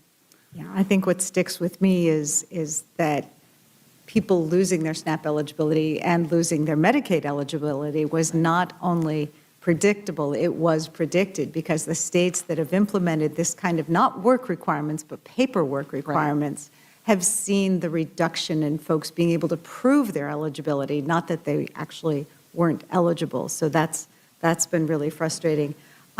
Leader Jeffries, on the Medicaid cuts, I appreciate your amendment to reverse those. We've seen so much data about the impact of those Medicaid cuts, and perhaps one of the most notorious ones is the fact that we have so many rural hospitals that are dependent upon Medicaid. And I think there's a list of the 300 most challenged rural hospitals, including one in Mr. Scott's district that has been unable to meet payroll, had its water cut off for failing to pay water bills. What are we seeing around the country as hospitals, both in rural and urban areas, are not getting the kinds of Medicaid payments that they need to in order to stay alive and be able to help our communities? Well, thank you so much for the question and for your leadership in this area and so many other areas. Rural hospitals throughout America, in many instances, were already on life support. They were already financially challenged. And the one big ugly bill and the Medicaid cuts being visited upon rural America are likely to pull the plug on rural hospitals and health care for rural communities all across America. And we already are seeing the impact. There are rural hospitals already announcing that they will be unable to remain open and serve the people in their communities if these Medicaid cuts aren't reversed. And that's one of the reasons why we're committed to doing all that is necessary to reversing the damage that Republicans have done in their one big ugly bill. To rural America, to urban America, to the heartland of America, to small town America, and to black and brown communities all across America. Republicans in their one big ugly bill were equal opportunity offenders. Everyone's getting hurt. But it certainly is the case that a disproportionate amount of harm is going to be inflicted on rural hospitals throughout this country. Thank you. Mr. Aguilar, I know your amendment speaks to the failure to extend the ACA tax credits. We've seen that impact in my district as well. I mean, we've been following along with our Affordable Care Act insurance. In Pennsylvania, it's called Penny. And we've met with them several times, and they warned us that fewer people were signing up. But then they said, we're not going to see the real impact until March, April, May, which is where we are now, June, where people signed up hoping that things would get better, hoping that Republicans would follow through and actually pass an extension of the tax credits. And when that hasn't happened, their coverage is being dropped. Can you speak at all to what you're seeing nationally? Yeah, what we're seeing, over 1 million people have lapsed that coverage already, and that could just be the start. To your broader point, people are signing up and they're being optimistic and they're looking at hopefully this place working and receiving the opportunity to have those lower premiums. And now what they're going to see is those skyrocketing costs continue to grow with the Senate just, turning their back on a bipartisan deal, or they've got different working groups, or so they say, but they haven't done anything about it. And to the credit of this body, not the Republican majority, though, Republicans joined us in a successful discharge in January because everybody here knows the costs are continuing to rise for our constituents. And this is one opportunity for us to try to meet that. And so it's just unfortunate. And as I said, this is hitting rural communities, just as you mentioned earlier, even harder. And this is 77% of folks impacted live in Trump states. I mean, this is affecting every corner of this country. Costs are rising. People aren't going to sign up, or they're going to get less care in the future, and they're going to continue to crowd emergency rooms. And in rural communities, that could be, a death sentence in and of itself. It's certainly been an issue in my district, which is not a rural community, but so many of our frontline hospitals are dependent on Medicaid, and they're really feeling that challenge, as are our federally qualified health centers. It's a real challenge. I just wish our colleagues' passion for limited government would extend to not spending deficit dollars on a massive deportation industrial complex, which is what we're seeing instead. Thank you for your testimony. I yield back. Thank you. Mr. Jack, do you have any questions? Okay. Mr. Neguse? Thank you. Thank you, Madam Chair. My first question was going to be to the leader, Democratic leader, about how many points he thinks the Knicks will win by tonight, but I don't want to put him on the record, so he's not required to answer that question. I will say to Mr. Unless you'd like to. No, well, listen, I appreciate you raising that. I actually was going to inquire of the distinguished chair of the Rules Committee, who she knows I have great respect for her. We may disagree on a whole host of issues, but certainly have always had great respect for her. Given her New York City roots, will you be rooting, Madam Chair, for the Knicks tonight? Oh, well, I'm not going to participate in this kind of a struggle here. I'm going to let those of you who are more involved with it take the lead for it, Mr. Leader. I appreciate that diplomatic answer. Very, very nuanced answer. I was going to say to Mr. Scott's point, I know there's some reporting that President Trump may attend the game tonight, so if they lose, I think we'll know who to blame. But in any event, that's certainly how I feel about it. Chairman Aguilar, on a more serious note, you served with distinction on the January 6th Select Committee, and I take it that experience, I imagine, was a profound one because you were exposed to a review perhaps more fulsome than most members of this body, on the records of the individuals who were convicted in connection to crimes associated with January 6th. A lot of these people were stone-cold criminals. Is that a fair characterization? Without a doubt. These are people convicted of serious crimes, seditious conspiracy, assaulting police officers. Even before January 6th, many of them had been convicted of things, domestic assault, battery. These were some violent individuals who came in the Capitol that day before they agreed. Many of them pled to charges related to January 6th themselves. And is it your understanding that some of these same people, since the pardons that they received from President Trump, have been convicted of serious crimes?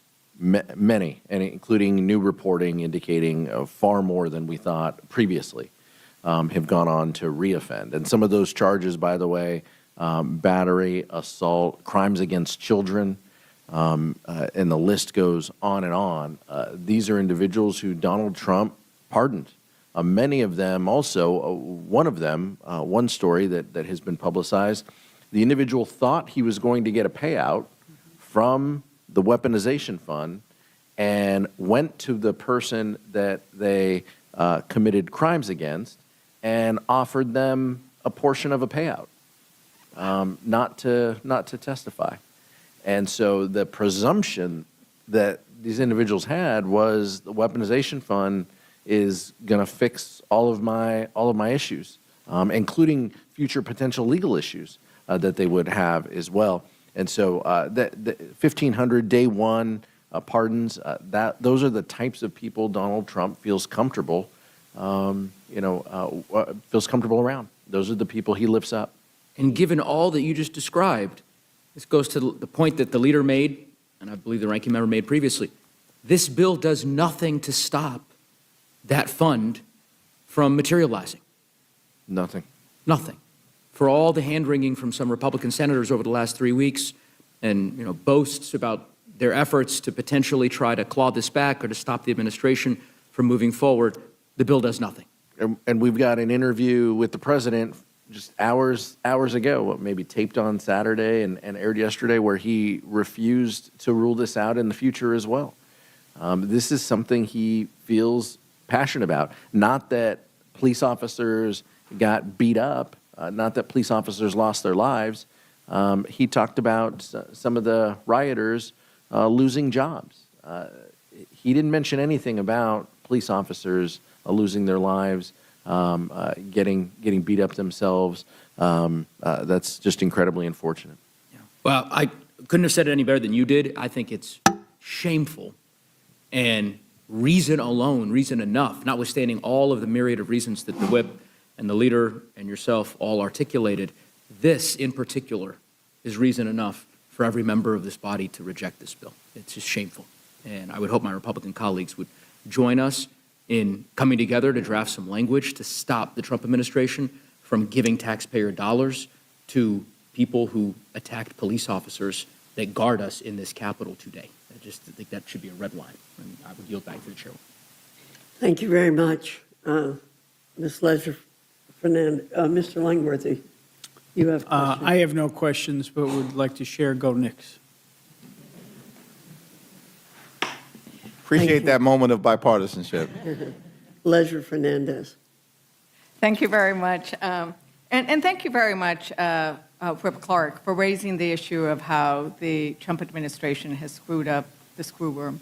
And the reason why that's really important is I'm from New Mexico, and the screw room is going to devastate cattle production in Texas, multi-billion-dollar industry, and it's going to increase the cost.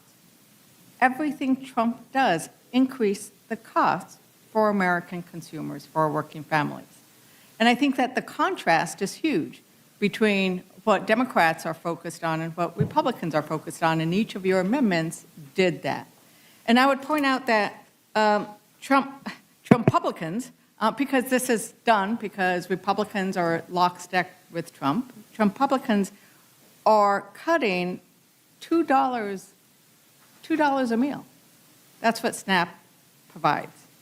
but they are willing to deport migrants at $1 million, some of the flights, $1 million a person to deport a migrant, $100,000 a day to house them in these warehouses of detention facilities.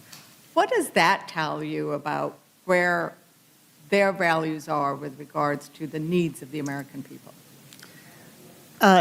Thank you for the question, and thank you for your work. It has just been shocking to me to watch that at every single point, like the one we're at this week with this supplemental budget, the American people don't benefit. They are forgotten. Hardworking families who are telling us they are not making it in this economy are just not being thought of and having solutions that work for them. And it is direct opposite of why they were told to vote for Donald Trump. He promised them, I will lower costs on day one. I will not start new wars. I know he's trying to rewrite that script, but the videos are out there. We know what he said. And at every single turn, he has made a decision to benefit himself, the billionaire class, his own family, over hardworking Americans. And now we have 60% of American families who are struggling to afford the basics. And today we are being asked to come back and say another $70 billion for ICE. For what? For what? What's the plan? How does this help us secure borders? How does this help us make sure that we are doing right by people and bringing their costs down, whether it's housing or groceries or electric bills? And the cuts that the leader has discussed go exactly against this.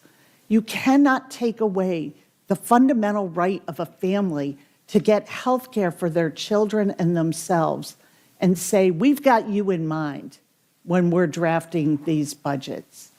It's all a shell game, and the American family is the loser. And we have to get back to rewarding hard work.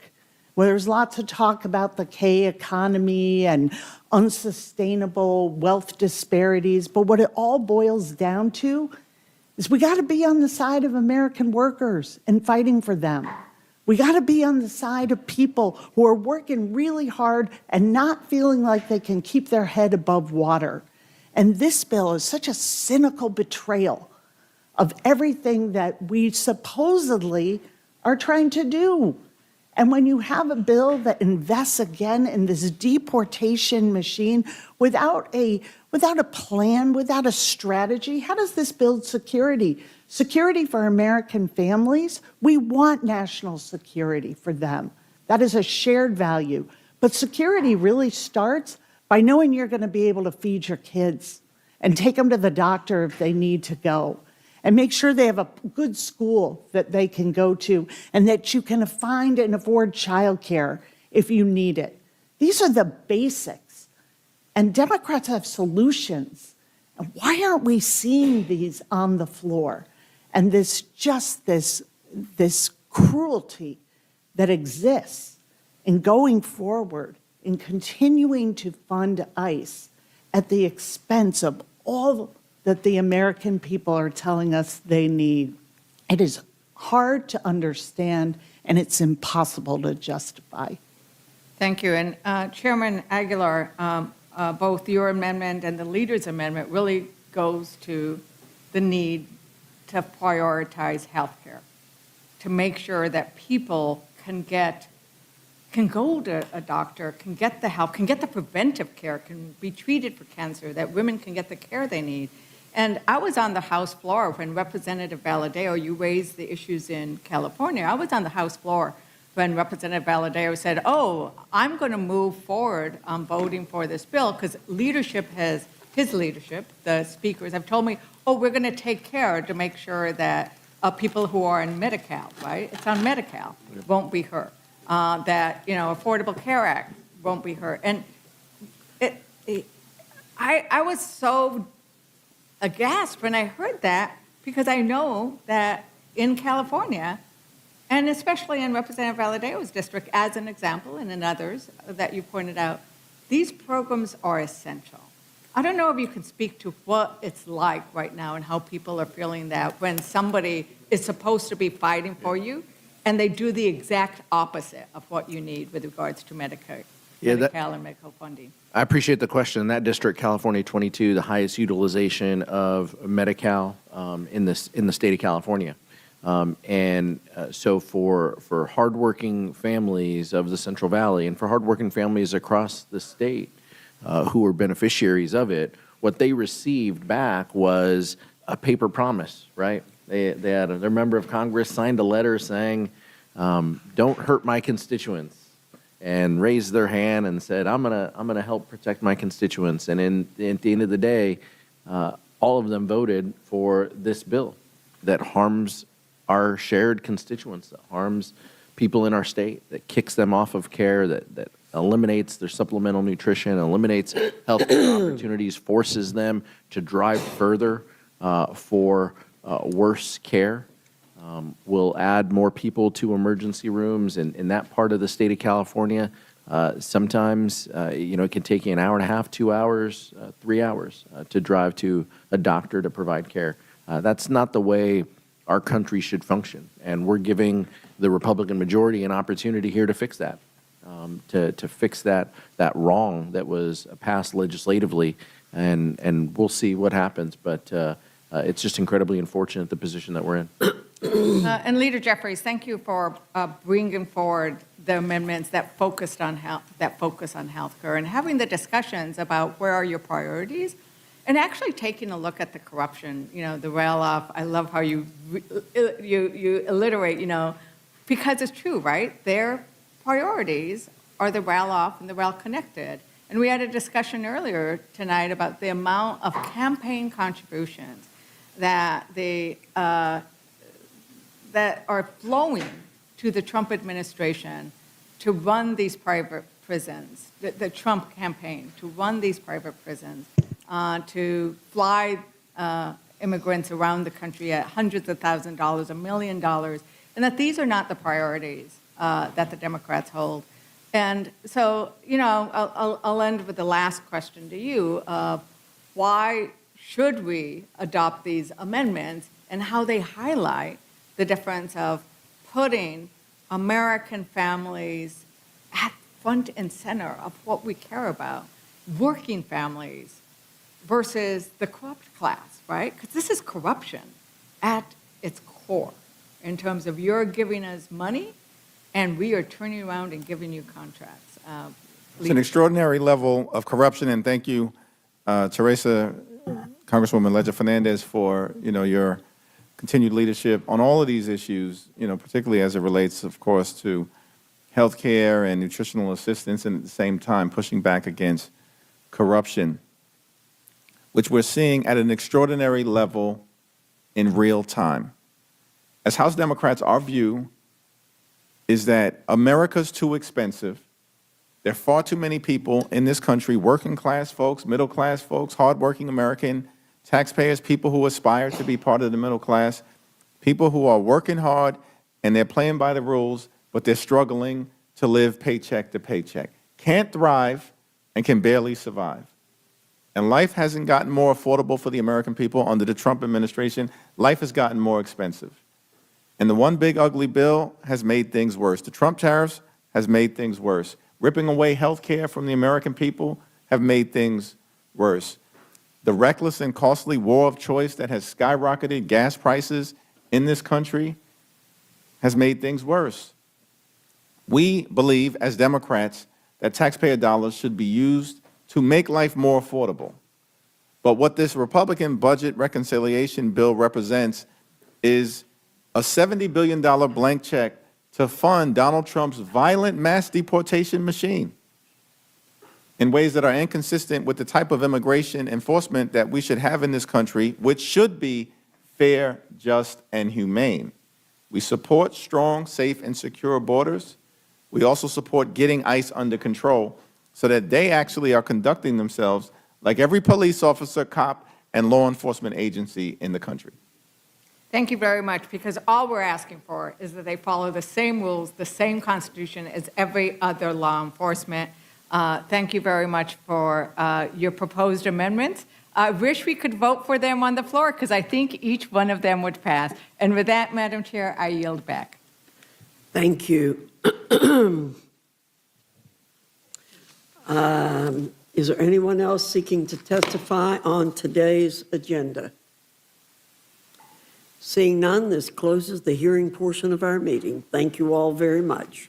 Maybe you can unlock the door.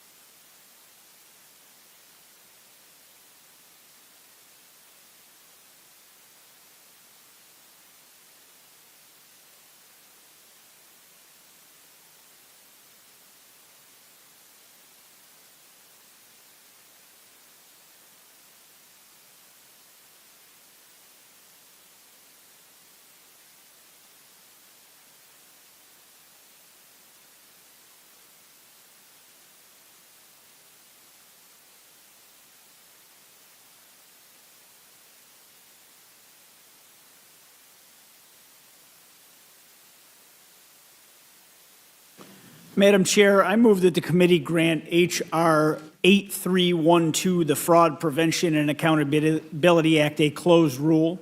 The rule waives all points of order against consideration of the bill. The rule provides that the amendment in the nature of a substitute recommended by the Committee on Oversight and Government Reform, now printed in the bill, shall be considered as adopted, and the bill as amended shall be considered as read. The rule waives all points of order against provisions in the bill as amended. The rule provides 1 hour of general debate equally divided and controlled by the chair and the ranking minority member of the Committee on Oversight and Government Reform or their respective designees. The rule provides 1 motion to recommit. The rule further provides for consideration of H.R. 8464, the Stopping Fraudulent Payments Act, under a closed rule. The rule waives all points of order against consideration of the bill. The rule provides that the amendment in the nature of a substitute recommended by the Committee on Oversight and Government Reform, now printed in the bill, shall be considered as adopted, and the bill as amended shall be considered as read. The rule waives all points of order against provisions in the bill as amended. The rule provides 1 hour of general debate equally divided and controlled by the chair and the ranking minority member of the Committee on Oversight and Government Reform or their respective designees. The rule provides 1 motion to recommit. The rule further provides for consideration of H.Res. 1335, condemning actors seeking to defraud the United States government and expressing the sense of the House of Representatives that government-wide fraud and improper payment prevention reforms will meaningfully improve the financial prosperity of the United States, and that federal program eligibility should be verified before payment under a closed rule. The rule provides that upon adoption of the resolution, it shall be in order without intervention of any point of order to consider H.Res. 1335. The rule provides that the resolution shall be considered as read. The rule provides 1 hour of general debate equally divided and controlled by the chair and the ranking minority member of the Committee on Oversight and Government Reform or their respective designees. The rule further provides for consideration of S2, the Secure America Act, under a closed rule. The rule waives all points of order against consideration of the bill. The rule provides that the bill shall be considered as read. The rule waives all points of order against provisions in the bill. The rule provides 1 hour of general debate equally divided and controlled by the chair and the ranking minority member of the Committee on the Budget or their respective designees. And finally, the rule provides 1 motion to commit. You've heard the motion from the gentleman from New York. Is there further discussion or amendment to the rule? Madam Chair, I have an amendment to the rule. I move the committee make an order amendment number 45 to S2, offered by Ranking Member Raskin, which blocks the use of federal funds to create or finance the Trump IRS settlement slush fund and imposes new restrictions to prevent taxpayer dollars from being funneled from the judgment fund to January 6th insurrectionists. Madam Chair, the Justice Department's recent corrupt settlement with President Trump establishing a $1.8 billion political slush fund in the Department of Justice is another brazen scam concocted by this president. Although DOJ has claimed they aren't moving forward with the fund, President Trump refused to disavow it, saying, "I love it. I think it's so important." Proud Boy leader Enrique Tarrio has already said the quiet part out loud. Even if Trump and Blanche truly scrapped the $1.8 billion fund, the DOJ can still settle the meritless claims brought by January 6 rioters and cut taxpayer-funded checks to rioters who beat police directly from the judgment fund unless Congress enacts guardrails. This amendment expressly prohibits the use of the judgment fund to create or finance the slush fund established under Trump's IRS settlement, and it prohibits the Treasury Secretary from establishing or approving payment to similar future funds. So to put a stop to this corrupt self-dealing scam, to pay off the President's loyal MAGA foot soldiers, and to reassert Congress's control over spending decisions, we should adopt this amendment, and at a very minimum, the full House should be able to debate it and vote on it, and I yield back. Mr. McGovern yields back. Is there any further discussion on the amendment? Hearing none, the question's on the amendment. All those in favor signify by saying aye. Aye. Those opposed say no. No. No. In the opinion of the chair, the noes have it. The amendment's not That's agreed for a to. roll call, Madam Chair. Mr. McGovern requests a roll call. The clerk will call the roll. Mrs. Fishbach. No. Mrs. Fishbach, no. Mr. Norman. Mr. Roy. Mrs. Houchin. No. Mrs. Houchin, no. Mr. Langworthy. Mr. Langworthy, no. Mr. Scott. Mr. Scott, no. Mr. Griffith. Mr. Griffith, no. Mr. Jack. Mr. Jack, no. Mr. McGovern. Aye. Mr. McGovern, aye. Ms. Scanlon. Aye. Ms. Scanlon, aye. Mr. Neguse. Mr. Neguse, aye. Ms. Ledger Fernandez. Ms. Ledger Fernandez, aye. Madam Chair. No. Madam Chair, no. The clerk will report the total. 4 yeas, 7 nays. The noes have it. The amendment's not agreed to. Further discussion on the motion. Madam Chair, I have another amendment to the rule. So you didn't go for the one I just offered, so let's try this one. I move that the committee make an order amendment number 66 to S12, offered by Ranking Member Raskin, which prohibits an individual who is convicted of or pleaded guilty to assaulting a law enforcement officer on January 6, 2021, from receiving a settlement payment. Madam Chair, the Trump taxpayer-funded slush fund to compensate insurrectionists should not exist. It's disgraceful. I can't even believe we're talking about it. But no source of federal compensation should be given to those people, that I just mentioned. But since my Republican colleagues on the committee seem to disagree on that point and voted down my motion to prevent the slush fund, maybe they will at least accept some restrictions on who can get the money from this fund. Specifically, my motion would provide that no individual who is convicted of or pleaded guilty to assaulting a law enforcement officer on January 6th should get compensation. It's that simple. These rioters hit police with bats, with bike racks, fire extinguishers, flagpoles. Dozens and dozens of officers were injured. Republicans always claim to support law enforcement. Well, here is your chance to ensure that the people who assault law enforcement officers don't benefit from taxpayer money for doing so. This isn't a radical idea, and this is certainly something that the full House should consider and vote on, and I urge a yes vote. Is there further discussion on the amendment? Madam Chair. Mr. Griffith, you're recognized. Thank you, Madam Chair. I kind of like the amendment. I understand the input and the purpose behind the amendment. I would say, however, that we have numerous cases that have happened over the years. It's why Virginia created the writ of actual innocence for after accumulated evidence. It's why we have projects all over the country that look at people that are falsely convicted or improperly convicted, and then we compensate them. I'm afraid that the language may be too broad, because if somebody was improperly convicted, this would bar them as well, and I'm not sure that we want to go there. And I yield back. Well,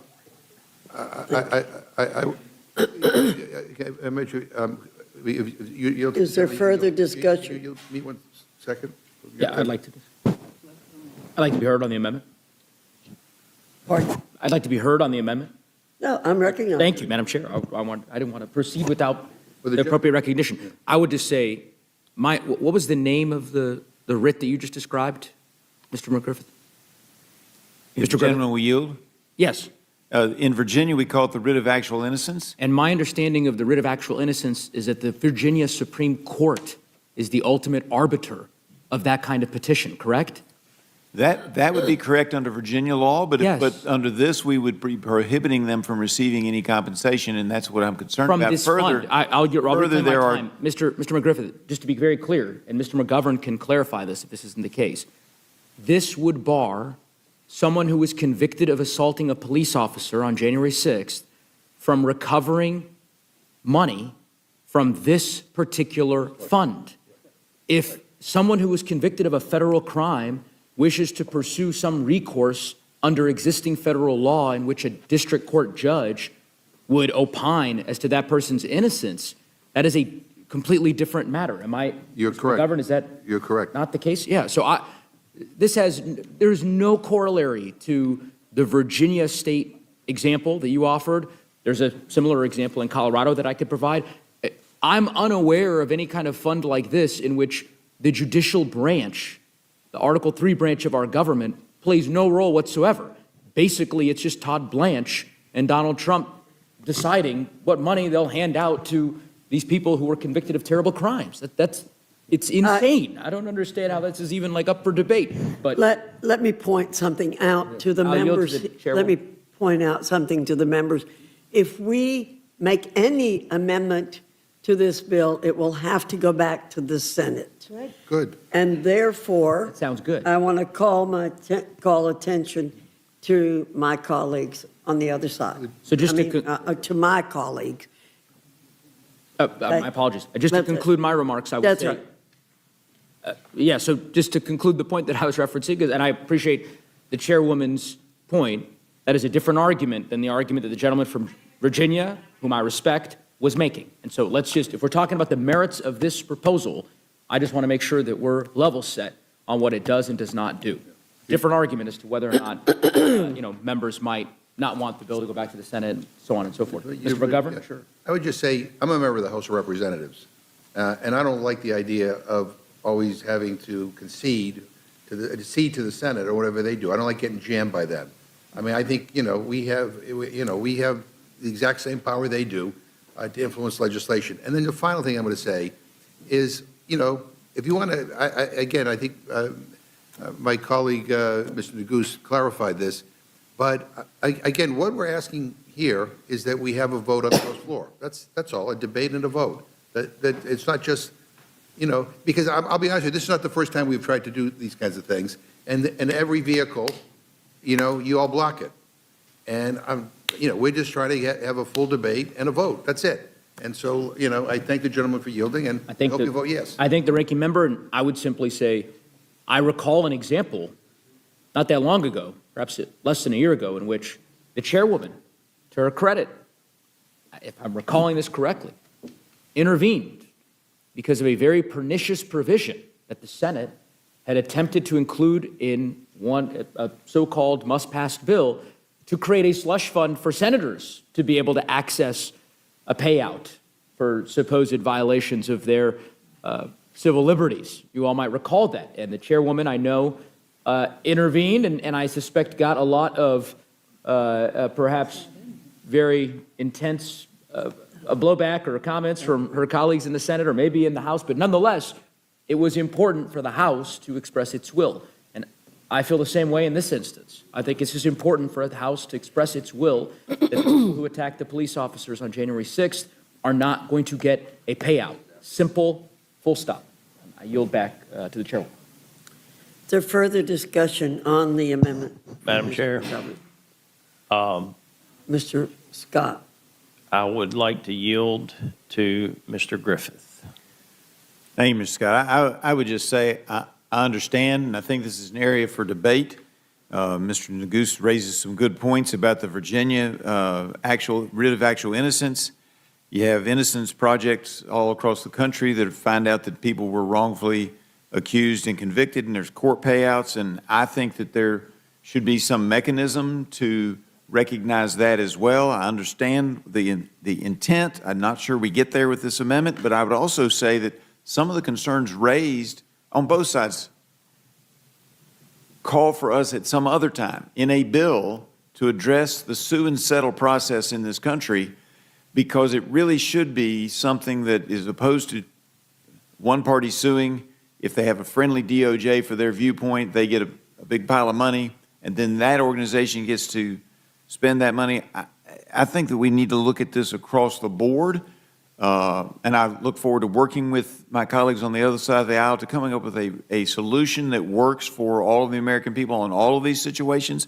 I don't want to see anybody who's assaulted police officers getting money. At the same time, I'm not sure that there is even a fund that currently exists for us to be saying no money out of this fund, because I don't know that that fund currently exists because they backed off some. And I'm not 100% sure of where we stand on that. Some people in the administration say they've backed off, others say maybe not, or there's some intent. But right now, we don't have a finished product in front of us for us to be suddenly laying down something that could be precedent in some other situation and deny people who might actually be entitled. Not trying to defend anybody who's assaulted police officers, just saying this is not as clear-cut as the amendment might wish to have it be. And with that, I yield back to the gentleman from Georgia. Thank you, Madam Chair. And if the fund is set up, then I think that at that time, that would be an appropriate time for us to discuss this amendment. And I think that there would be a lot of, or legislation, I think that there would be. Madam But Chair. the fund is not set up, and I do not expect it to be set up. And with that, I yield the remainder of my time. Thank you. Ms. Madam Ledger Chair. Fernandez. Madam Chair, I think that the time is now so that a fund does not get set up. This is the question before this committee, and I think that clearly the direction has gone from Republican leadership to the House rules is do not allow any kind of amendment, even if it would prevent, because this is a very narrow provision. Only if you've been convicted of assaulting law enforcement, not for breaching the Capitol grounds, not for any of the other things, but actual assault of our law enforcement. Now is the time to do it. And I would join you, Representative Neguse, and thanking the chairwoman for taking action, because now we don't have that $500,000 and up slush fund for senators, because the House took action on a bill. And we can do the same here. You will be walking by some of those law enforcement officers who were beaten, because some of them still work for Capitol Police. And I think that I'd urge you to think about each one of them as you walk by and walk into the Capitol and walk around. Know we are being protected by officers who were beaten and assaulted. And we are trying to prevent money flowing to them in this amendment. It's simple, and now's the time to do it. And if there is nothing else, Ranking Member, that you need to speak, I will yield back. Madam Chair, I remain appalled at the lengths to which our Republican colleagues are willing to go to cede the authority of Congress to the administration. Mr. Scott says that, we'll see if it gets set up. Last time I read the Constitution, every time I've read the Constitution, Congress holds the power of the purse. Congress decides if there is funding, and that's not what has happened with this weaponization fund. That's not where the authority came from. And with that, Mr. McGovern, do you need anything? I would just say there is already a judgment fund set up in statute. So, I mean, so in any event, again, look, you may not be defending these criminals. You may not, well, let me put it this way. Your vote on this matters. I just want to point out one thing to my Republican friends. This committee, was the primary block for getting the Epstein files released. I mean, we had a gazillion votes up here. And you all voted every time, no, not to force their release. It was, and then we adjourned early. We adjourned early for the summer, and then we had to have a discharge petition, to force a vote on the floor, and then, everybody had to go on record. But, I mean, the number of votes we had on trying to release the Epstein files in this committee is too numerous to mention. And we're doing the same thing here. So, I mean, maybe the only way to get some, some movement here is going through a discharge petition. But, I mean, the bottom line is this committee should advance some of these ideas to the floor so we can have the full membership vote on it and send a message to the White House, that this is unacceptable, period. And I urge a yes vote on this, and I thank the gentlelady, and I yield back. Thank you, and I would yield to Mr. Neguse. Yeah, I thank the gentleman from Pennsylvania. Just to clarify for my colleague from Georgia, just so that we're crystal clear on the existing state of play. The fund exists. The Department of Justice created this fund. They have the resources. A lawsuit was filed to stop the fund from going forward. A judge enjoined the Department of Justice from moving forward. The Trump administration then put in a filing that they do not intend to pursue the fund at this time, which they could reverse anytime they'd like. So the moment, if and when, God forbid, Todd Blanche is confirmed as Attorney General of the United States, they will surely go back to the court and say, the fund is back on. That's why Donald Trump was defending the fund yesterday on Meet the Press, like 20 hours ago. So I don't really understand. Again, maybe there are folks who want to defend the merits of the fund, but the notion that we should wait until the fund is created, it's created. And we've seen this movie before. The movie will end with these people who attacked cops getting checks, and then us having this debate in the Rules Committee 3 months from now, when it's too late, about we should step forward, but of course at this point it's difficult to unwind and all the rest. There's a reason that there were a handful of Republican senators that voted in the Senate last week, not enough, but a few, who voted to ban the fund from moving forward. They didn't do that because they thought it was the inappropriate time to do so. They clearly did it because they believed it was really important to do this now before checks ever get in the mail. And I would implore my colleagues to join us in supporting this amendment. I think it's important. And I would just say, you can't defend this fund. It is defending the indefensible, and I'd suggest that's why our colleagues won't allow the amendment, because they don't want to go on record as supporting the president's slush fund. So with that, I would yield back.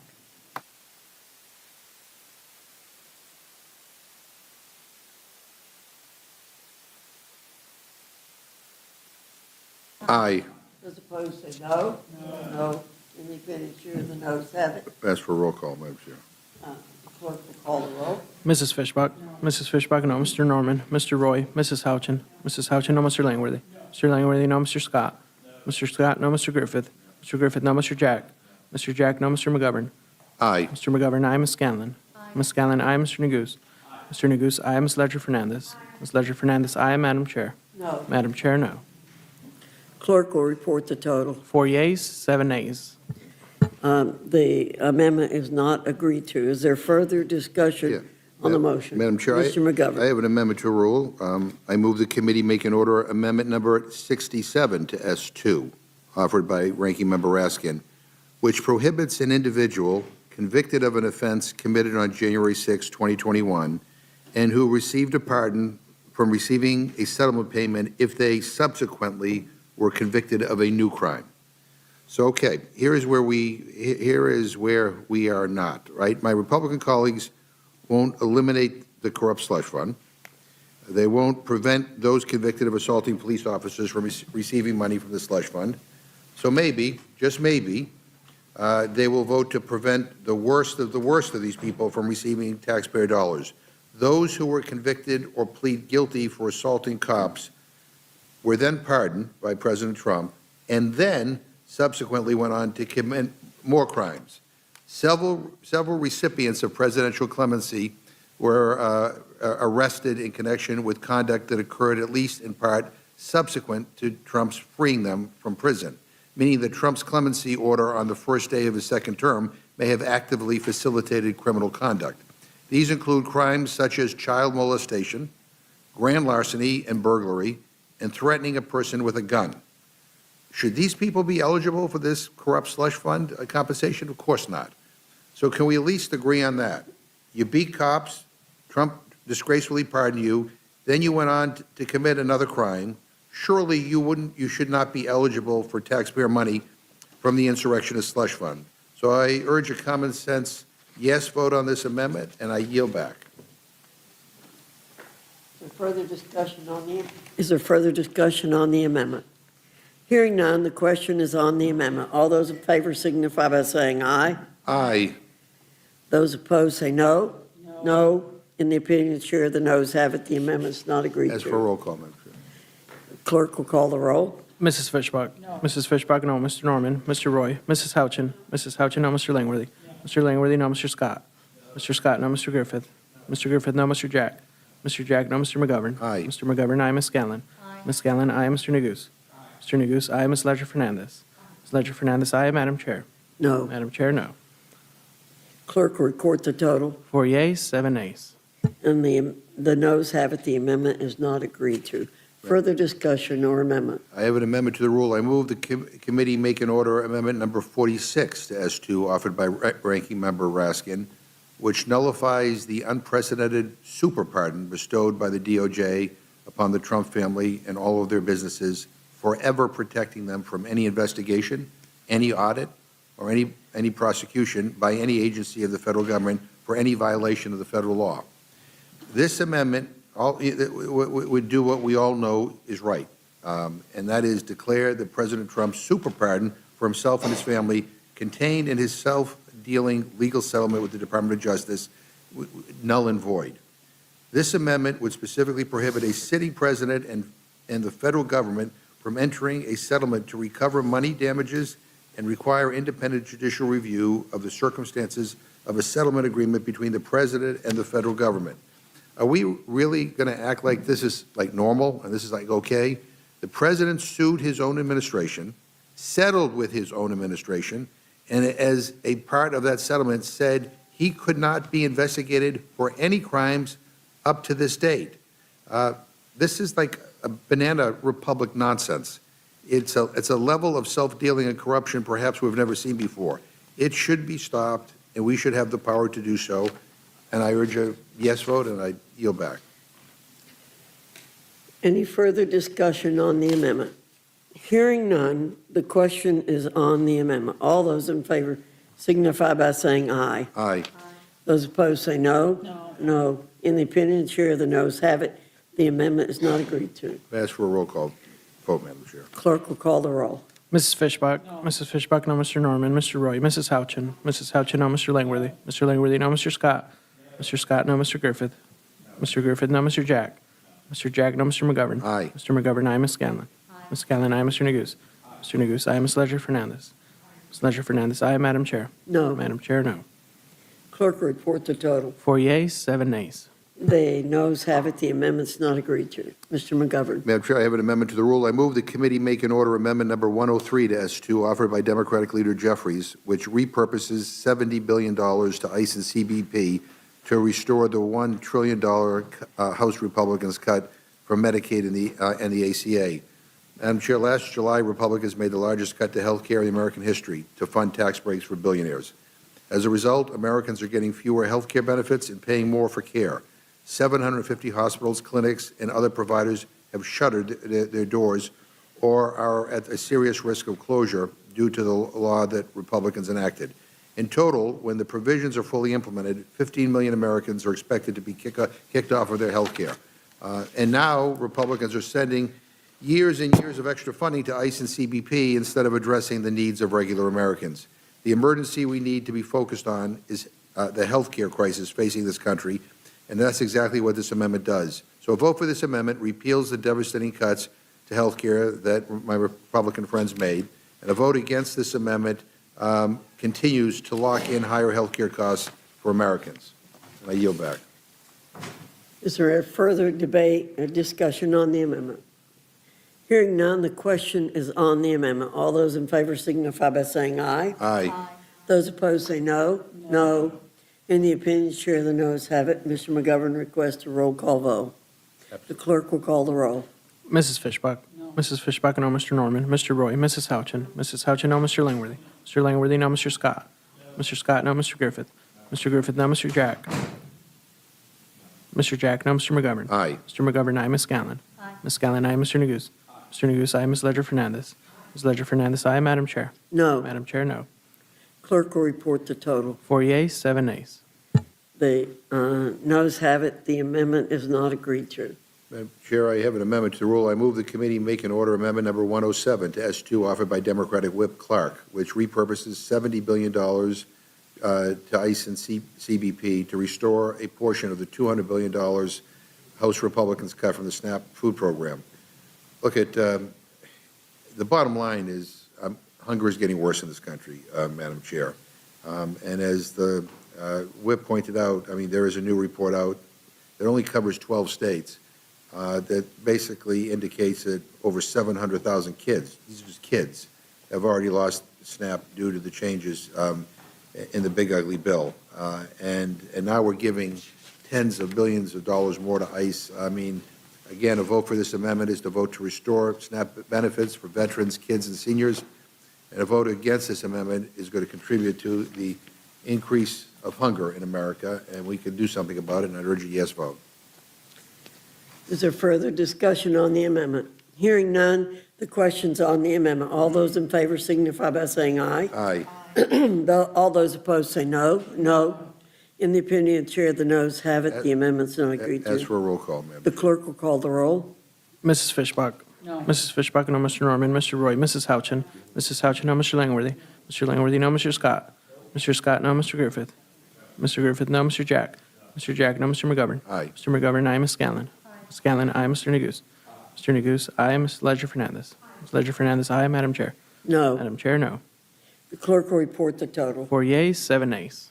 The noes have it. The amendment's not agreed to. Madam- Mr. McGovern. Mayor, I have an amendment to the rule. I move the committee make an order amendment number 158 to S2 offered by Democratic Caucus Chair Aguilar, which redirects funds from the bill to offset a 2-year extension of the Affordable Care Act enhanced premium tax credit. Again, Republicans have rushed to give tax breaks to the wealthiest people in this country and forward fund ICE and CBP for years and years while turning their backs on Americans who can't afford their skyrocketing health care costs. You know, a vote for this amendment brings down health care costs for millions of Americans by restoring the ACA tax credit. And as Chair Aguilar pointed out, I mean, we forced a vote on this in a discharge petition, and we actually prevailed. So maybe we can put it in this bill and jam the Senate for a change and do something good for people. But a vote against this amendment will continue to allow health care costs to skyrocket. I urge a yes vote. Further discussion on the amendment. Hearing none, the question is on the amendment. All those in favor say aye. Aye. Those opposed say no. No. In the opinion of the chair, the noes have it. We ask for a roll. The clerk will call the roll. Mrs. Fishbach. No. Mrs. Fishbach, no. Mr. Norman. Mr. Roy. Mrs. Houchin. Mrs. Houchin, no. Mr. Langworthy. Mr. Langworthy, no. Mr. Scott. Mr. Scott, no. Mr. Griffith. Mr. Griffith, no. Mr. Jack. Mr. Jack, no. Mr. McGovern. Aye. Mr. McGovern, aye. Ms. Scanlon. Aye. Ms. Scanlon, aye. Mr. Neguse. Mr. Neguse, aye. Ms. Ledger Fernandez. Ms. Ledger Fernandez, aye. Madam Chair. No. Madam Chair, no. Clerk will report the total. 4 yeas, 7 nays. The noes have it. The amendment's not agreed to. Ms. Scanlon, you're recognized. Madam Chair, I have an amendment to the rule. I move the committee make an order amendment 62 to Senate 2, offered by myself, which prohibits the use of funds to conduct a search of the home of a United States citizen unless such search is lawful under the Fourth Amendment to the Constitution. The reason we need this is that we have seen ICE conduct warrantless searches to arrest people in the homes of American citizens. There's video evidence of this happening in Minneapolis when an American citizen was dragged out of his home in Crocs and his underwear in the middle of winter when ICE agents raided his home without a warrant. And why is this important? It's important because about a year ago, the acting director of Immigration and Customs Enforcement, or ICE, instructed ICE officers that they were permitted to enter homes without a judicial authorization. But if you have to have judicial authorization, it's what the Fourth Amendment requires. The first thing the judge asks is, do you have the right house? Do you have the right person? Do you have probable cause? When they go without a judicial warrant, those questions don't get asked, and we've seen American citizens be abused in their homes in violation of the Fourth Amendment. So clearly we need this. We should not be allowing these billions of dollars to go out the door unchecked. and I urge a yes vote on my amendment. Is there further discussion on the amendment from Ms. Scanlon? Hearing none, the question's on the amendment. All those in favor signify by saying aye. Aye. All those opposed say no. No.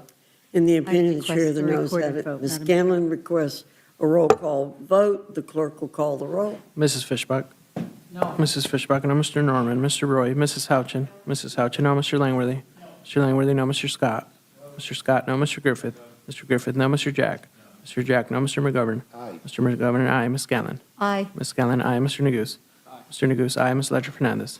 Ms. Ledger Fernandez, aye. Madam Chair? No. Madam Chair, no. Clerk will record the total. 4 yeas, 7 nays. The noes have it. The amendment is not agreed to. Further discussion or amendment? Madam Chair. Ms. Ledger Fernandez, you're recognized. Madam Chair, I have an amendment to the roll. I move the committee make in order amendment number 95, offered by myself, which creates a private right of action for U.S. citizens who were arrested or detained by an immigration officer without a warrant or without probable cause, and waives qualified immunity for immigration officer.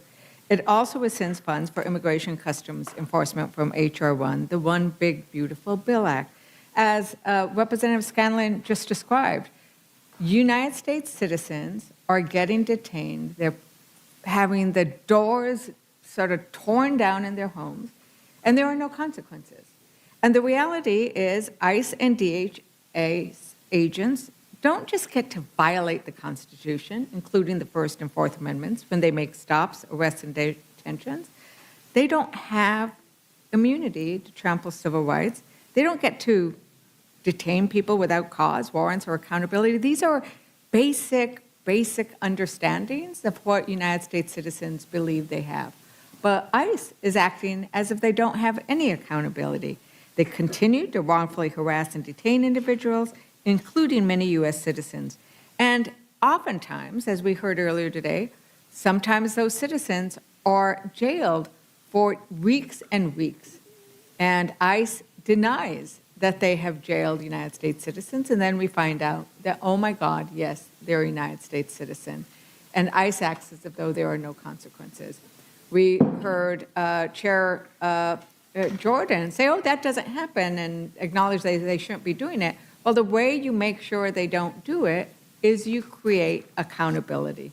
Because these citizens deserve justice and compensation, and so I urge my colleagues to do something about this unlawful, unconstitutional activity and make it very clear that when you violate our United States Constitution and you arrest, detain, harass, tear the doors down of American citizens, that there will be a private right of action.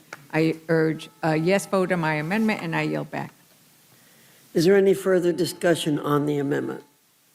Hearing none, the question is on the amendment. All those in favor signify by saying aye.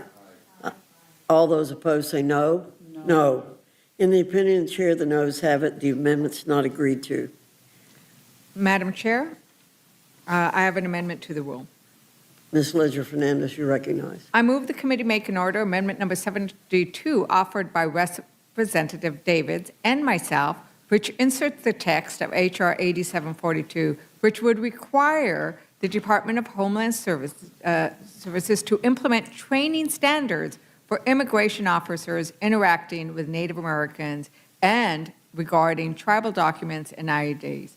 Days after the inauguration of the second Trump administration, immigration officials detained and questioned members from tribal nations across New Mexico and Arizona. And this was just the beginning of a disturbing pattern of immigration enforcement. Turns out, many Native Americans, they might have darker skin, they might have certain characteristics, and for some reason, ICE agents are arresting them and refusing to acknowledge their tribal ID. I asked Chairman Cole whether he thought there should be better training and whether he thought that we should make sure that ICE is not arresting, detaining Native American citizens.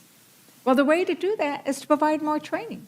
Because I'm going to say, not a lot of people are used to the tribal IDs. Let's train ICE regarding tribal IDs and Native American identity. And that's what this amendment does, is insert into the bill the text of this amendment. And with that, I urge a yes vote on my amendment. Further and yield back. discussion on the amendment from Ms. Leisure Fernandez. Hearing none, the questions on the amendment. Those in favor signify by saying aye. Those opposed say no. No. No. In the opinion of the chair, the noes have it. The amendment is not agreed to. Madam Chair, I have an amendment to the rule. You're- Oh, recorded vote, sorry. I You request had- a recorded vote. A recorded vote. The clerk will call the roll. Mrs. Fishbach. Mrs. Fishbach, no. Mr. Norman. Mr. Roy. Mrs. Houchin. Mrs. Houchin, no. Mr. Langworthy. Mr. Langworthy, no. Mr. Scott. Mr. Scott, no. Mr. Griffith. Mr. Griffith, no. Mr. Jack. Mr. Jack, no. Mr. McGovern. Mr. McGovern, aye. Ms. Scanlon. Ms. Scanlon, aye. Mr. Neguse. Mr. Neguse, aye. Ms. Leisure Fernandez. Aye. Ms. Leisure Fernandez, aye. Madam Chair. No. Madam Chair, no. Clerk will report the total. 4 yeas, 7 nays. The noes have it. The amendment's not agreed to. Ms. Leisure Fernandez. I have an amendment to the rule, Madam Chair. I move the committee make an order amendment number 4 offered by Representative Kamala Dove to S2, which would require the Secretary of Homeland Security to provide essential care and attention to pregnant individuals held in immigration detention. You would think that we wouldn't actually have to have an amendment to require that pregnant women be treated with the care and dignity that they deserve, and require to make sure that they don't miscarriage or that they don't, as some instances of what we have introduced for the record show, that their mistreatment means that they may never be able to have children again because of the mistreatment in detention. And in total, DHS detained nearly 500 pregnant postpartum and nursing women between January 25 and February 26. We know so far, but reporting is not complete, that there were 16 miscarriages reported in this window alone. Let's treat the women who are in detention with the same kind of care you would want your sisters, your wives, your daughters to be treated with. All women should be treated with the dignity and respect so that their pregnancies can proceed and proceed with the kind of health care they need. With that, I yield back. Further discussion on the amendment. Hearing none, the questions on the amendment. All those in favor signify by saying aye. Those opposed say no. No. In the opinion of the chair, the noes have it. The amendment's not agreed to. Ms. Leisure Fernandez requests a roll call vote. The clerk will call the roll. Mrs. Fishbach. Mrs. Fishbach, no. Mr. Norman. Mr. Roy. Mrs. Houchin. Mrs. Houchin, no. Mr. Langworthy. Mr. Langworthy, no. Mr. Scott. Mr. Scott, no. Mr. Griffith. Mr. Griffith, no. Mr. Jack. Mr. Jack, no. Mr. McGovern. Mr. McGovern, aye. Ms. Scanlon. Ms. Scanlon, aye. Mr. Neguse. Mr. Neguse, aye. Ms. Leisure Fernandez. Ms. Leisure Fernandez, aye. Madam Chair. No. Madam Chair, no. Clerk will report the total. 4 yeas, 7 nays.